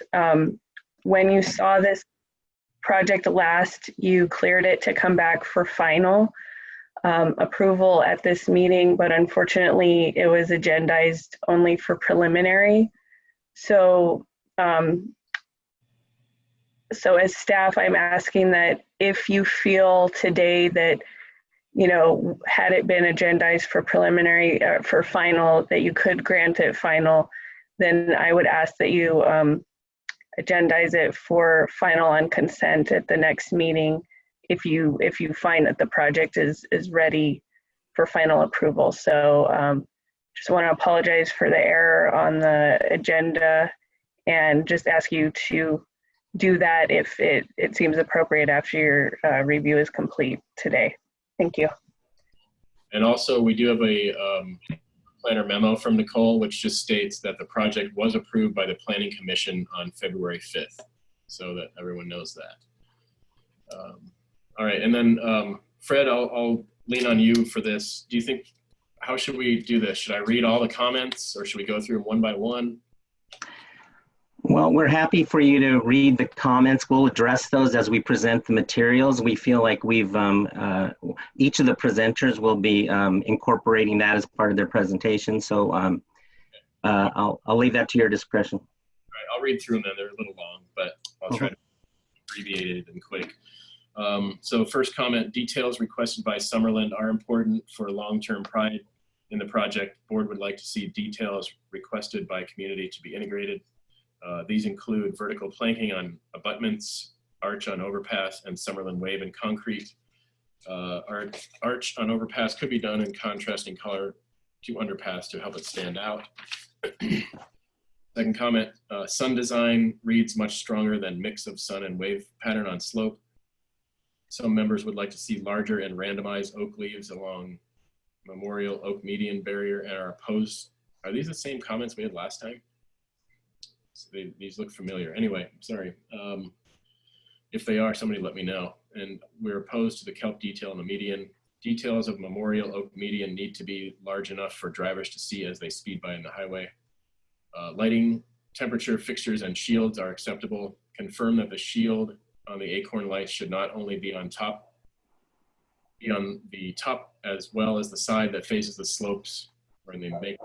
Green light standards on wall should have a more substantial concrete base articulation or a pedestal on the underpass wall that provides relief or pop out from the wall.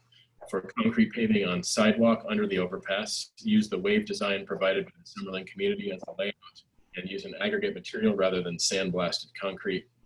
Board prefers the northwest landscaping area as proposed by the applicant. When choosing plants for the entire corridor, consider longevity of plants. So I think some of those were the same. I think we just carried them over, but I think that is updated.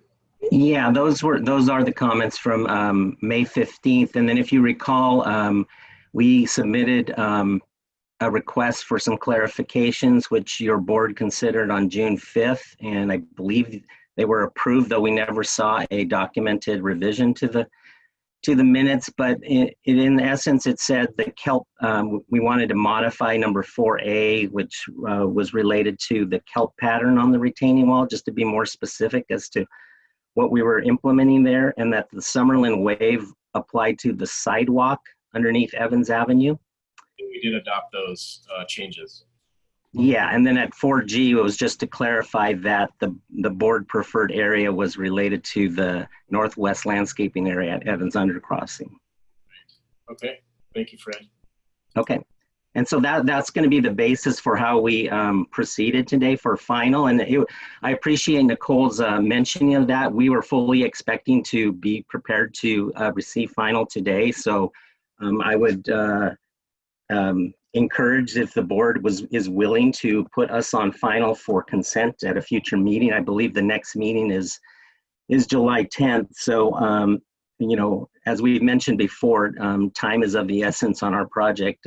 This is the third time we've been here after concept review. So, and we're winnowing down the comments.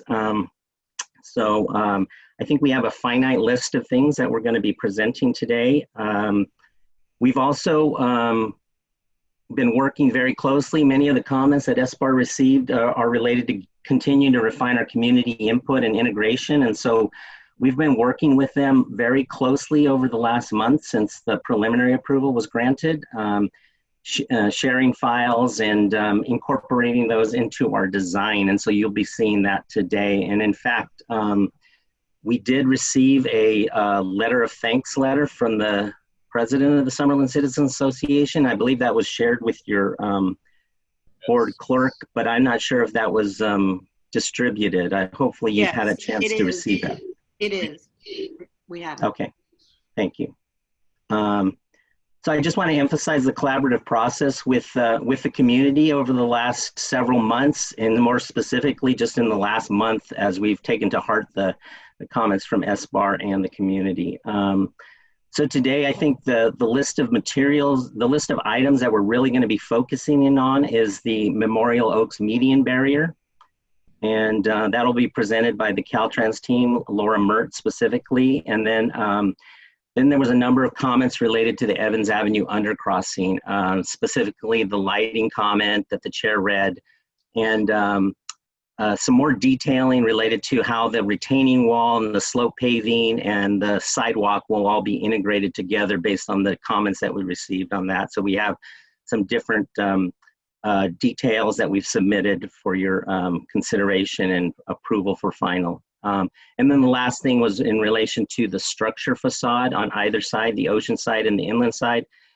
The integration of the arch back into the structure, the community identifier, and then the retaining walls with the vertical planking. So that kind of frames the presentation for today as far as what we're going to present. And I'll hand it over to Laura Mert with Caltrans. She's gonna, so if you have the presentation up, we submitted a single PDF document for just to run through all our materials.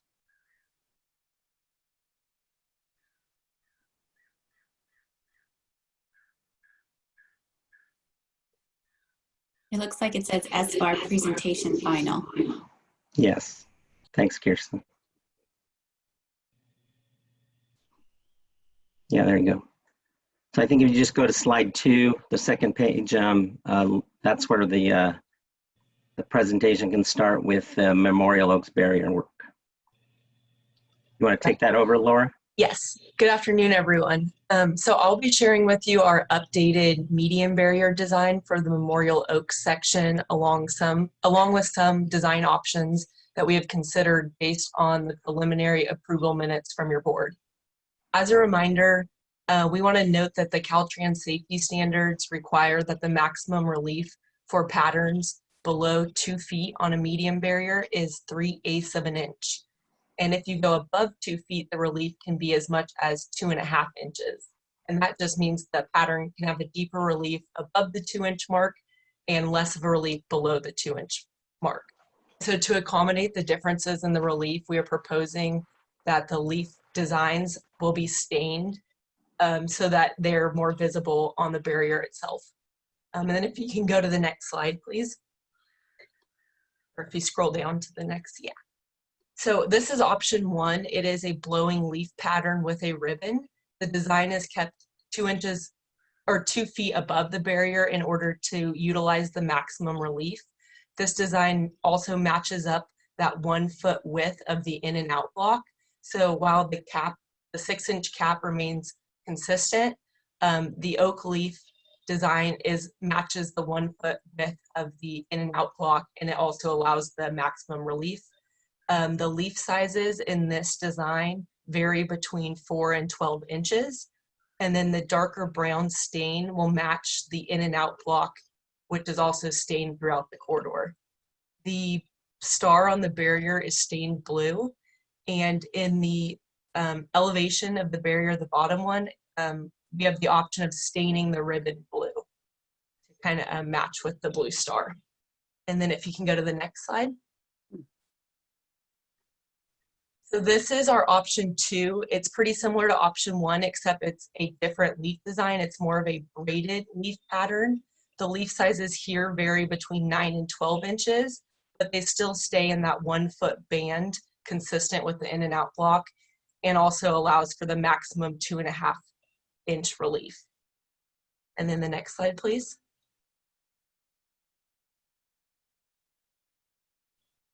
So option 3 is the blowing leaf pattern, but we are utilizing the entire surface of the barrier so that we can accommodate larger leaf sizes that vary between 6 and 20 inches. The ribbon in this design also has the option of either being stained brown to match the leaves or stained blue to match the blue star. And then the next slide, please.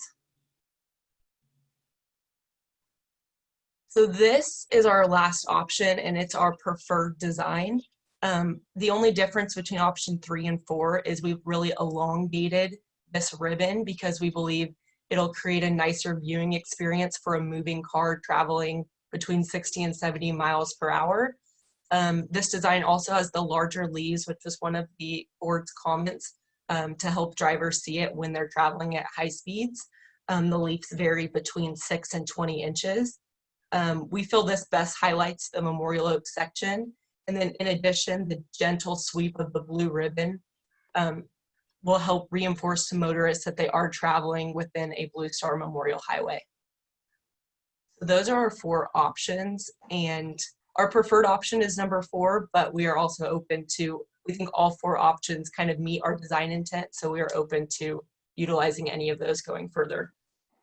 And Laura, did you mention how these sections, how long they are, and just for representation? Right. So the total length of the barrier within the Memorial Oak segment is about 3,400 feet, and so that's about 2/3 of a mile. The height of the barrier is only 42 inches to 60 inches. So these segments, they're a little bit, the elevation is exaggerated a little bit in the vertical direction, just so that you can see the design, because each of these waves, option 4, the wave is 200 feet long. So to give you a section that's 200 feet long by only 3.5 feet tall would just be very difficult to read. So the perspective we're trying to get from the driver with the wave is that in option 4, the wave repeats every 200 feet, which is about 2 seconds to a driver going at 65 miles an hour. And in option 3, the wave goes a little bit quicker and repeats every 100 feet, which is about 1 second to a driver at 65 miles an hour. But in all, the median barrier will only be in a driver's perspective for a little over 30 seconds. So yes, option 4, we believe, has the larger leaf pattern that can stand out. And even though it has the minimum relief of only 3/8 of an inch, we think with the dark brown stain, it'll allow it to be visible. And then the elongated wave that repeats every 200 feet will just give drivers, it'll just be a more gentle wave that sweeps through. And we think that gives the best visual to the traveling public. And those are our 4 options. All right, thanks, Laura. And so with that, we'll move on to go over the Evans undercrossing. So if you could please move to the next slide. We wanted to start off by addressing the comments that we received at the last meeting regarding the lighting. So this rendering has been updated. We did confirm that the lights do have the backside shield. So what that does is it focuses the lights more towards the roadway. However, as you can see in the image, there still is some light that does get onto the slope face there for the slope paving. And that's really to make sure that there's no dark spots to provide for just adequate safety lighting under the bridge. The other thing that was updated on this rendering is the actual lighting color. As we mentioned last time, the lights are going to be 3000 Kelvin, and the last rendering just showed a little bit of a cooler light. Next slide, please. And this is a perspective now looking underneath the bridge. Again, the updates here are just to reflect the shield that is installed in the light housing and then the lighting color itself. Next slide, please.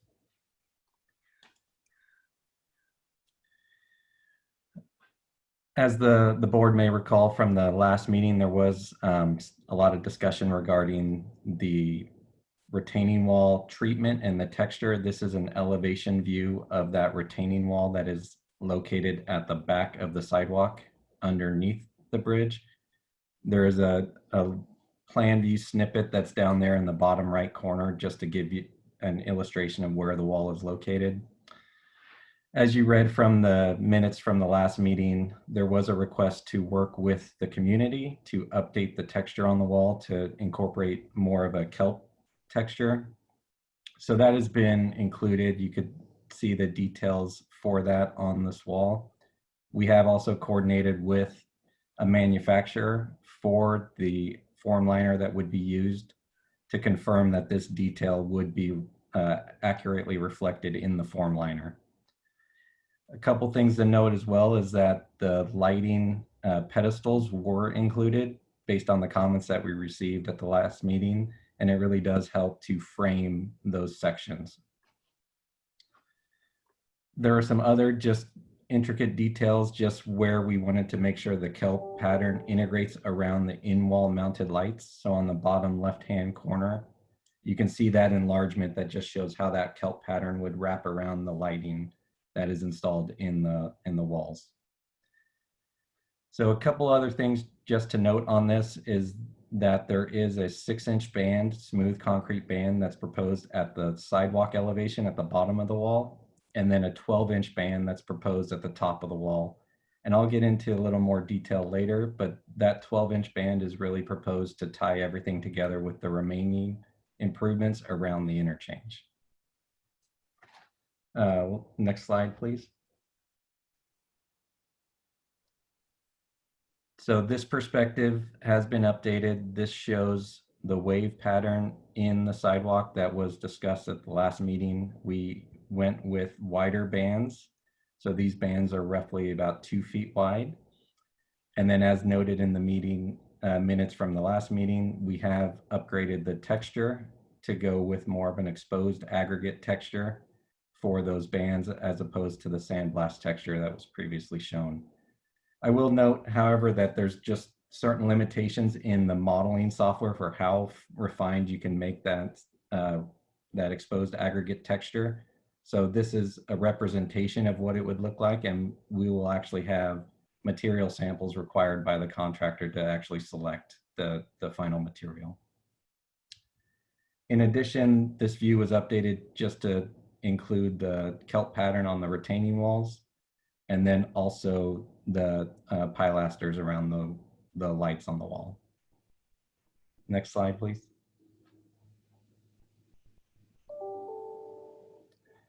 So this perspective is looking now directly at the wall. The improvements that I mentioned on the last slide are still applicable here, including the texture and the wave pattern in the sidewalk, as well as the texture and the pilasters for the retaining walls.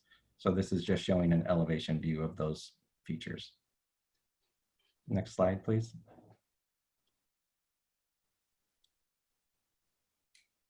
This perspective is now looking towards the ocean from Lily Avenue. So a couple things that were also upgraded in this perspective include all of the features that I mentioned during the last view, which is, again, the sidewalk texture, the retaining wall texture, and then some other items that were added were that arch that's shown in the center of the bridge going, spanning over the roadway. So we did evaluate the potential use of color in that arch. However, ultimately, we are proposing to go with plain concrete color because it brings everything together and in our opinion, provides a more cohesive design with the rest of the improvements that are proposed at this location. Next slide, please.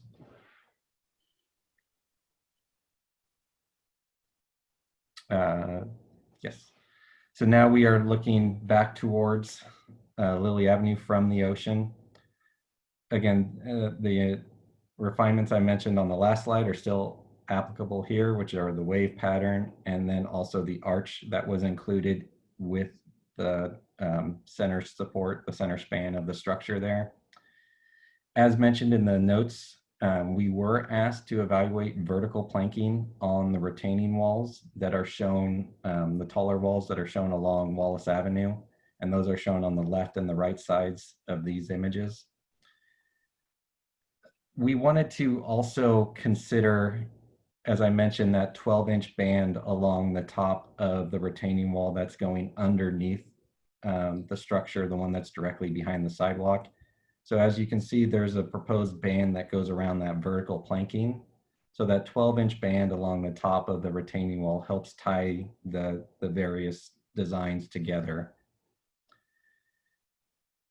One of the things that we found when we were evaluating the vertical planking is that there are a lot of vertical elements now with this design between the structure with the columns. You have the vertical elements along the railing on the top of the bridge. And then as well with the lights and the kelp pattern in the retaining wall. So on the next slide, if we can go down one slide, please. We took the same rendering and still included, instead of vertical planking, we still included the horizontal planking that was previously proposed.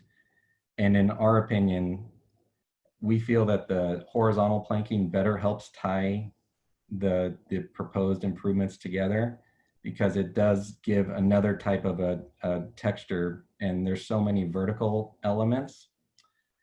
The other thing is that this wall is much longer. The retaining walls that extend along Wallace Avenue, they're much longer than they are taller. So with that length, you end up with a lot of vertical planks, whereas going with the horizontal planking, you end up with a much longer relief and then less vertical planking coming up from the slope that's shown there. So during Q&A, we wanted to put these two renderings side by side so that the board could flip back and forth between the two and see the differences. At this time, we would still propose to go with the horizontal planking because we feel it just better ties the rest of the improvements together.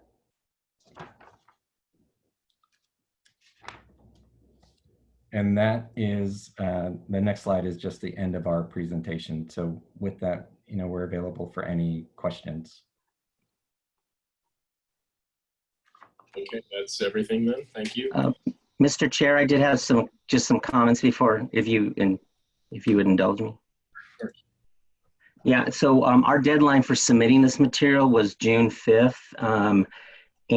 So we submitted all this to county staff, and then subsequent to that, we've continued to get some requests for changes from the Summerlin community, which obviously you'll probably hear about today. And, we haven't been able to address those, and we have opportunities to respond to some of those issues, some of which are really not part of previous direction that has been supported by SBAR at either concept or preliminary approval. So just wanted to make that known that if you do hear some requests today, it's not that we didn't hear that. It's just our deadline was June 5th, and it's going to be very challenging to make any further changes on this project, Okay.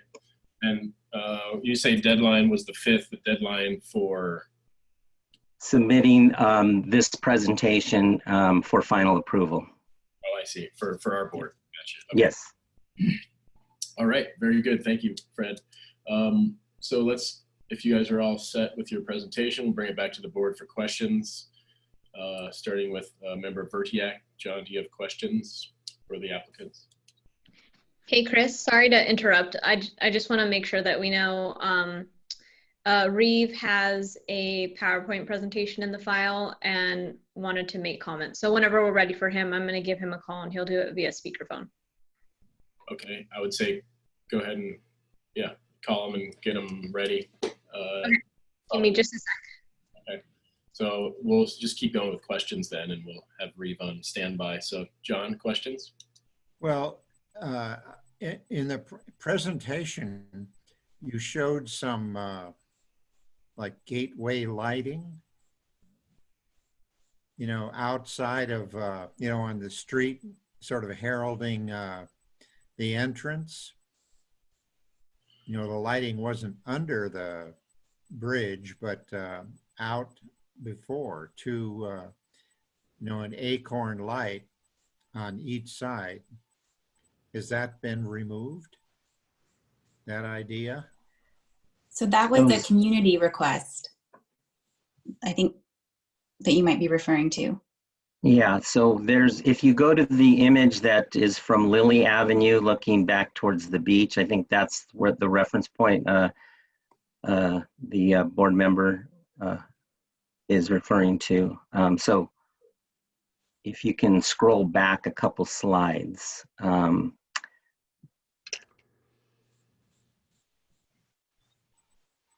There, Josh.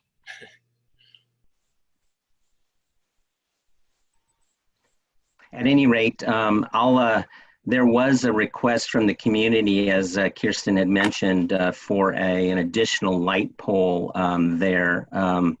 And so that was evaluated by our team. And maybe Zach, you can just tell them the distances between the proposed lighting under the undercrossing and the existing lights that are out there right now. Yeah, Fred. Just to clarify, there was the request that was made to add another acorn light outside of the structure. It's not what's being proposed as part of the design, because as Fred mentioned, there's already a light at the intersection of Lily Avenue and Evans. What does extend outside of the undercrossing are the in-wall mounted lights. So it helps provide that pedestrian scale lighting leading out of the structure. But then when you get to the intersection at Lily Avenue, you would have the existing lights that are there provide the lighting. So yeah, if we could go up, I think it's probably 5 or 6 slides. Oh. I mean, it was noted as gateway lighting. If we scroll down one more slide. So this is the rendering showing the proposed condition, which includes 3 lights, 3 acorn lights on each side of the roadway underneath the structure. And then the only lights that extend outside of there are the in-wall lights in the wall. And then at Lily Avenue, which is where this perspective is taken, there's already existing acorn lights. And the distance between that light at Lily Avenue and the light that's proposed underneath the structure is only roughly about 90 feet. Okay. Does that answer your question, John? Well, yeah, it's too bad. I thought that the lighting outside, you know, in front of the bridge on both sides was very effective. I mean, it sort of introduced you to the, you know, the scale of it. And I thought it was a good idea. I'm sorry it's not there. Okay, and are those, while we have you on this slide, are those, there's 3 lights on each side, but they're not directly across from each other, right? Are they offset? They are across from each other. So the intent was to line them up so that they are in between the columns of the structure. It's just this perspective that's throwing me then, maybe. Okay. Yeah, and this is taken from a corner looking towards the bridge. How far apart are those lights under the bridge? What's the distance? They're spaced at 43 feet on center. And so the light you had outside previously would have made, you know, it evenly spaced. Yeah, it would have made it consistent. Just Summerlin, that one was removed. So just to clarify, we did not propose a light outside the bridge. I think that was a comment that was received from the Summerlin community. As I mentioned, there is existing lights at the intersection of Evans. And so based on discussions, I believe with this board last year, there was a concern about having too many lights at this location. And so that's where this concept was ultimately developed. Okay, thank you very much.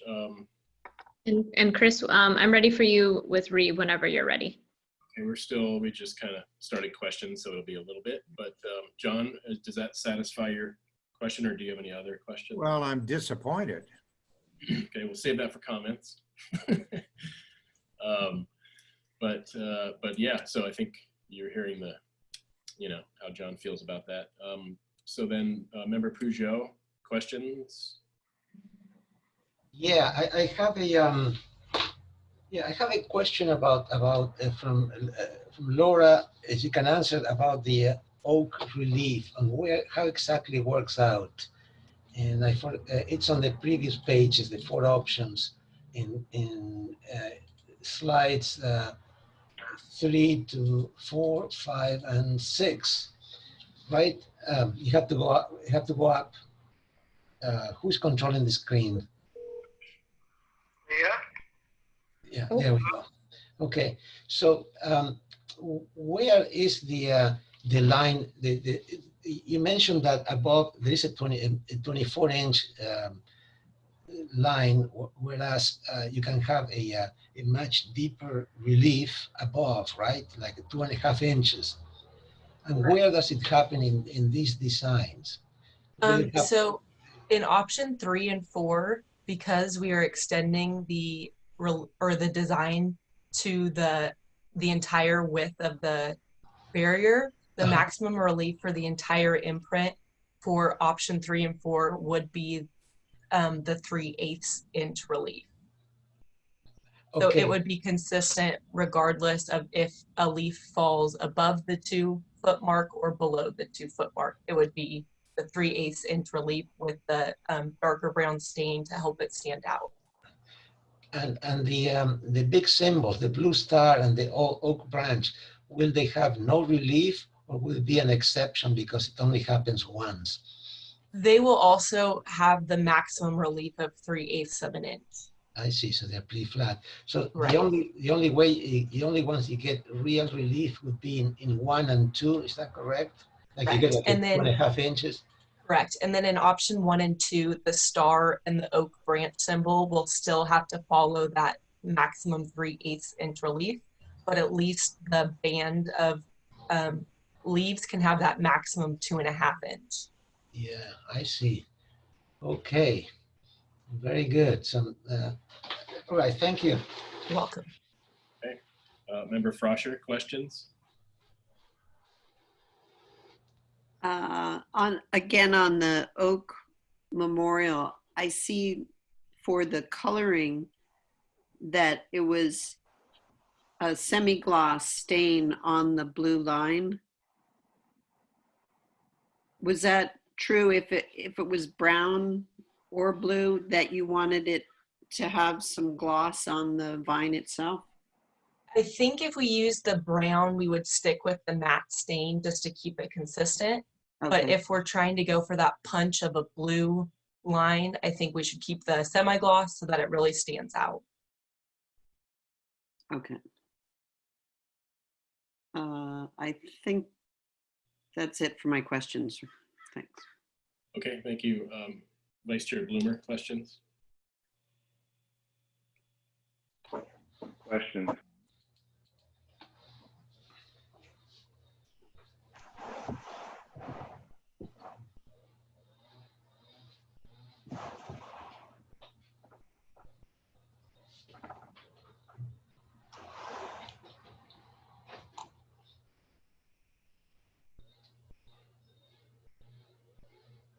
Did you say no questions?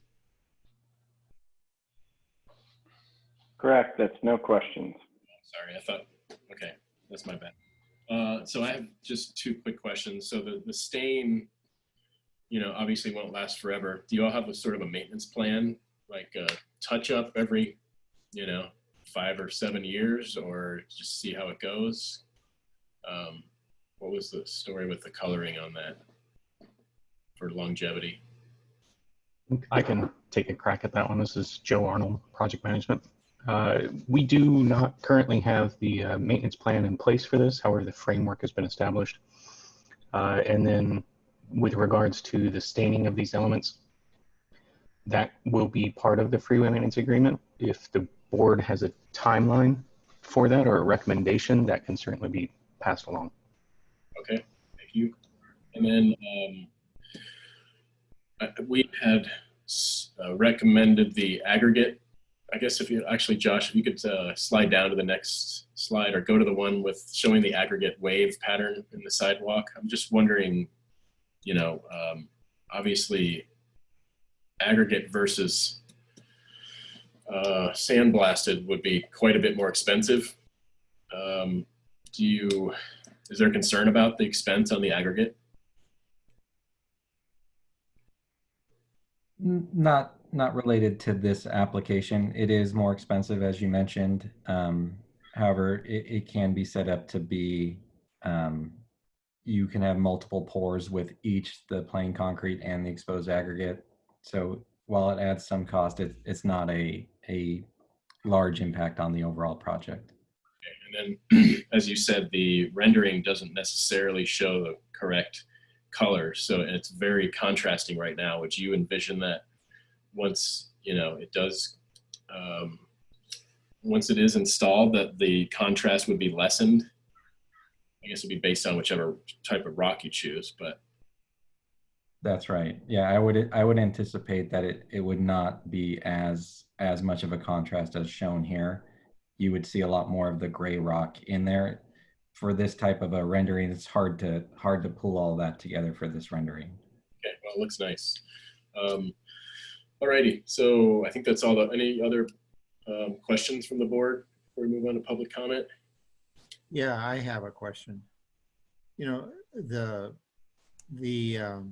banner shown on the light posts, is that an addition that Summerlin asked for? Or what's it going to say on the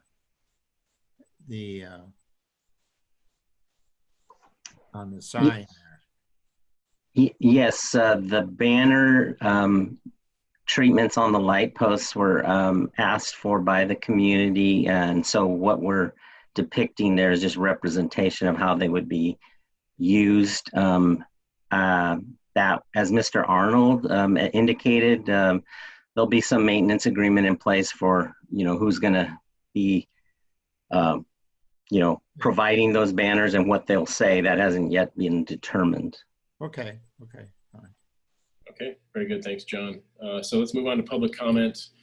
Anyone from the public wishing to speak on this item? I know we have a presentation from Reeve, so maybe we'll start with that. And so what do we need for that, Leah? So I believe it's that first file. Hold on, let me double check. It is, yeah, it's that first, well, I guess it's depending. It's the SCA Evans slideshow.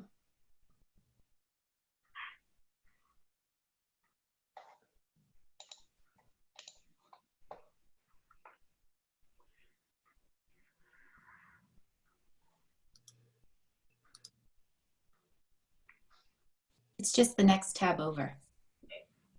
Josh?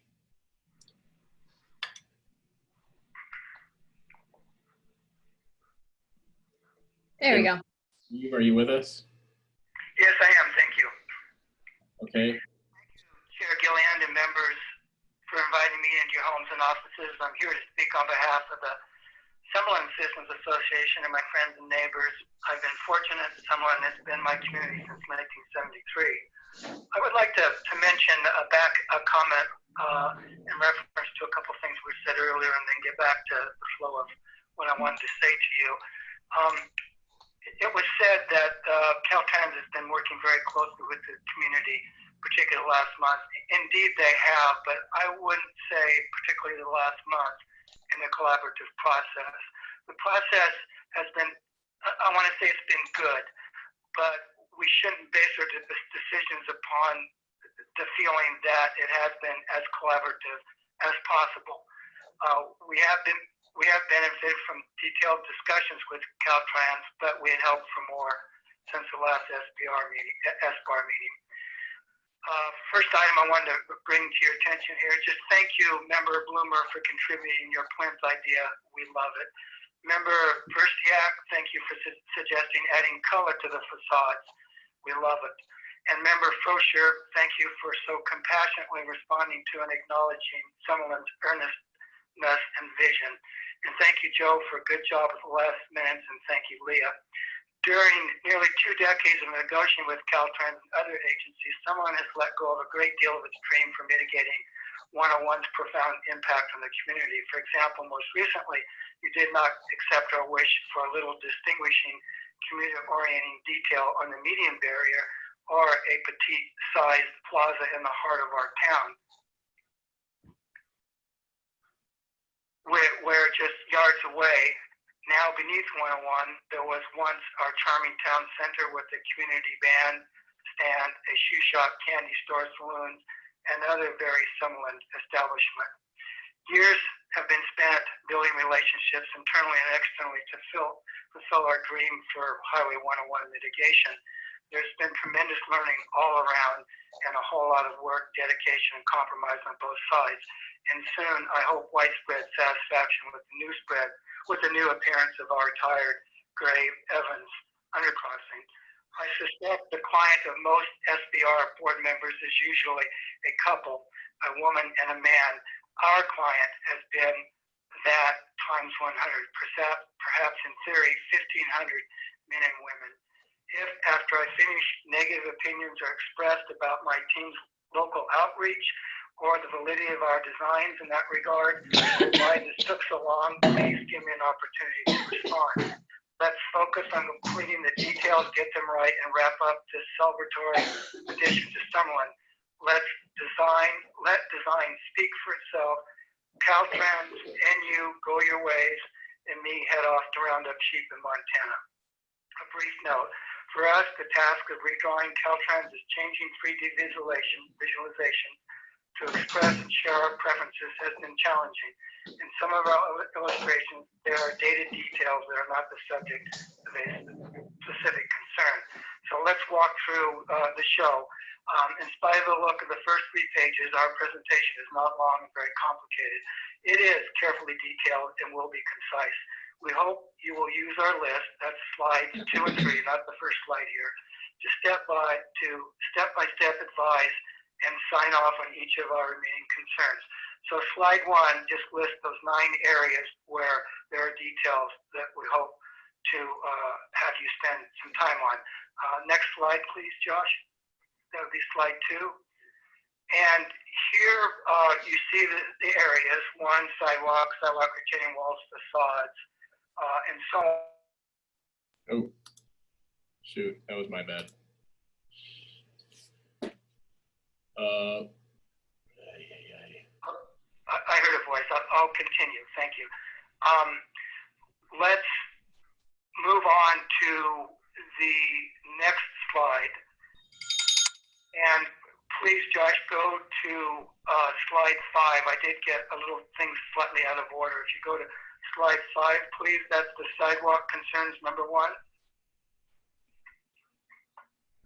Sorry, Reeve, I gave you 4 minutes there, so I'm hoping, this isn't really totally open-ended. So if we can move swiftly, that would be helpful for us. It's a very long day. Yes, I know that, and I'm doing my best, and thank you for the warning. I'll continue to do my best. We are collaborators in this process, Chair Gillian. Let's, all 3 groups here, let's go to slide number 5. Evans, stop. Can we stop for a second? Hold on. Let's just address this, okay? How much time do you want for your presentation? Since this is not normal public comment. Just make a request. Let's get it granted. Let's give you the time. Let's get it on with it. Make a request. I can roll through it. You can follow me carefully. It's 5 How much minutes. time do you, Reeve, how much time do you need to do this? Because you can't, this is not a 2-minute presentation. Make a request to the chair. That's how the procedure works. They'll give you, if he grants it to you, you have it, and we'll get it done. We can stop with this interruptions. Let's do 8 minutes. Okay, you have to request it. Yeah, so we had 8 minutes to finish the PowerPoint. I believe I could be shorter than that. Yeah, let's do 5 minutes. We had a 3-minute introduction that we didn't really need, and so we'll give you 6 minutes, but let's rock and roll here. Okay, so the floor is yours. Go to slide 5, and it says sidewalk concern number 1. That's it. One more slide down, please, Josh. Okay, one more slide right there. Okay, so our concern is that our pattern be faithfully implemented. Do you agree with that? I appreciate Josh's support on that. That is the pattern shown in the center of the slide that we want implemented, and I believe it will be. I just wanted to emphasize that that is the pattern. And please accurately visualize for us the material that will create that contrast. That was discussed earlier, so please share those sample boards with the community when a determination is made as to that contrast. If you look at the inset 3D visualization, that is closer to the contrasting we're hoping for. So now let's return to slide 4 so we can look at the wall concerns. Okay, Well, that's sidewalk concern number 2. That's not 4, but look at the contrast there. That is way too much, as you noted earlier. Let's go backwards, if we could, to slide 4, the wall concerns. So upwards. One more up. Okay, our wall concerns here are, what is the projection of the plinth from the wall? We want those pedestrian friendly. Again, as was stated, and I have confidence with this now, that tilt pattern will take into consideration the in-wall light fixtures. We don't see it in the illustrations, but we would like a smooth band around those fixtures so the fixtures don't cut into the pattern. We would also like a maximum 6-inch width of the top and bottom bands. We don't agree that that external band at the top of the freeway above the vertical planking is an important element in the consideration of that band. Please go to slide 7, where we begin 4 pages of facade concern. Number 1, we submitted recently the above fonts showing their tracking, etc. This is the font Baskerville as well as Brioso Pro semi-bold that we want to be used on those facades. Next slide, please.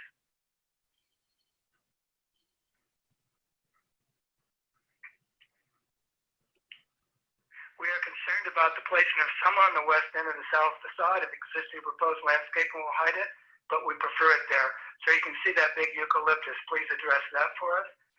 We want, let's see, go down to the next slide, please. This is the most recently supplied sun symbol. This is the symbol we want to use. We supplied the teams on the other side vector files. If they need anything more, we'll gladly do that. There's a bit of description there on how to use it. I think that makes a lot of sense. Let's go down to the next slide, please. The community has asked for tinting of the undercrossing areas. Over 70% of those surveyed wanted tinting. In the upper image, we show some tinting. It's photoshopped of a rendering done by Caltrans. It may not be exactly the right colors, but I think there's emphasis and charm there that's went by tinting of the facade. I hope we can hear some constructive comments on how we might achieve this look. Next slide, please. Almost through, guys. Next slide. Sutherland Sun placed the sign we just said on the abutment, and note that the placement is key to its success. And what I've done in this slide, I've shown better contrast between the waves so we can visualize the effect of the sidewalk wall and slope together. This wave pattern, the sidewalk, is closer in contrast to what we're hoping for. The next comment would be about bridge barriers. We've got 3 more bridge barriers. I have no visual for that, but the Sheffield Bridge is getting barrier rectangular inserts between the vertical posts of the new bridge barrier for attenuating sound. We have asked repeatedly for those. I would like to hear if we're going to get those or not. Item number 5, slope abutments. I just addressed that. Item number 6 has 1 visual. That would be the next and last slide. And thank you, member John. I'm sorry, I can't pronounce your last name at the moment. I too believe that those lampposts are very important to the integration and softening of this central smack dab in the middle of our town. And I think you are very sensitive to that. So I show those 2 lampposts in place here. You can see a degree of coloring on the arch. Those lampposts are gateway elements. They're not for lighting. They were never intended to be lighting, but they could improve lighting by throwing some light on throwing light on the facade areas. In March, a meeting was had, which my last comment in March, a meeting was had at the SCA where 100% of the people there voted for these lampposts. Thank you so much, and I'll stay nearby if you need any clarification of anything. Thank you.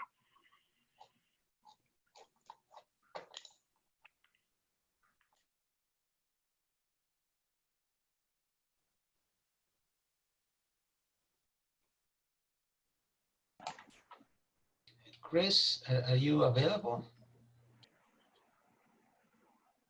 I'm sorry, I was muted. Thank you, Alex. Are there any other members of the public wishing to speak on this item? I see a hand go up from Tim Howie. Tim, are you there? Yeah, is he muted? I can't see it. I don't know why it doesn't show up anymore. Give me just a second. For some reason, my view got changed, and now I can't see the participants. Hold on. Or the attendees. But I'm going to promote him to a panelist. Okay, perfect. No. Tim, can you hear us?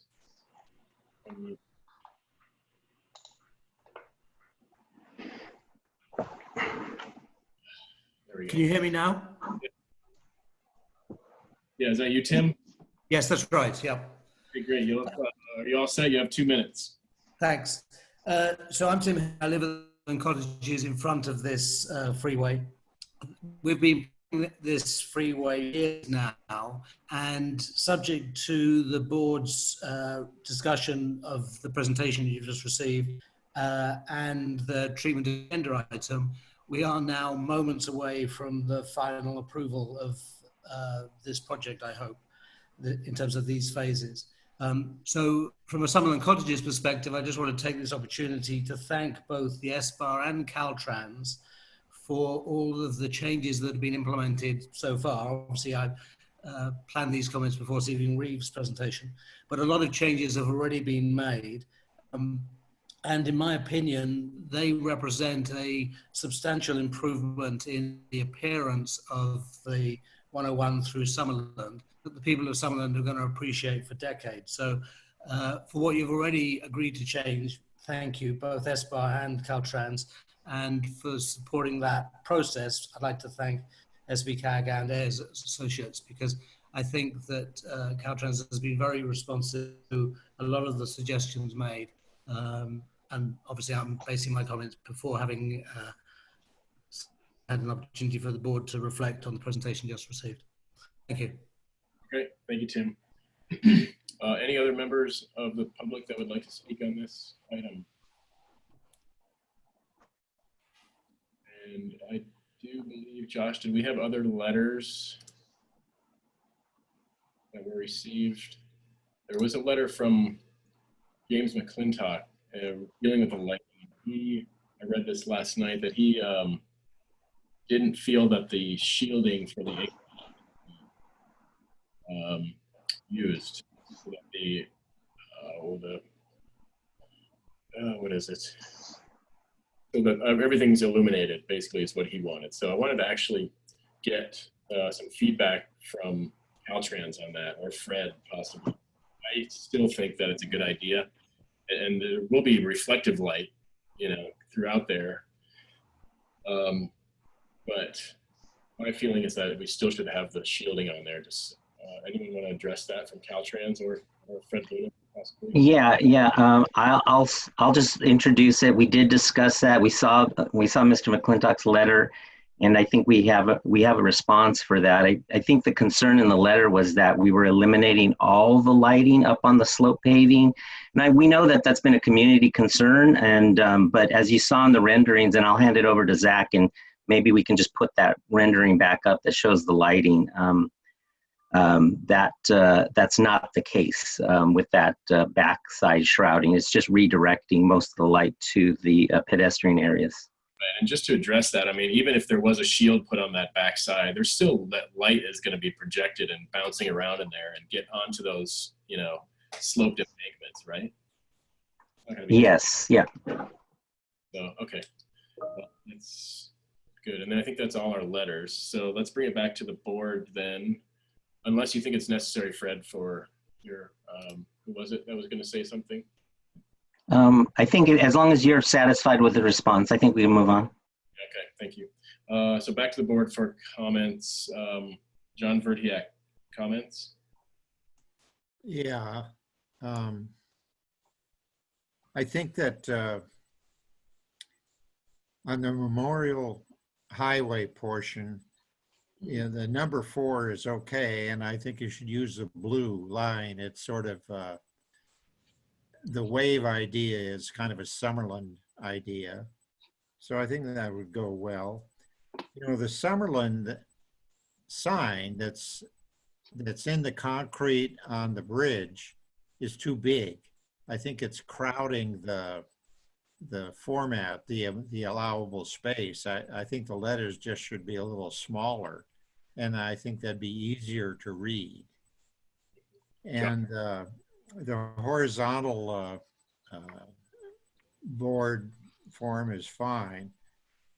And you know, on the median bearer, you've shown a rock pattern on the median.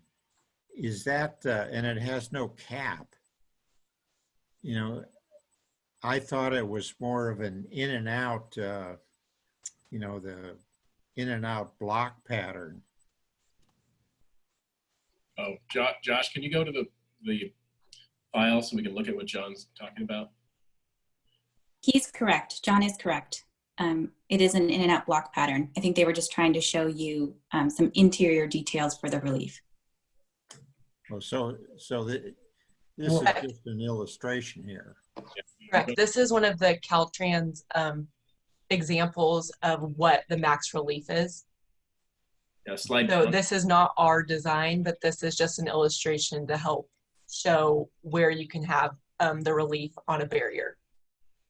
But if you go to option 4, it shows that in and out block cap stopping when you get to the Memorial Oak. Yeah, John, slide down, please, to option 4. Josh, thank you.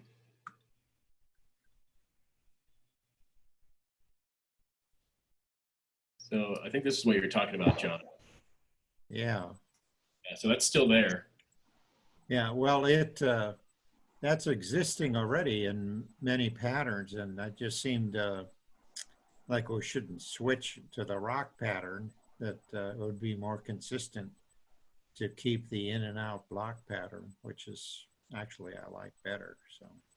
So this is leading up to the, you know, from here over is when we start this new leaf thing, right? So at the beginning and end of this, we do have that in and out pattern. I'm not sure I'm following what you're asking for. Yeah, that's correct. So anyway. Okay, additional comments or? Sorry, anything else, John? No. Okay. All right, comments, Member Peugeot. Yes, regarding the oak leaves, I'm a little bit torn in the sense that I like the designs 3 and 4 are fine. The problem is that 1 and 2 have the relief. So I fear that the color will fade over time if it's not, you know, I think it would be hard to, I don't think we should trust maintenance to keep these colors, you know, alive, so to speak. As you can see, it's kind of a little bit difficult to restain this, especially in the middle of on a freeway median every so often. And I think we're more dependent on, you know, what gets built. But if it can have a relief of 2.5 inches, then even if it starts losing color, at least it will have a shadow and it will be perceptible. So in that sense, I'm torn. I think I'd rather rely on the relief. And it seems like number 2 is the one that has the larger leaves. Perhaps the leaves could make more of a wave, like on 1, going up and down a little bit, perhaps, and stay within the area where the relief is allowed. So I'm leaning. I would like to hear from the rest of the board. I like the other designs, like I said. It's just that I don't trust that will be visible 3 or 4 years after installation. And you know how quite often maintenance is difficult on a freeway, especially on a median. like that. So that's how I lean on that. Regarding the planking that I think Zach mentioned, the planking. The advantage of vertical planking is that it works. You don't have the issue of the freeway sloping, and then the pattern gets cut off at an odd angle. I would prefer the vertical planking on the sides rather than the horizontal. It's not a big deal for me. I think they're both acceptable. I like the way you worked out the frame around all the wall and the spaces. I think it's very nice. But I think it's easier to apply a vertical planking on a surface that is not straight, that it goes up and down, so it doesn't break the pattern.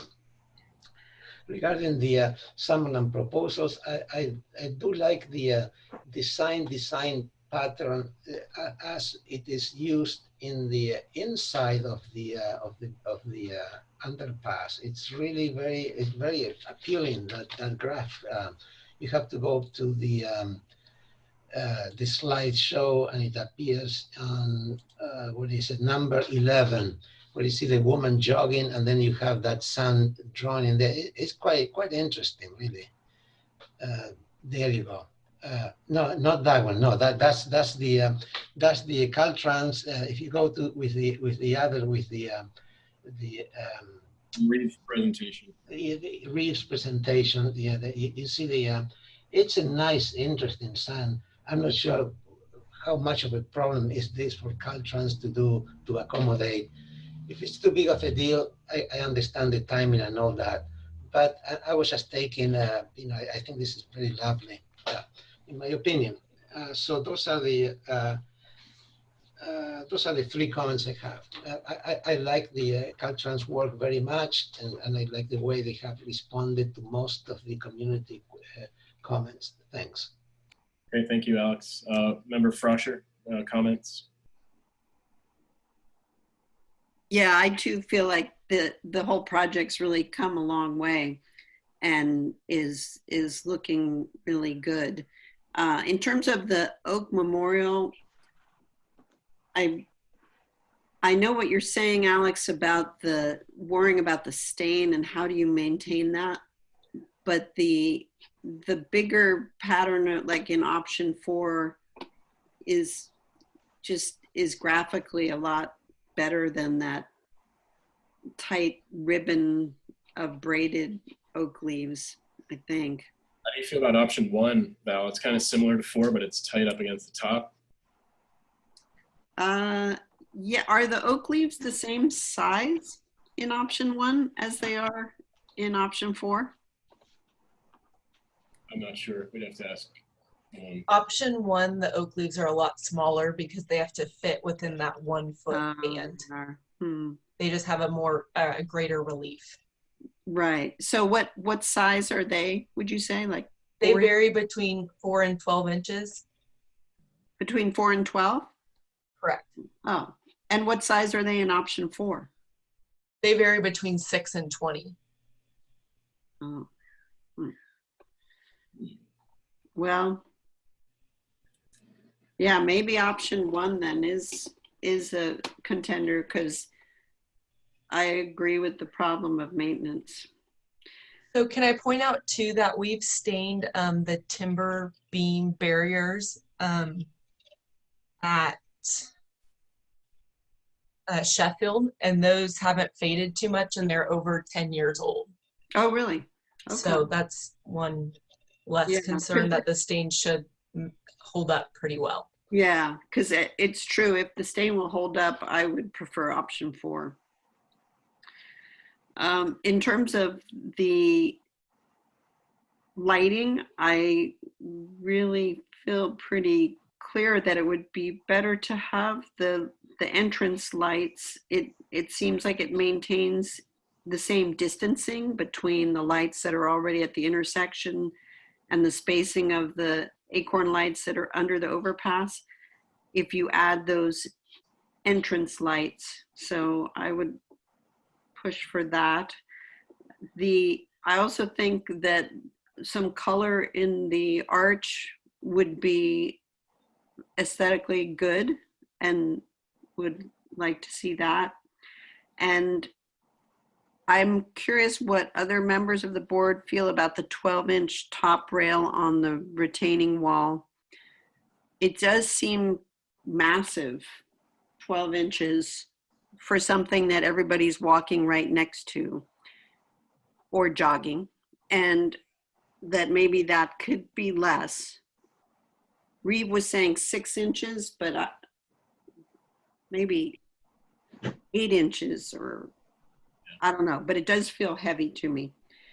Then I like the vertical planking. And I also like that Summerlin lettering that they showed in Reeve's PowerPoint. I think that would have a huge effect on creating character, and it's a simple choice to make.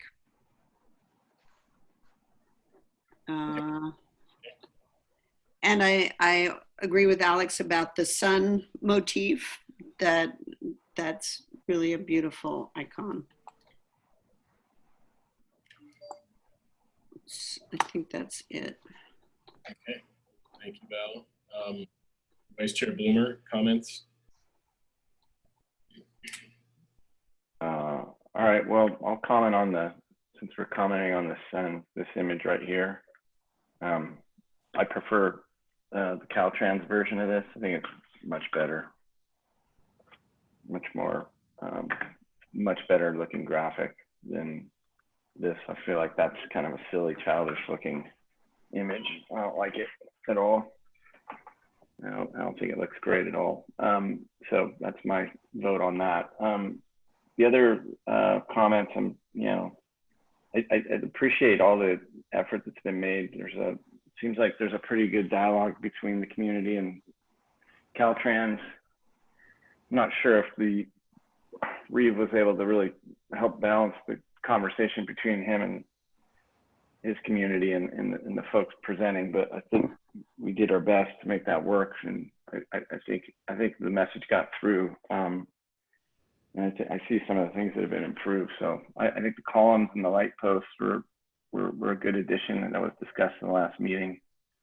So I don't really have any particular comments to add, Chris, other than I really don't like that image that I'm looking at right now with the sun on it. I don't think it's very good. But other than that, I kind of have a neutral position on the rest of it at the moment. Okay, we had some good comments. Everybody else too. So, all right, let's see.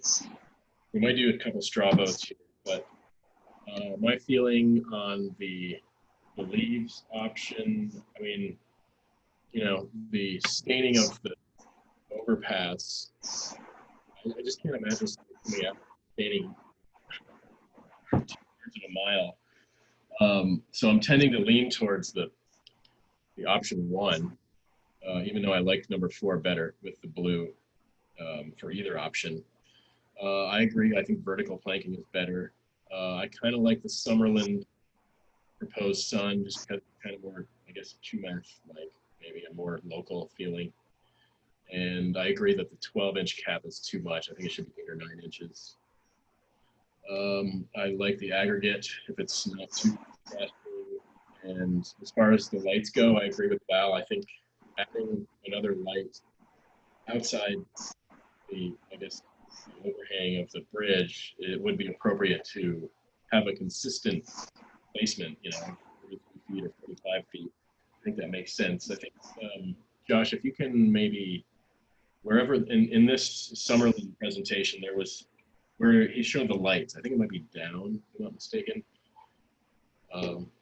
Yeah, right there. So to me, I guess, I don't know where the lights are at the intersection, but I would be tempted to say that they should go on top of the wall also, not out the landscape. For one thing, it's, even in this photo, it's blocking the lettering. So I would suggest that if we are going to add lights there, that they be added to the top of the wall like the rest of them are underneath the bridge. So that's pretty much it for new comments for me. How about if we, at least for the leaves and the options for that, let's take a straw vote. Who would like to see option 1? I guess I would be one of those. So that's 1 vote. I could go with either 1 or 2. I mean, I like them. I agree with Valerie as well. It's just that I trust Relief more than so I could go with 1 or 2. 2, okay. And I don't like 2 because it's just way too small leaves. I mean, 2 might be okay if it was modified, but it's too repetitive. Too heavy and repetitive or something. How about just do this one person at a time then? Josh, your preference? I'm trying to figure out what the difference between option 3 and 4 is, but those are my favorites. I would go with, what is the difference? Does anybody know what the difference is between 4 has a gentler curve, so the wave goes over longer distance.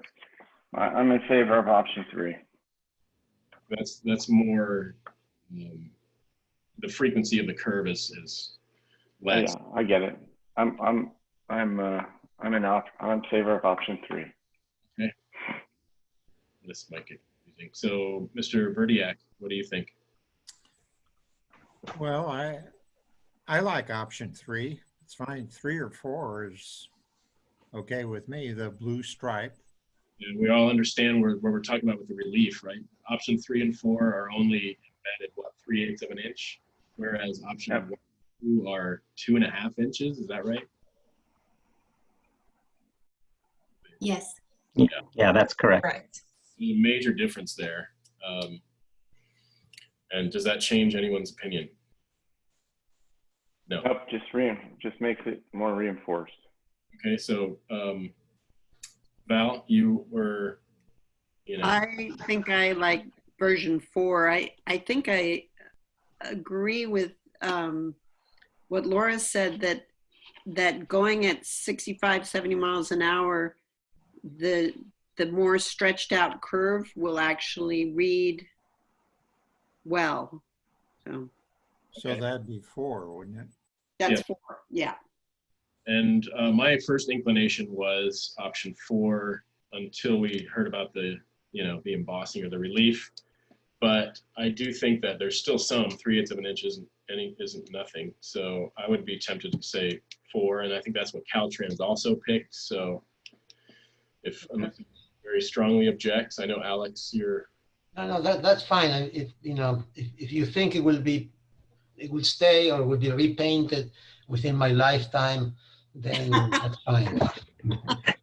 The only worry I have is that if it is only 3/8 of an inch and it's not repainted, then it could just look like chips, like pieces of the wall that got chipped out, but hopefully not. So do we want to, and I think Caltrans mentioned that, they would lean on us to maybe say, what, every 10 years it's painted or restained, I should say, or 7 years, 8 years. I guess it really depends on how well it wears. Obviously, the north side will be less than the south side. So I don't really know what to say about that. Once you go every 10 years or every year that ends with a 0, like in 2030, 2040 and so forth, or something like that, So every decade, I think, makes sense. Well, this probably won't get built until 2030. So 2040. I'm sorry. All right. Then the vertical versus the horizontal planking. It sounded like it was kind of a 3-2 vote, maybe. More wanted the vertical, Caltrans wanted horizontal. Anyone feel very strongly about the horizontal? No. Okay, so I think we like the vertical. The Summerlin Sun, it sounded like everybody but Josh liked the Summerlin's version. So Fred, I know that, as you said, there's, some of this was last minute. So obviously you can't get final today. So is it still a possibility for you to consider that as your, the logo or whatever for that embankment, the Summerlin Sun. Yeah, we talked about that as a team. Yeah, we didn't get that image until last week. And so obviously there wasn't much we could do about it. We went in with our proposal, which has been shown to the board for, on a number of different occasions. And I know we can't get final today. We can come back on consent, Zach, did you have any thing you want to say about constructability related to all those curvatures? The other pattern was very, it was a little bit more tangential and, radial. This one has a lot of curving elements. That's right, Fred. So there is a concern with being able to construct that and have it look the way it's shown on the rendering there, because that slope is sloping in multiple directions. It's not just one smooth slope. And so trying to overlay a pattern like that and then have the contractor construct it so that everything lines up with the way it's shown on that image is going to be challenging. Mr. Chair, can I ask the applicant a question real quick?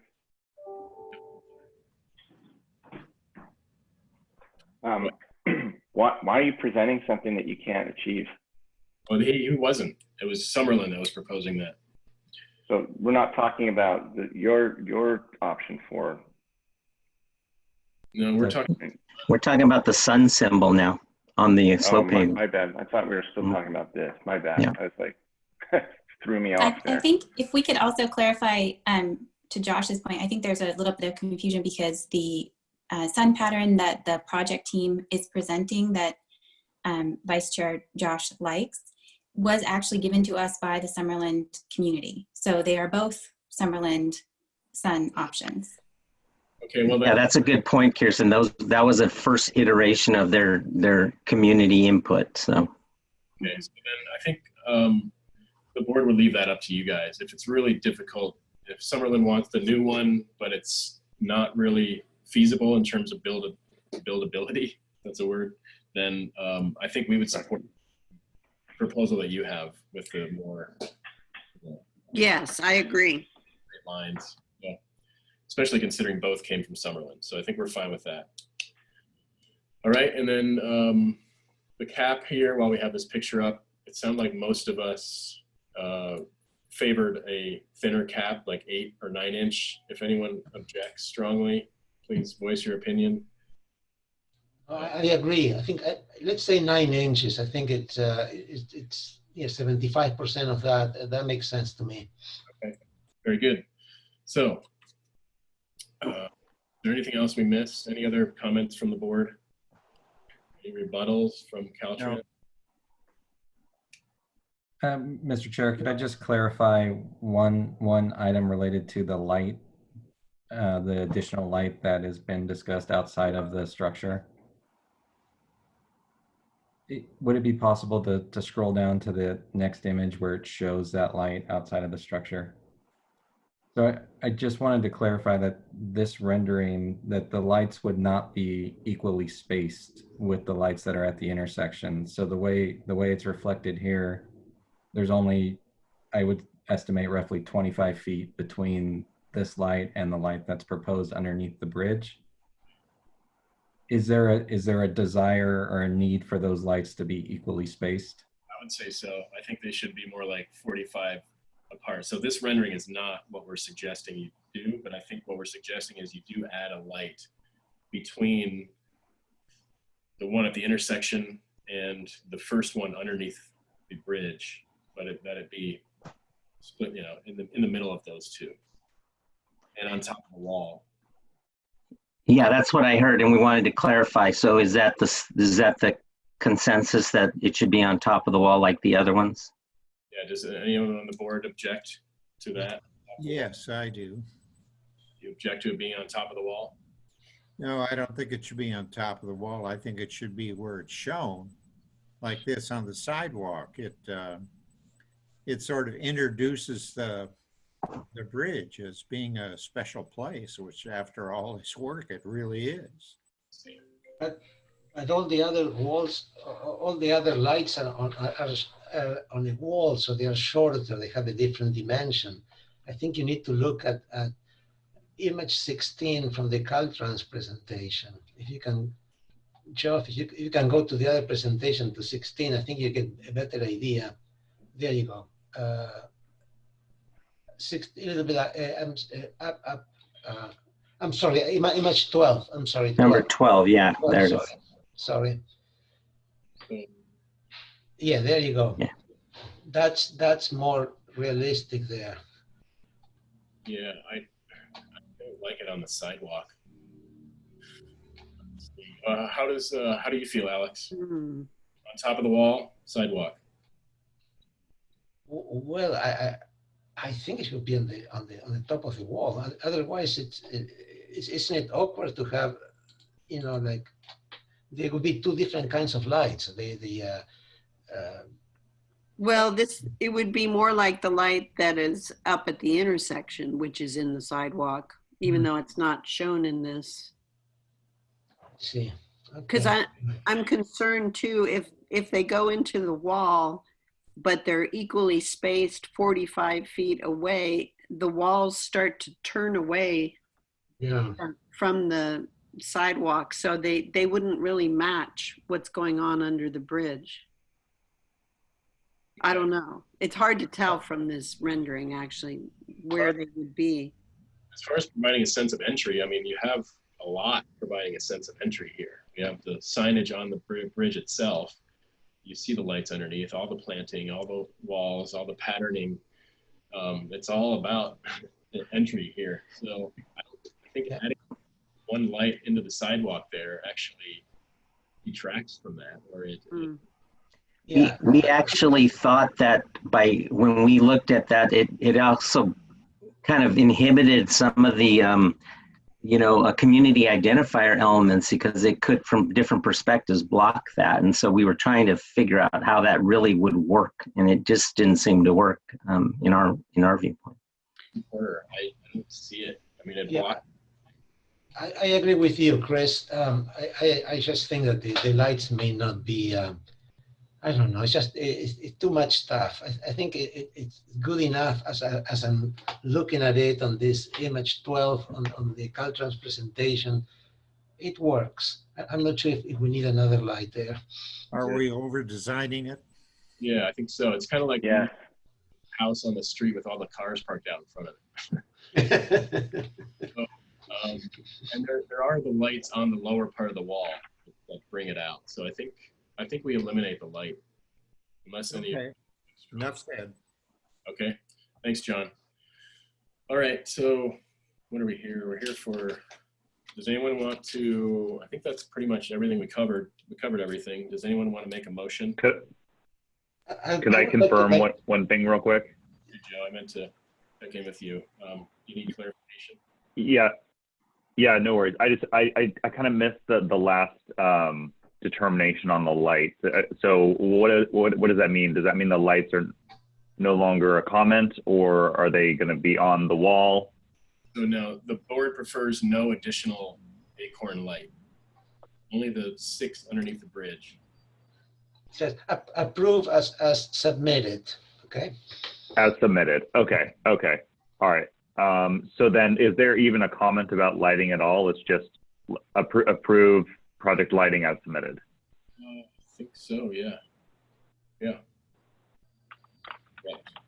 Okay. You're okay on all the other comments? What about the lettering for the Summerland sign and the color in the arch?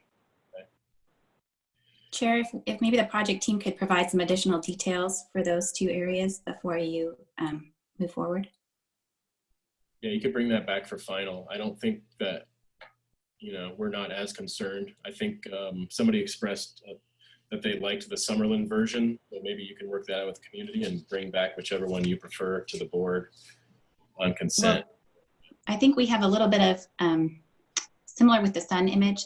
The Summerland identifier here that you see in the project proposal was actually provided by the community. And then we received a different request in the last few days. There are some limitations regarding the request as made, meaning that we can't just pick any font and use that on the bridge itself. And so we were able to match closely the previous request, which is what you see before you. So that's an issue. And then there's also some, maybe Zach can talk a little bit about the constructability of the arch, because the idea of the color isn't as simple as it may seem based on how we have to attach this identifier to the structure itself. Real quick then, Josh, can you swing over to the Summerlin presentation about what font they were looking at, and we can all take a quick look. It doesn't look that much different to me.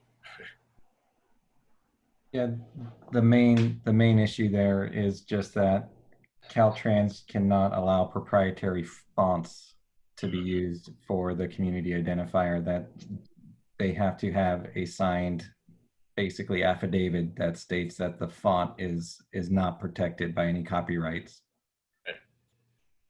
And the same goes for any other decals that are added, that we have to certify that there is no copyright issues with using that material. So I think they want a serif font instead of a sans serif, like Right. you're showing it. You don't have any of those? Like, I mean, you must have some kind of a serif font. Well, the issue with that, Alex, was that the serif request came in after the submittal deadline. Previously, they had requested a sans serif. So okay. If the board would like to specify a serif now, you know, that's an option, but please don't specify a specific font because okay. that's Yeah, unachievable. just any serif font, and you could bring it back final on consent. Yes, that would work. And then the arch, there was mention of color and that it's difficult. Is that right? The concern with the color in the arch is just that, like what was expressed for the barrier, just long-term viability and maintenance, and over time that would fade, and then you're gonna have that look different than the rest of the bridge. So just from a long-term standpoint, there's just a concern that it will not have the same appearance. Over time, yeah. I mean, honestly, I think adding a color there would actually be kind of strange. Unless maybe it was the brown from the above, but really it's just weird. Unless you color where it says Summerlin and the sun and do all that, then it's just one added color out of nowhere. I think it's, again, getting too busy. I agree with that comment. It seems a little bit out of nowhere. So anyway, I think that's okay. That's fine. Yeah, that's fine. All righty. Good. Mr. Chair, may I make a suggestion? I'm sorry. What? Who's this? This is Tim Howie. I was just going to make a suggestion, maybe help. There are two segments for approval, 4B and 4C, and I believe the board's open questions just relate now to phase 4C and the Evans undercrossing. I'm sorry, I'm not following. Can you restate that real quick? And we need to move on pretty soon too. Sure. There are two segments for discussion today, segment 4B and 4C. Segment 4B includes the Oaks, which the board sounds like have a consensus on, and 4C, which includes the Evans underpass, which sounds like your board want to see some further clarity on. I understand, Tim. So neither one of them are eligible for final approval today. So we'll move all of it to the next meeting for okay, thanks. Yeah, but thank you. All right, someone want to make a motion? I'll make a motion to, let's see, for preliminary approval to continue to the consent calendar for final on the next meeting. With the comments made regarding, well, do I have to list the comments or Joe, or can you help me out, Joe? Joseph, yeah. I can read through the comments real quick if you guys want. Please, yeah, please and do then that. and then you can finish your motion. Yeah. Okay, great. So first comment I have is approve project's lighting as submitted. Next comment is the 12-inch top rail cap is too large, reduced to 9 inches. That's only. Next comment. lower wall. Go ahead. Everywhere, Joe. So that's just for the, I don't even know what you'd call it, the retaining wall. Lower retaining wall. Because you do have a 12. Oh, this is for the, okay, so it's the 12-inch top rail cap for the retaining wall? At the Yes. underpass. Yeah, at the underpass. Yeah. So yeah. that's Okay. right. At the underpass is too large, reduced to 9 inches. Okay, got it. Next, Summerlin's lettering on sign could be reduced in size. Return with final lettering font with final approval. Next comment, board Joe? members prefer option number 4. Yes. Before you move on, can you change the word font to serif?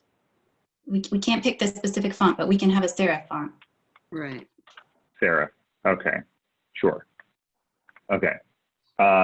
Next one, board members prefer option number 4 to be used in the Memorial Oak median barrier.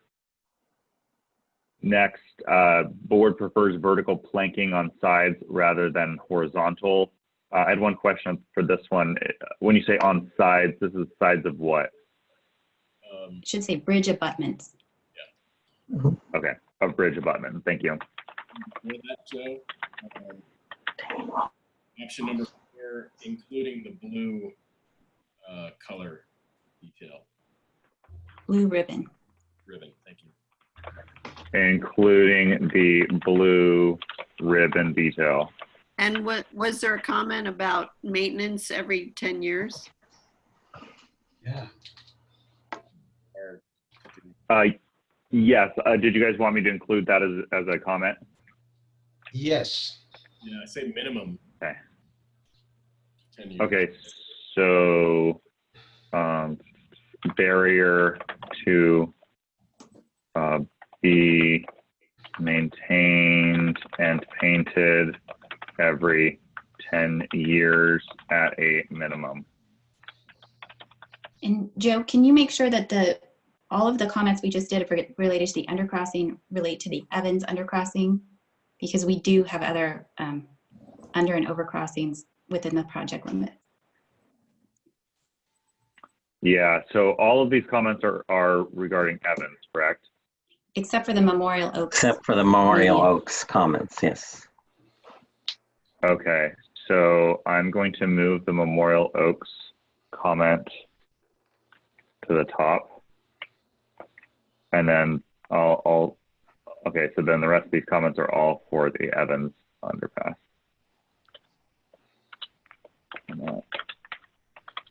Give me just 1 second.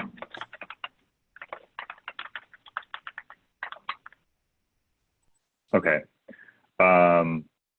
Where did we leave off? Okay, I have one more comment. The board is supportive of both options presented for the sun motif in the concrete design and defers to Caltrans to determine the design that would be able to be executed most effectively.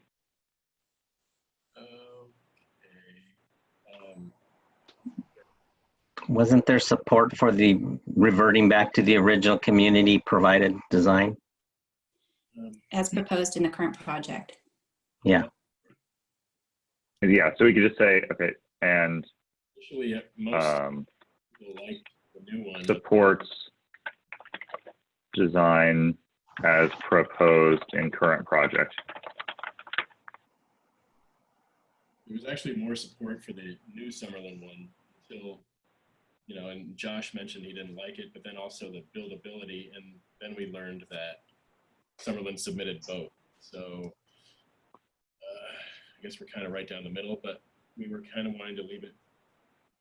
We would defer to Caltrans for the choice because we accept both. So then the comment would stand as I read initially. Okay. Yes. Okay, so those are my comments. Okay, so we have a motion. Anyone want a second? Mr. Chair, hold on. I want to, under discussion, I want to propose an amendment to the proposed motion by Mr. Peugeot. I'd like to I'd like to see if we could get this back on a full. I don't think this is a project we should bring back on consent for final. I think it should come before the whole board. I'd like to consider amending the motion to reflect that.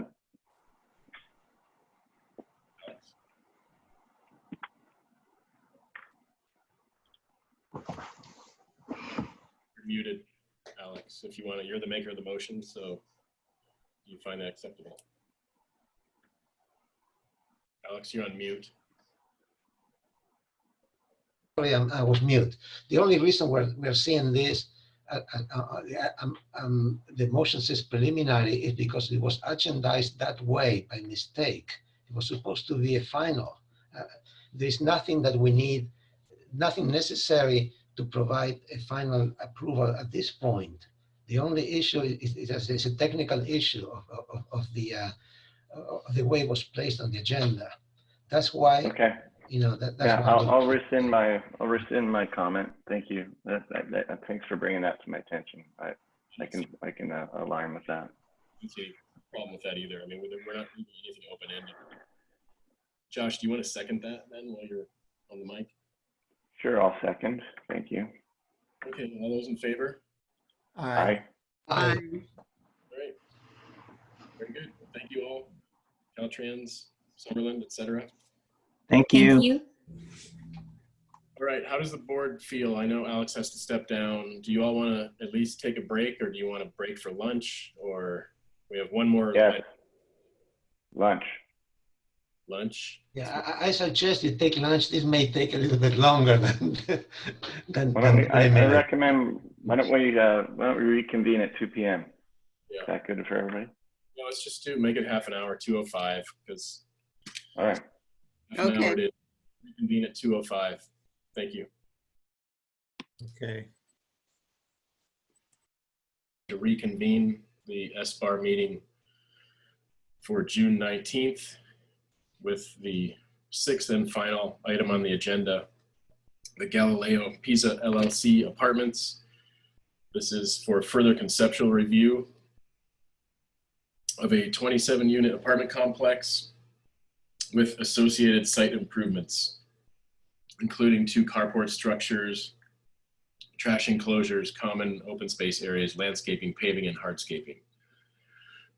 27 apartment building would total 26,737 square feet and be comprised of 9 single-story first floor flats and 18 two-story units comprising the second and third floors. 60 standard parking spaces are proposed, including 27 covered, 6 guest, and 2 handicap spaces. Grading 2,700 cubic yards of cut, 1,400 cubic yards of fill, and 1,300 export. All avocado trees to be removed. And this is located at the corner of Patterson and Calle Real, Eastern Goleta Valley Community Plan area. So, do we have the applicants here with us today?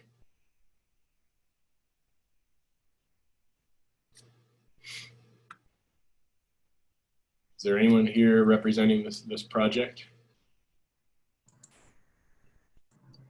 I see a hand raised. That's Robert. I'm going to move Robert to panelist.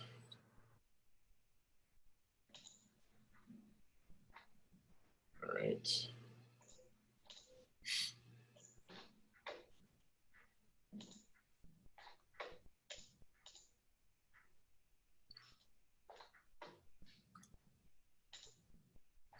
Okay. Hey there. Trudy should be on the meeting. Maybe she's trying to log in. Oh, it's on mute. Okay. Hi. Okay, so your names for the record, please. Trudy Carey. I'm Robert Richards, a landscape architect. Okay, and so who's presenting today? I'll be presenting today as the applicant, Trudy Carey, and as you just met, Robert Richards. He'll be doing the landscape portion. Okay, so we are ready when you are. Actually, okay. We do have a lot of comments, so typically when we do that, it's best to go through them one by one.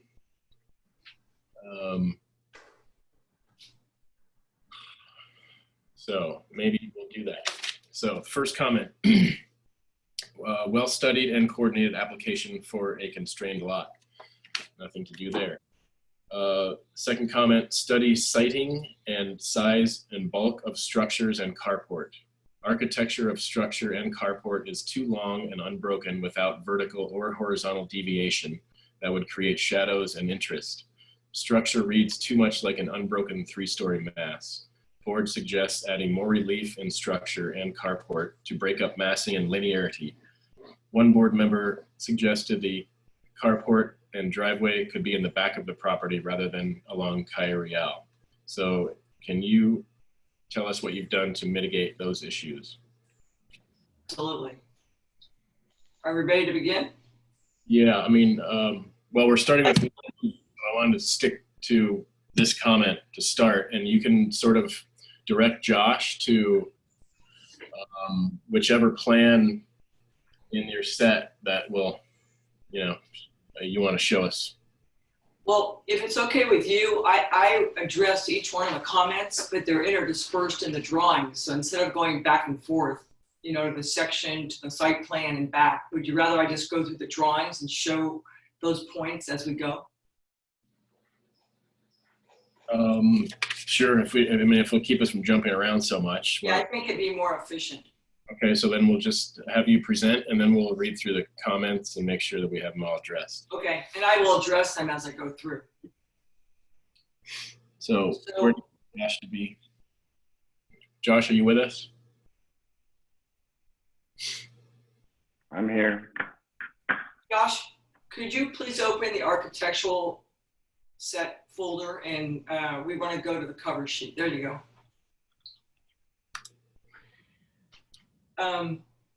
First of all, we're ready to go. We've done a lot of work since we've seen you. Just to give you a brief overview before we start, as you know, the Orchard Park homes are directly across the street from this project to the north, and we have some letters from them.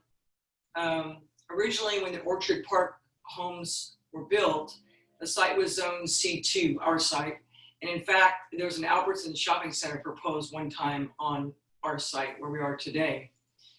Then about 10 years ago, the site was rezoned to DR20. As you know, that's a high density residential use with height limits of 35 feet to promote housing. And you pretty much have to go 3 stories to achieve the density that's encouraged in this zone. With the building tucked in the back corner, oh, the pointer worked right there. You can see the location minimizes the view of the property or the building from Orchard Park and the neighborhood because there's 5 lanes of traffic in front of us, on the side of us. And on top of that, the 5 Orchard Park homes starting on the far right are single loaded across their street. So there's no homes right near the street on that particular section. Also, where the building's located, we're not directly across from the other Orchard Park homes. So we're right here. And so this is Orchard Park all the way through to here. So we think that's a pretty good location for the building. They can give you the pointer. We can't for many reasons. Hello? Trudy, we can't see your drawing. If you're drawing, we can't see where you're drawing if you're drawing on the page. Oh, okay. Ask him. Can you turn on the pointer for us somehow? Go up to your view options at the top and search for annotate. That'll bring up a little menu for you, which then, you know, there's a little draw tool which you can use. Okay. Can you see it now? The cursor. No. Okay. I don't want to hold everybody up. I'll just keep going. So, so we think it's a good location for the building for many reasons, as you'll see as we go through. Our self-storage center, which is to the south, is 35 feet tall with architectural projections above that. And what's interesting is it's 62,480 gross square feet. And it's compared to our proposed project, which is 27,723 gross square feet. So as you can see, by just comparing the buildings, this proposed project is only 44% the size of the one behind it. The neighborhood streets in the area have been highlighted in yellow and crosshatched. Those areas have no on-street parking, just for reference, and that's one of the issues with this particular project. We are striving for a project that's compatible and respectful of the neighborhood while balancing the lack of overflow parking in the area, an odd-shaped island-like parcel with two 20-foot front setbacks bordered by 5 lanes of traffic on 2 sides. And so it's a challenge. We're pretty much down to the inch in every direction.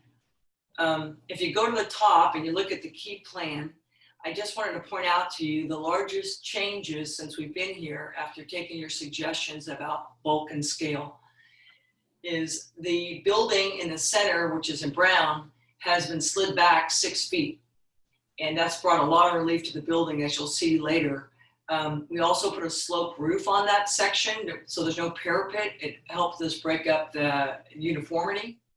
And the other thing that's a significant change is we had 2 long carports before, and now we've broken those into 3 small carports. And what that's done is it's given us landscape areas on each end of all those carports. And as you'll see later, we've kind of got a promenade feeling now in the interior driveway, which is one of the comments the board made. Josh, I'm ready to now go to folder 5, exhibits, and I want to look at the public parking analysis.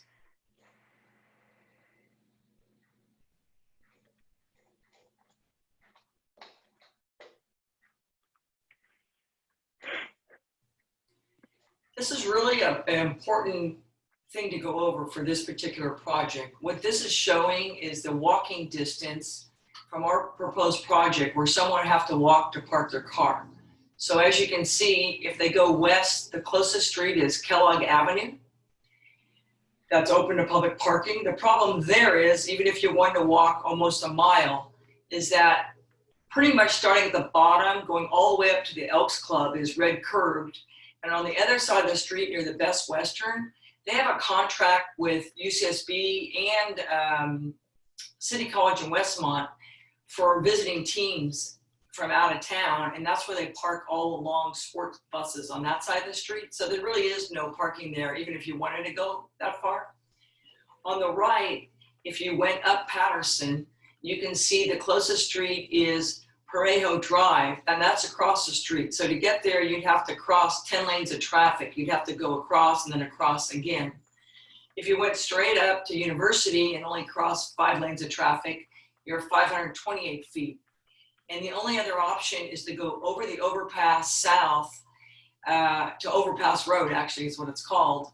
And that's almost a half a mile away in front of Terra del Sol. There's no parking on the other side of overpass at this time. You're going to see, we did a lot of work on this because it's a big issue about whether we're going to have ample parking and whether the new parking ordinance should be applied here. So we consulted with Public Works, Will Robertson, and Scott Shell and Associated Traffic Engineers. And I also canvassed 2 local developers who've recently built big projects under the new ordinance. So the result of all this is residents don't want to walk that far. And I think that the quote says it best from Scott Shell. There is something called a walking guide, and per the walk guide, the maximum distance residents will walk for parking is 300 or 500 feet. And even then, not in the heat, rain, or in the middle of the night coming home from work. That doesn't include perhaps crossing 5 busy lanes of traffic. So when we talked to the Tobes Group, Derek Hansen and Gavin Moores of Capital Pacific Homes, they both have newer projects that was built to the new ordinance. And they both stated they would never build another project with the current ordinance because the projects are totally underparked. The Tobes Group was nice enough to send a letter, which you have in your packet, explaining exactly what happened to them on their project. It's so bad that they've been open for 2.5 years and they can't lease up because there's no parking left. The first tenants took it all up, and they're even considering buying a piece of vacant land across the street for parking because their whole project is stalled. The engineers and the developers all agree that the parking ordinance doesn't take into effect the location of the property nor the availability of overflow parking. For example, the parking requirement in Santa Maria is the same for Santa Barbara, even though they could have different average household sizes. The parking in a dense neighborhood, like maybe downtown in a city, is totally different than out in the country as to overflow parking.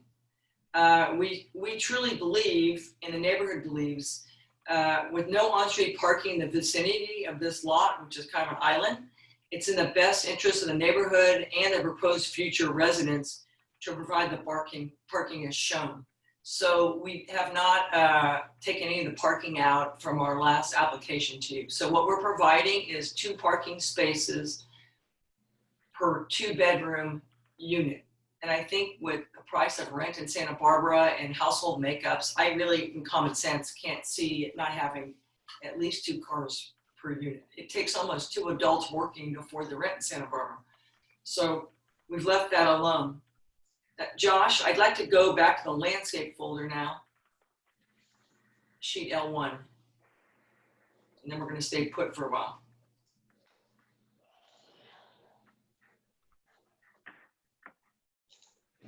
I wish Trudy could teach a class on how to do this. You're amazing. Thank you. Love it. Love you. I would have put them in order, but I didn't do that right. Okay, so we have a lot to tell you. There's a lot of work that's changed really because of your input. So here we go. This is just going to be a brief overview, and it's going to be a little repetitive because we're going to show you highlights on the following sheets. But here again, I want to point out the center of the building you can see is slipped back the 6 feet. I mentioned to you that the roof has changed. You're going to see that later. The 2 large carports you can now see are 3, and you can see where the trees are planted at each ends of the carports. And now you can see when you come down the private drive, you kind of have a tree-lined interior drive. One thing that surprised the heck out of me is the acoustical study came back, and the sound on the site is fine, and there's no sound walls required. I think it's mostly due to the distance we are back from Cala Real, and our self-storage building is blocking the back of this building. So there are no acoustic needs other than some special glass facing Patterson Avenue on the 2nd floor. So with that, we took off any solid walls along the perimeter except at the entries for accent and at the pedestrian gates, because I don't like gates that start sagging off the post. And we'll show you that a little bit later. The other thing that happened is the right-of-way up near the corner at Cala Real, and as it turns a corner, is very shallow compared to 20 feet at the other end of the project. So we went ahead and we took our fencing and we pulled it into our property to open up that corner. And later you'll see a blow up, but we've stepped that way back at the corner so we could augment that with more landscaping and make a softer turn. Otherwise that would have come to a point fence-wise. So in regard to adding more residential units, which was something you asked us to explore, we're currently at our 40% minimum open space requirement, and we were unable to add more units from that division. And as the needed parking needs to remain the same, and open space and parking really go hand in hand, we could not find a way to add more units to the property. It's everybody's developer's dream to add more units, but I can't in good conscience add more units and reduce the parking. It's just not feasible on this particular site. Then you had asked for some additional details, and you'll see those later. We've added details regarding the entry walls, the fencing, the transition from the fencing to the wall transitions, the pedestrian gate access, and other architectural details the board requested. We did look at moving the building to the front of the site, and if I can use the cursor, I would. We believe the building location as shown will provide the least amount of impact on the neighborhood and the public. In this location, the mountain views are retained from the view from the Patterson overpass. And that's a significant view corridor in this area as explained in the Goleta Community Plan. And this puts the building over 250 feet from the homes at Orchard Park, as you'll see later in the site section. In addition, the proposed site layout, it maximizes our opportunities to layer the landscape screening all the way through the project. So I think this is really the best suited location. We did explore it though, and I wanted you to know that. Then Orchard Park Homes across the street was a PUD. They had concerns that they had expressed about our driveway being across from their driveway and the possibility that we would have they would have traffic accidents in that area. So after our last meeting, staff asked us to have the transportation engineers do another study on the collisions along Kelly Row in the area and particularly at their driveway intersection. So that's been completed. And it came out that there's been no significant accidents. If you compare it to the state average, it's below the state average. So there's no further work to analyze there. Public Works did have one comment. They wanted to advise the neighborhood that the Public Works requirements are not an item of review by the BAR, and the neighbors are welcome to address their concerns to the Planning Commission. The neighbors also were in favor of a left turn pocket to come in our project besides the driveways lining up. And so that was his input. It's a condition. I can't build a project if I don't put those in, basically. Okay, Josh, we're off to the next sheet. Oh, I'm sorry, we're going back to architecture.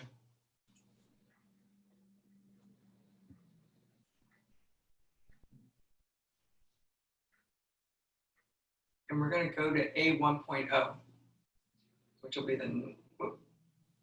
There you go. Whoop, I think you just went past it. Go back up. Back up. One more up. There. Perfect. So this is showing you the floor plans on the ground level, but I want to bring it up for a couple of reasons. Are we on the right sheet? We're not on the right sheet. I'm sorry. Go one more if you don't mind. I'm looking for A1. Okay. This is the blow up of the floor plans, and I'm bringing this up because, just briefly, on the left is the typical floor plan blown up, and at the top in yellow, you're going to see how the front patio works for these units upstairs, and also the open terrace where other residents will walk by. So it's kind of like being at your street cafe with the public going by, and this is facing the mountains. And if you look to the right, this is our ground floor flat, ADA adaptable. And you'll see one of the comments previously was to add some more privacy and landscape at the front of the building. And the green at the top is the enlarged planner we were able to get. And also we've added a privacy screen wall 42 inches high to block the potential headlights and noise from the cars and add more privacy to the covered walkway and also the units that have parking in front of them. And that was a great suggestion to have.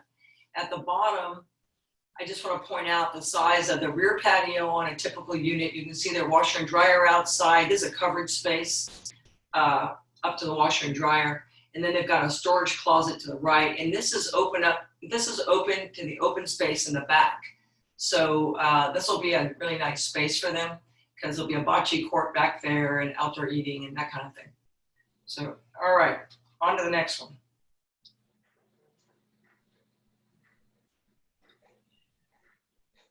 So this is the first floor plans on the ground. And I wanted to show you how the landscape changed. I wish we could get the pointer to go here. But if you go to the center of the building where it was pushed back, you'll now see the landscape in front of it got much deeper in depth. And it turned out it gave us kind of a plaza feel and emphasis to the front. The 42-inch walls that are in that area, we went ahead and tiled, and you'll see that on the elevation. So it worked out well. Robert's going to go over the landscape, but I want to show you something for just a second as a visual. If you look at the black dots that are in the finger planters, by breaking up the carports, we were able to add more finger planters and get the Melaleucas along there. And you can now see the variety that's coming in along the private corridor there. I think we can go to the next one.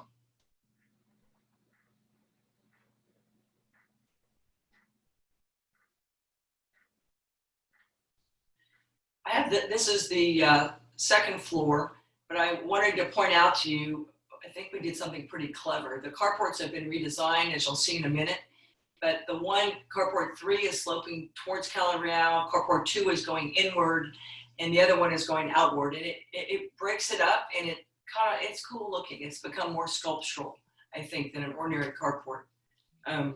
So we're on to the next one. The significance here on the third floor, obviously the units, but the roof plan is here, and you'll see the center section and the slope roof now. By sloping the roof, it came down 3 feet 2 inches in height. The parapet was eliminated in that section, obviously, and that represents 1/3 of the building. So that's been a really nice change for this. Then we're ready for the next one. This is a detailed section that you saw before. If you look at section A, the biggest difference here is you'll see at the covered walkway, you'll see now the 42-inch wall that's there. And if you drop down to section B, we've relocated the stairs on the left. You'll see that later. That helped us get more landscaping in the front. But significantly, at the very top, you're going to see the sloped roof and how the height was reduced there by 3 feet 2 inches.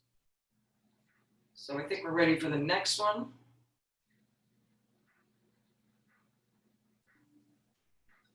Voila. So this is the architectural sheet that has the technical revisions we've made since our last meeting. I'm going to go over it briefly, and it'll show up again later. But this is a whole new color palette, and it's been redesigned. As we mentioned, we changed the design of the carports. As you can see, they're more contemporary, but the big addition is instead of having sound walls at the perimeter, we've gone ahead and put garden walls around the carports. They step, they create shadows, they have a little privacy to the people when they get out of the cars, but significantly, if there's any chance a car light might get through all the bushes to the street, it'll block that, and also the ends are blocked from seeing an auto at the end. So that's been a real change, and you'll see that in the top elevation and in the one below there. The next thing that was a major change was, I told you about the garden walls. You can also see on the front elevation, which is the north, the shadow play we're now getting with the recessed section.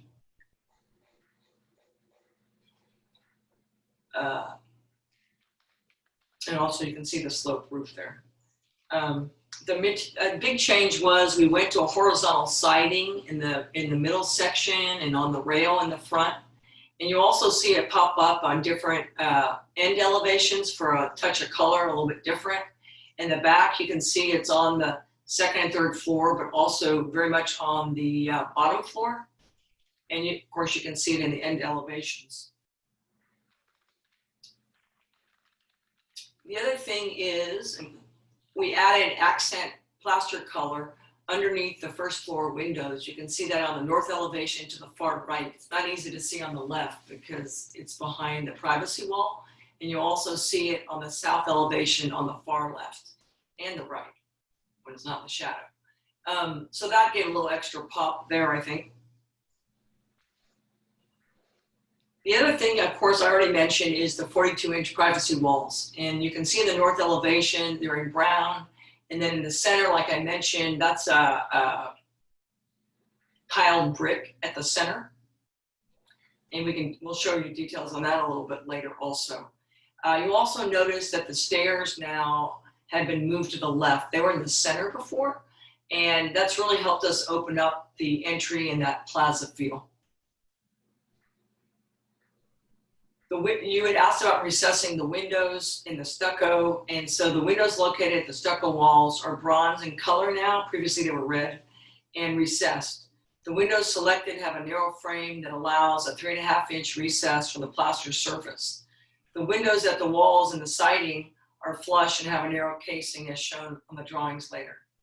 We propose to use the Andersen 100 series fiberglass windows. In fact, we're going to use doors too because of their profile, durability, and colors. You asked for us to re-examine the awnings, and we did that. We revised the placement of them, the quantity of them, and we also changed the angle of them. And you'll note the plaster parapet is drawn will have no exposed metal coping. Next one, please.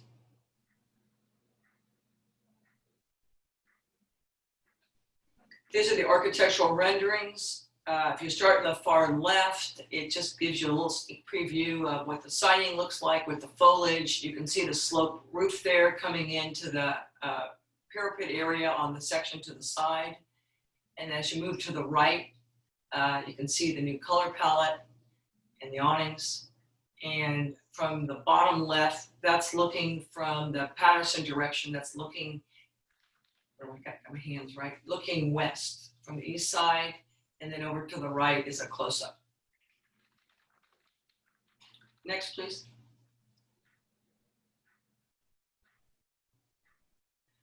We're also asked to examine alternate colors. So you don't have to flip back and forth. We put the proposed one that you just saw recently at the top. And then alternate one, let me describe the differences for you so it's not like looking for Waldo. The plastic colors are more toward a gray palette. The west section is gray versus it was off-white. The 42-inch wall is gray in this one. Structural metal is now red, and the horizontal siding at the center section is red. If you drop down to alternate 2, the plaster colors are similar to alternate 1 with the exception of the red center was deleted and the siding was added there. Also, the darker stucco was added to the west end and the columns are now shown in brown. The alternate 2 has a different rhythm because you can see where it gets symmetrical, and I don't think that's as strong as the top 2 architecturally. Now I'm going to turn our presentation over to Robert Richards, our landscape architect. Thank you. All right, hi there, everyone. Josh, if we could go to the folder number 2 for the landscape sheets, please.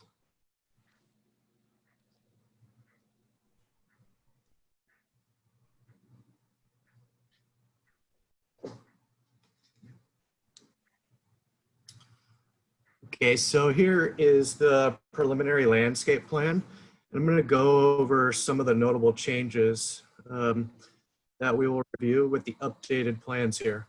As Trudy mentioned, we adjusted the location of the site fencing by moving it into the site, thereby enlarging the planting areas of the parkway along Cali Real. This was to enhance the screening and feeling of the parkway from the public right-of-way. We have details to show you further in the presentation that show this. The fence material changed to powder-coated patrician bronze by BFC, as called out on the drawings. There are melaleuca trees added on the east and west ends of the building to assist with screening. We eliminated the ornamental pears and replaced them with arbutus marina trees for color at the entry. Decorative walls are proposed for the entry and both pedestrian gates at Cali Real to the west and at Patterson to the east. The walls and gates are shown in detail in the drawings and in the 3D renderings. Ornamental plum trees were added to be consistent with Orchard Park landscape, which is across the street. We laid the olive trees with more regularity to emphasize the orchard feel that exists today on the site. Added at the west end and at the southeast corner of the property to be consistent with planting along Cali Real and to assist with screening the project. We were also able to deepen the planters in front of the building, providing a larger landscape buffer between the building and the parking spaces. The carports were redesigned to 3 shorter carports instead of 2 longer ones. with finger planters between them, adding more Melaleuca trees in the parking area. By breaking the carports and shifting the center of the building, we were able to create a promenade feeling with Melaleuca trees at both sides of the interior drive. We added Arbutus Marina trees at the back of the entry drive to enhance the view from Cali Real and Orchard Park Lane. As the drive is curved, when the public looks in, we also changed the entry drive trees to Arbutus Marina. As you can see, the public view in from the drive is primarily landscape, with the building in the background to the left. The landscape has been laid out to have the fencing blend with layered shrubs and trees, both on the public right-of-way side and the interior side of the proposed fencing. To enhance the pedestrian feel in the parking area, which the board requested, the back of the 3 carports, when viewed from the driveway, are open and have a planter with a garden accent wall between the carport and site fencing. This is to create a layered effect, utilizing the planting to soften the garden wall and have the carports feel as though they are in the landscape. We added additional Melaleucas placed to the north side of the parking area for more of a boulevard feel. We have enhanced the paving pattern with colored concrete at the entrance and at walks across the driveway. There's permeable paving shown in beige with a different texture at all of the open parking spaces and at the hammerhead turn. Extra finger planters were added in the parking area, and we have also deepened the planters in front of the building to allow for additional layered plantings. We've also added a bike station for air and bike repairs next to the carport number 2. And lastly, we redesigned the area that previously had exercise equipment and replaced that area with a raised herb garden and fruit trees for the community. Go to the next slide, please. So these are the preliminary landscape elevations that we've updated. This sheet illustrates the revised color palette of the building, along with the landscape, the updated carports, and the garden walls.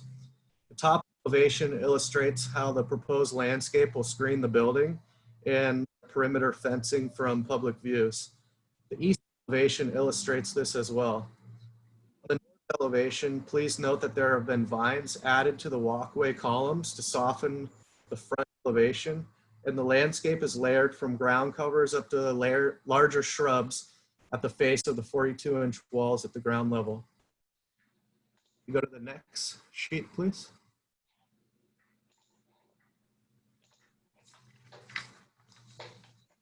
All right, this is a sheet that we added to our visual resources study.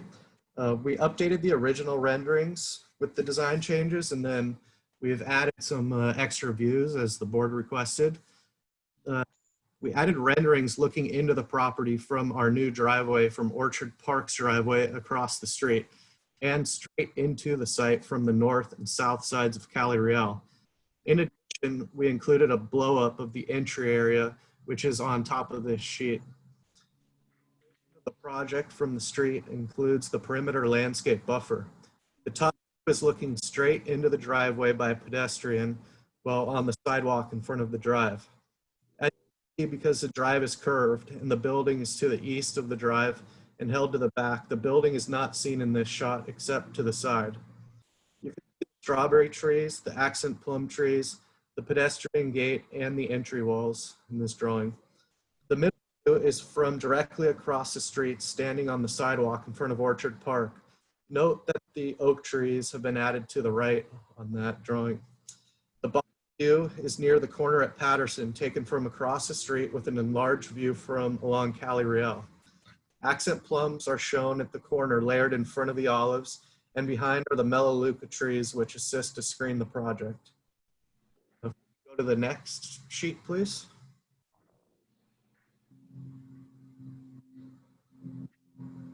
Okay, we've added some landscape vignettes to help explain some of the details in regard to the landscape in the project. So on the top of this sheet, there is a key plan, and we've chosen areas to enlarge on this sheet and the following sheets.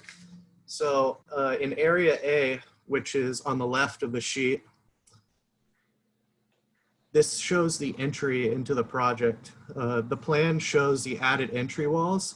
the accent paving, the pedestrian gate, and the ornamental pears, which were replaced with strawberry trees. Area B, shown on the right side of the sheet, has an enlargement of the combination of site fencing and screening. Due to security issues, we need a fence that cannot be cut with wire cutters. The layout of the fencing and walls at the entry points are done to enhance the security of the site while being attractive and consistent with other projects in this area. The pedestrian gates will have locks openable by the residents. Details of these items are illustrated on the next sheets. From the sidewalk, there is a 20-foot right-of-way and a 20-foot setback to the fencing. In front of the fencing in the right-of-way are layered plantings up to the fence, including purple plum trees for accents. Inside the fencing are olive trees that layer back to a screen wall set at the back and sides of the carports and bicycle storage area. The landscape has been laid out to have the fencing blend with layered shrubs and trees, both on the public right-of-way side and the interior side of the proposed fencing. Next sheet, please.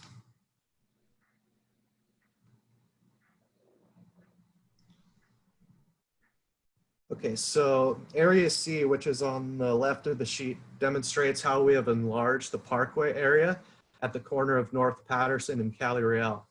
We have moved the fencing and the carport walls into the site to enlarge the parkway. In the parkway, there are the accent purple plum trees in key locations, such as the corner to complement across the street where purple plums highlight that corner as well. There's also a pedestrian path connecting to an access point at the corner. On the right side of the sheet demonstrates the pedestrian access point that connects up to the site. The pedestrian gate emphasizes visibility and is accompanied with dense plantings to screen the property from North Patterson. We have also added additional melaleucas in this area to assist in screening the top of the building. The next sheet, please.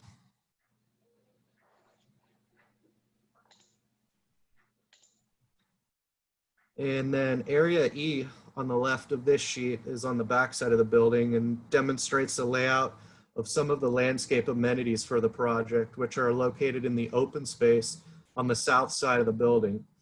Here's a bocce court, a trellis, and a seating area. In the plan, you can see we have added the community garden where the exercise equipment was previously proposed. The first floor patios connecting to the pathway around the building, which open up to this space. Area on the right demonstrates how the planting in the driveway and the parking area have been enhanced by expanding the depth of the planters and by adding layered planting. This includes vertical accent planting and vines at the columns. Go to the next sheet, please. This is an updated preliminary site section where we added some additional information.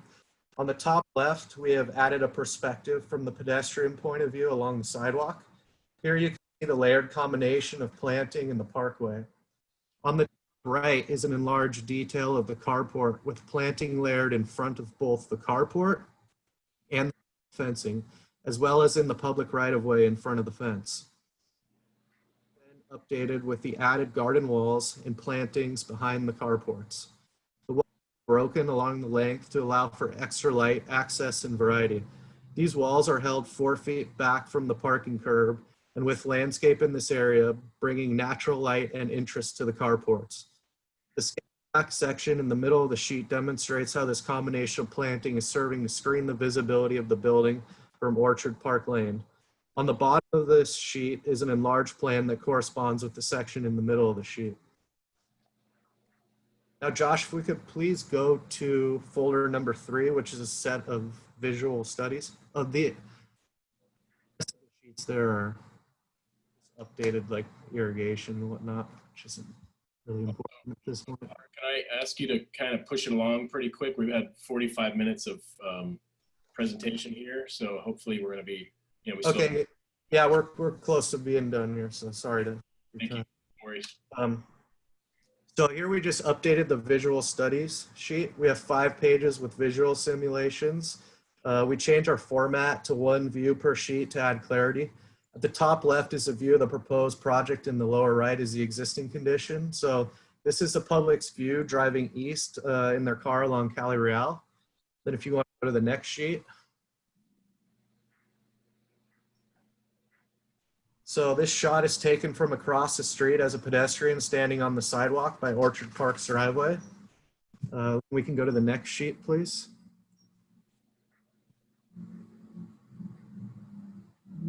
All right, this is a view of the corner of Cali Real and Patterson looking south towards the freeway. Note that the current existing self-storage building is 35 feet tall with architectural projections, and the proposed building is 35 feet tall with a recessed, roughly 32-foot center section. Also note the ornamental plums at the corner, which match what is on the other side of Cali Real. We can go to the next slide, please. This next slide is the public's view coming off the off-ramp at North Patterson. Here you can see the proposed building has minimal visual impact on the view of the mountains. And you can also see that we've added in the olive trees continuing down the street to be consistent with the storage property next door. And then the next sheet, please.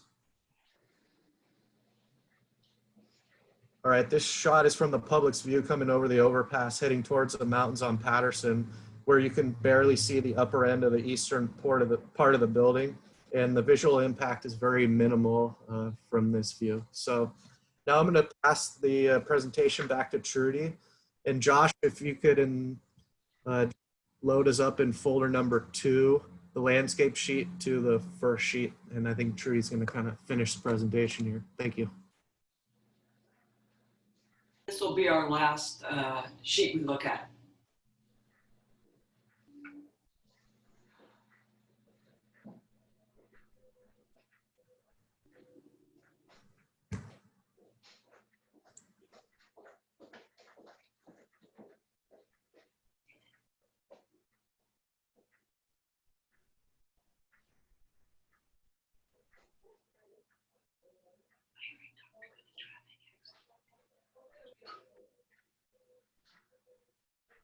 I'm sorry, can you direct me again where you want me to go? We're going to the landscape folder, sheet L1.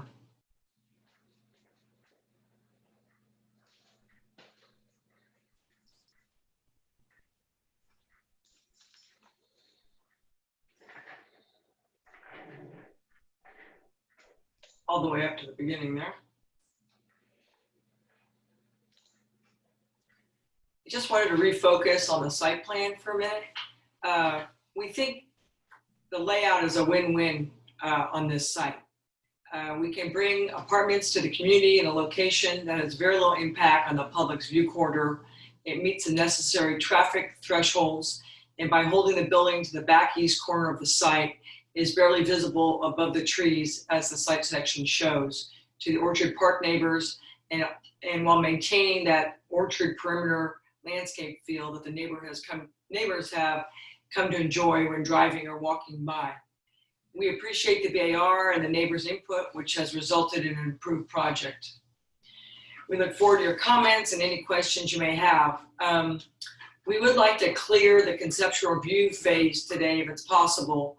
And if SBAR would still like to see story poles as part of the conceptual review process, we'd like to request consent for the installation of the story poles so we can return to you on the next available date, which is July 24th, 5 weeks from today. That concludes our presentation. Thank you. Okay. Bring it back to the board for questions. Mr. Verdiak? No, I have no questions. Okay, Ms. Froscher? I don't think I have questions right now. Oh, well, here's one. The fencing, you said it's going to be an anodized or a bronze color, but it's still vertical metal pickets. Is that correct? That's correct. We did a lot of research, and a security fence has to be at least 7 feet tall. We had proposed 8 feet before with the little spiky things. And so now I found out you can do 7 feet, and as long as you have the horizontal bar no more than 3 inches off the ground where you can put your foot into it, and that'll suffice for a security fence. And so we went with the bronze finish, and our plan is it should disappear into the landscape. And we've got dense landscaping on both sides, so the public doesn't see it, and inside you don't see it. Okay, thank you. Okay, Mr. Bloomer, questions?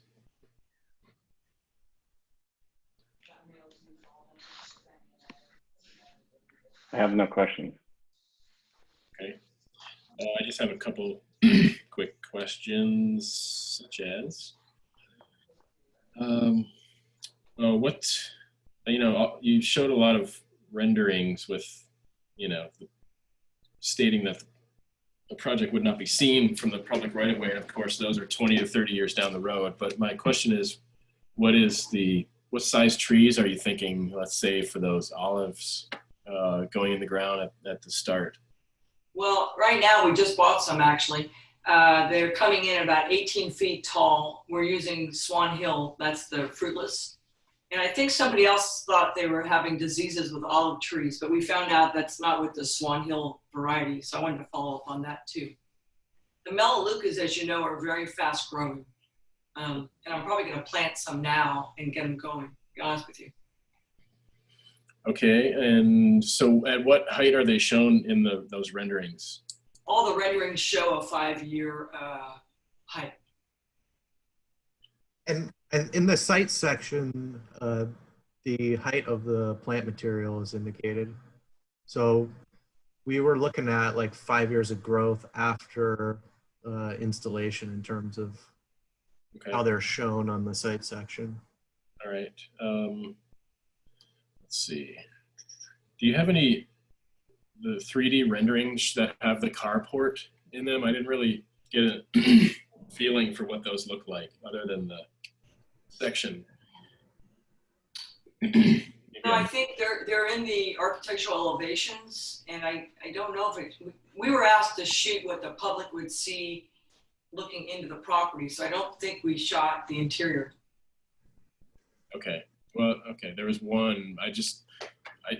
Okay. Anyway, and then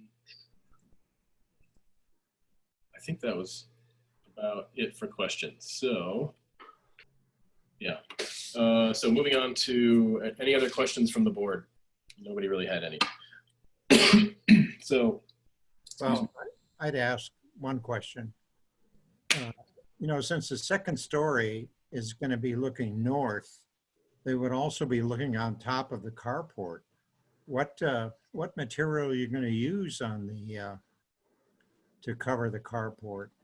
Those are going to be standing seam metal at this time to go with the building. They're also, it depends. If we go, we haven't engineered the solar panels yet. We have them laid out ready on carport 2. That those could be integral as the roof itself. The days are over that you have to mount them on top of the roof. So it would depend on that layout too. Okay. Okay, is that it, John? Yeah, that's it. Okay, thanks. I have one other question about the balcony railings. What's the material of those? The ones that read gray in the renderings? Wait. The gray, that's, the front is galvanized ribbed aluminum or metal siding. And what we did is there's stucco, it's a stucco wall as you're walking down the terrace. And then we're gonna have a stucco cap, and then we're gonna have the sheet metal kerf in so that no one hits the metal, sharp edge. Oh, okay. So in the elevations, you'll see a thin line at the top. That's the plaster top. Right. Okay. All right, so I think we can move on to public comment at this time. Anyone from the public that wishes to speak on this? I know we had many, many letters, but I do see a hand raised by Paul Bradford. And so you'll be given 2 minutes each to, just pull up, there we go. Okay, so. Mr. Chair? Yes. Oh, I have my mask on. We also have one letter that was requested to be read into the record, and that one is labeled in the comment letters. Okay. So let's start with Paul. And Paul, whenever you're ready, 2 minutes. Yeah, I'm ready. Everybody hear me? Yes. Great, thank you so much. So big picture, I live directly across the street at Orchard Park. I've known Trudy Carey off and on for about 20 to 30 years. I worked back in the 90s for then Supervisor Jean Graffey when she approved the original mini storage for that property. And then later, 15 years or so ago, Trudy came to our neighborhood asking for our advice and counsel on her second self-storage, now currently adjacent to the proposed. We were supportive of that, not because of the size, but because of the low intensity of use. So that was the history of that. I've always appreciated Ms. Carey. We've had a great relationship. We had a very fruitful conversation about 3 days ago. And we just have some differences of opinion as it relates to the intensity of use. In fact, Trudy and I worked hand in glove to appeal the 80 North Patterson project, largely around some of the same issues that I'm talking about today, and that's intensity of use. I know that that's not primarily your purview as SBAR members, but that again is the big picture. So in addition to my letter that you all have in terms of density and stories, I would like some clarification on the Eastern Goleta Valley design standards to require or to suggest strongly that the structures are moved to the front of the property along Calle Real. The destruction of the landscaping in the center median will be happening. Ms. Carey referenced a traffic study that it wasn't an issue. In our conversation a couple days ago, if I understand correctly, she said that county staff have not analyzed the left-hand turn lane pocket because of the density and because of the fact they haven't determined how many units. So to figure out whether or not it's an issue or not on a curve coming off of Patterson is yet to be figured out. Third thing is this traffic impacts. You can see from that in my letter as well. And then this morning's email to you was the screening trees. That was a prior conversation. I want to make sure that those things are big at the get-go. And hang on, my phone's reminding me to stop talking. Make sure that there's adequate height from the get-go when the things are planted. And the design theme, big picture, it would much rather have a Goleta Ranch style, more consistent with her existing structures on that side of Calle Real and the neighborhood as a whole. And then finally, story poles, again, to be consistent with what was done at the 80 North Patterson project. There were story poles put up there, I think, twice. I would request that that be done for this project as well. Okay, thank you, sir. Anyone else would like to speak on this project from the public? Leah, do we have any heads up? Let me double check. I don't see, nope, I just had Paul. Okay. Oh, I'm already unmuted. Nope, we don't have any other requests to speak. You heard how your brain works there. That's good. So we did have the one letter that was to be read into the record. So I'll go ahead and paraphrase that or read it so it doesn't look too long. So this is from Kathleen Werner from June 19th, so that's today. Here's a condensed version. Please read in the record. I am submitting a second comment letter on the Galileo apartment project. My interest in this project is as a neighbor who passes by this project daily. I appreciate the changes made by the applicant. However, my main concern continues to be the 3-story height of the building. It is incompatible in bulk, size, and scale with the neighborhood. The parcel shape, long and narrow, does not lend itself to masking a 3-story building with landscaping, no matter how many trees you intend to plant. A similar size structure immediately across Patterson was recently denied at the supervisor's level, in part because it was deemed incompatible with the neighborhood. Let's correct the size of this project now at the BAR and save everyone's valuable time and energy. My second concern is project density. Apparently the 9 first-floor apartments have private yards, wonderful, but there is no private open space for the 18 2-story apartments on the 2nd and 3rd floors. This idea of private open space in the form of a small balcony is ever more important now with orders for people to stay at home. Although private open space may not now be a requirement in the building code, future housing projects should begin to address this issue. Let's start with this project.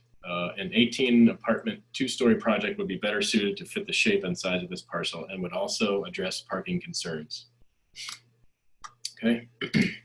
And again, that was from Kathleen Werner, Goleta resident. We do have a slew of letters from others, but as we had said earlier, I don't think we're reading every one of them. A lot were in favor, some were opposed. I think one important letter that represents more people is from the Homeowners Association across the street, which is, let's see, from Mr. Thomas Evans, president of the Orchard Park Homeowners Association. And he was asked to be notified of these meetings, and we didn't hear from him today. But anyway, he has a kind of a long letter here, but in summation, thank you for your work to date on this proposed project, and for reviewing the multitude of neighborhood letters and emails. Our neighborhood is directly across the street, and this letter is written with the approval of the Homeowners Association Board of Directors. Conducting public business during the pandemic is certainly a challenge. We were disappointed SBAR did not delay the April 17th hearing due to limited public access to plans and hearing participation. We have every faith based on our prior work. Ms. Carey will design an aesthetically pleasing structure. We want to go on record to express our fundamental objections to 2 pressing issues, density and access. So in the past, assuming rezone is not Goleta, let's see. So I'll leave it at that. I mean, it's a kind of a long letter, but they're worried about both the density and the access and sort of the land use aspect here. And without reading the whole thing, there is a couple of abbreviations. And under the density, for context, the proposed 27 units represent a density that is 400% higher than our neighborhood and the surrounding residential area. We recommend SBAR ask for a design scheme based on no more than 8 units per acre, which would be 13 units, twice the density of the surrounding neighborhood, eliminates the need for 3 stories, allows for potential breakup of the massing. Providing 2-story was acceptable. Reducing the unit count could allow residential structures to be constructed towards the front of the property, consistent with planning guidelines, and would reduce traffic impacts by 50%. As for access and traffic, they're worried about the destruction of the median, the landscape median, the new turn lane pocket, keep clear directive, proposed access, and a sidewalk extension. They have additional requests, and there is an exhibit here as well with the concerns. So any board members that have read through the letters feel that there, something is missing or that should be addressed here during our public comment? Could I ask that we read a few of the support letters? Yes. Before that, can I hear from the board? Anyone that read these? Yeah, I read them. Okay. And I think in general, it's a positive reaction. So. Okay, so let's see, I don't know which one you want me to go to, but I'll just pick one at random. Follow up to a letter or email for inclusion in the packet. More about questions. Screening trees along Patterson and Calle Real appear to be mature. Per my letter, I encourage SBR to require maximum height of mature trees at time of planting. I think they mean minimum. Block wall, looks so the block wall around the entire length of the property. I think that might be old. Please encourage the applicant to change the design theme from modern to something more consistent with the surrounding neighborhood. I don't think that's the support. I'm sorry? I don't think that's one of the support letters. No, I don't know which ones are, so I'm kind of just opening random ones to try and find one here. So, dear members of the board, from James Koopmans, I live in the area off Cathedral Oaks. I've reviewed the plans, realize the need for rental housing, but don't believe the applicants should decrease the parking to add more units. I have no objection to standard metal fence. We know the site well. Very descriptive. From Carlo. We need housing in Santa Barbara. This project is too tall with block views. One story, it's not a support letter. But another letter, Shari comment, longtime resident of the area, born and raised here. I know the site well, driven past it daily. Well-traveled corridor, there's no public parking. Anyway, Trudy, I do realize, yes, I read through these letters and there are many letters in support. So I want to go on record as saying that as well. I don't think we need to read through every letter, but it is there. Can I ask, will I have an opportunity to reply to some of the comments? Yeah, but I want to first, is there anyone else from the public that wishes to speak on this item? Sometimes there's some stragglers. I don't see any hands raised or anything. So yeah, take a minute if you'd like to respond, like, briefly, please. Well, I just want to clarify a couple things. Paul Bradford, he just spoke recently, and I think he misunderstood what he said. That Public Works is going to put an island in there. What they haven't done yet, for sure they're going to put an island, a left turn pocket. So there's no question about that. The question is how long it will be, and they will not engineer that or tell us until we decide how many units are on the property, obviously, because the length of it goes with the number of units. So it's definitely a left turn pocket is going in for Public Works. It's just they haven't engineered it yet. So that's a little bit of a clarification. The reason that the property on the corner had 2 sets of story poles, that developer installed them 4 feet short, and when Cecilia Brown asked to have them certified, and that's when they turned out to be erroneous, so they had to pull them. It's not that they were requested to do it for architectural reasons, it was they had an error in their poles. Regarding the apartments, I guess the question about having open space upstairs, that's pretty tough on affordable apartments. But of course we have that downstairs open space, and we have a play area on the left side. So we're offering community gardens. There's a picnic, 2 picnic areas. So if you have a birthday party, you can have a private area. And of course there's a bocce court. And we've got a sidewalk going all the way around the property, pretty much from Cali Real through. So that's a nice feature also for taking your bike out and just going out the back. I think that's from clarification. I think that's about it. Thank you. Okay, back to the board for comments. Who wants to go first? John, Mr. Verdiak, would you? Yeah. Comment? Okay. Well, I think that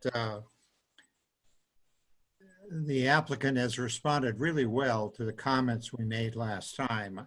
I think that the project is pretty good looking. It's going to look better in real life than it does now in elevation. He has some deep shadow areas on the first floor below, and then a horizontal, and altogether I think it makes a pretty good composition. I don't understand the roof over the stairway on the east and west elevations. There's no roof over the central stairway, and it seems like it's just kind of an awkward detail. And the only thing, I know that there's just a little space in front of the 2-story units along the walkway, and a little fence indicated there is enough to put a little cafe table there.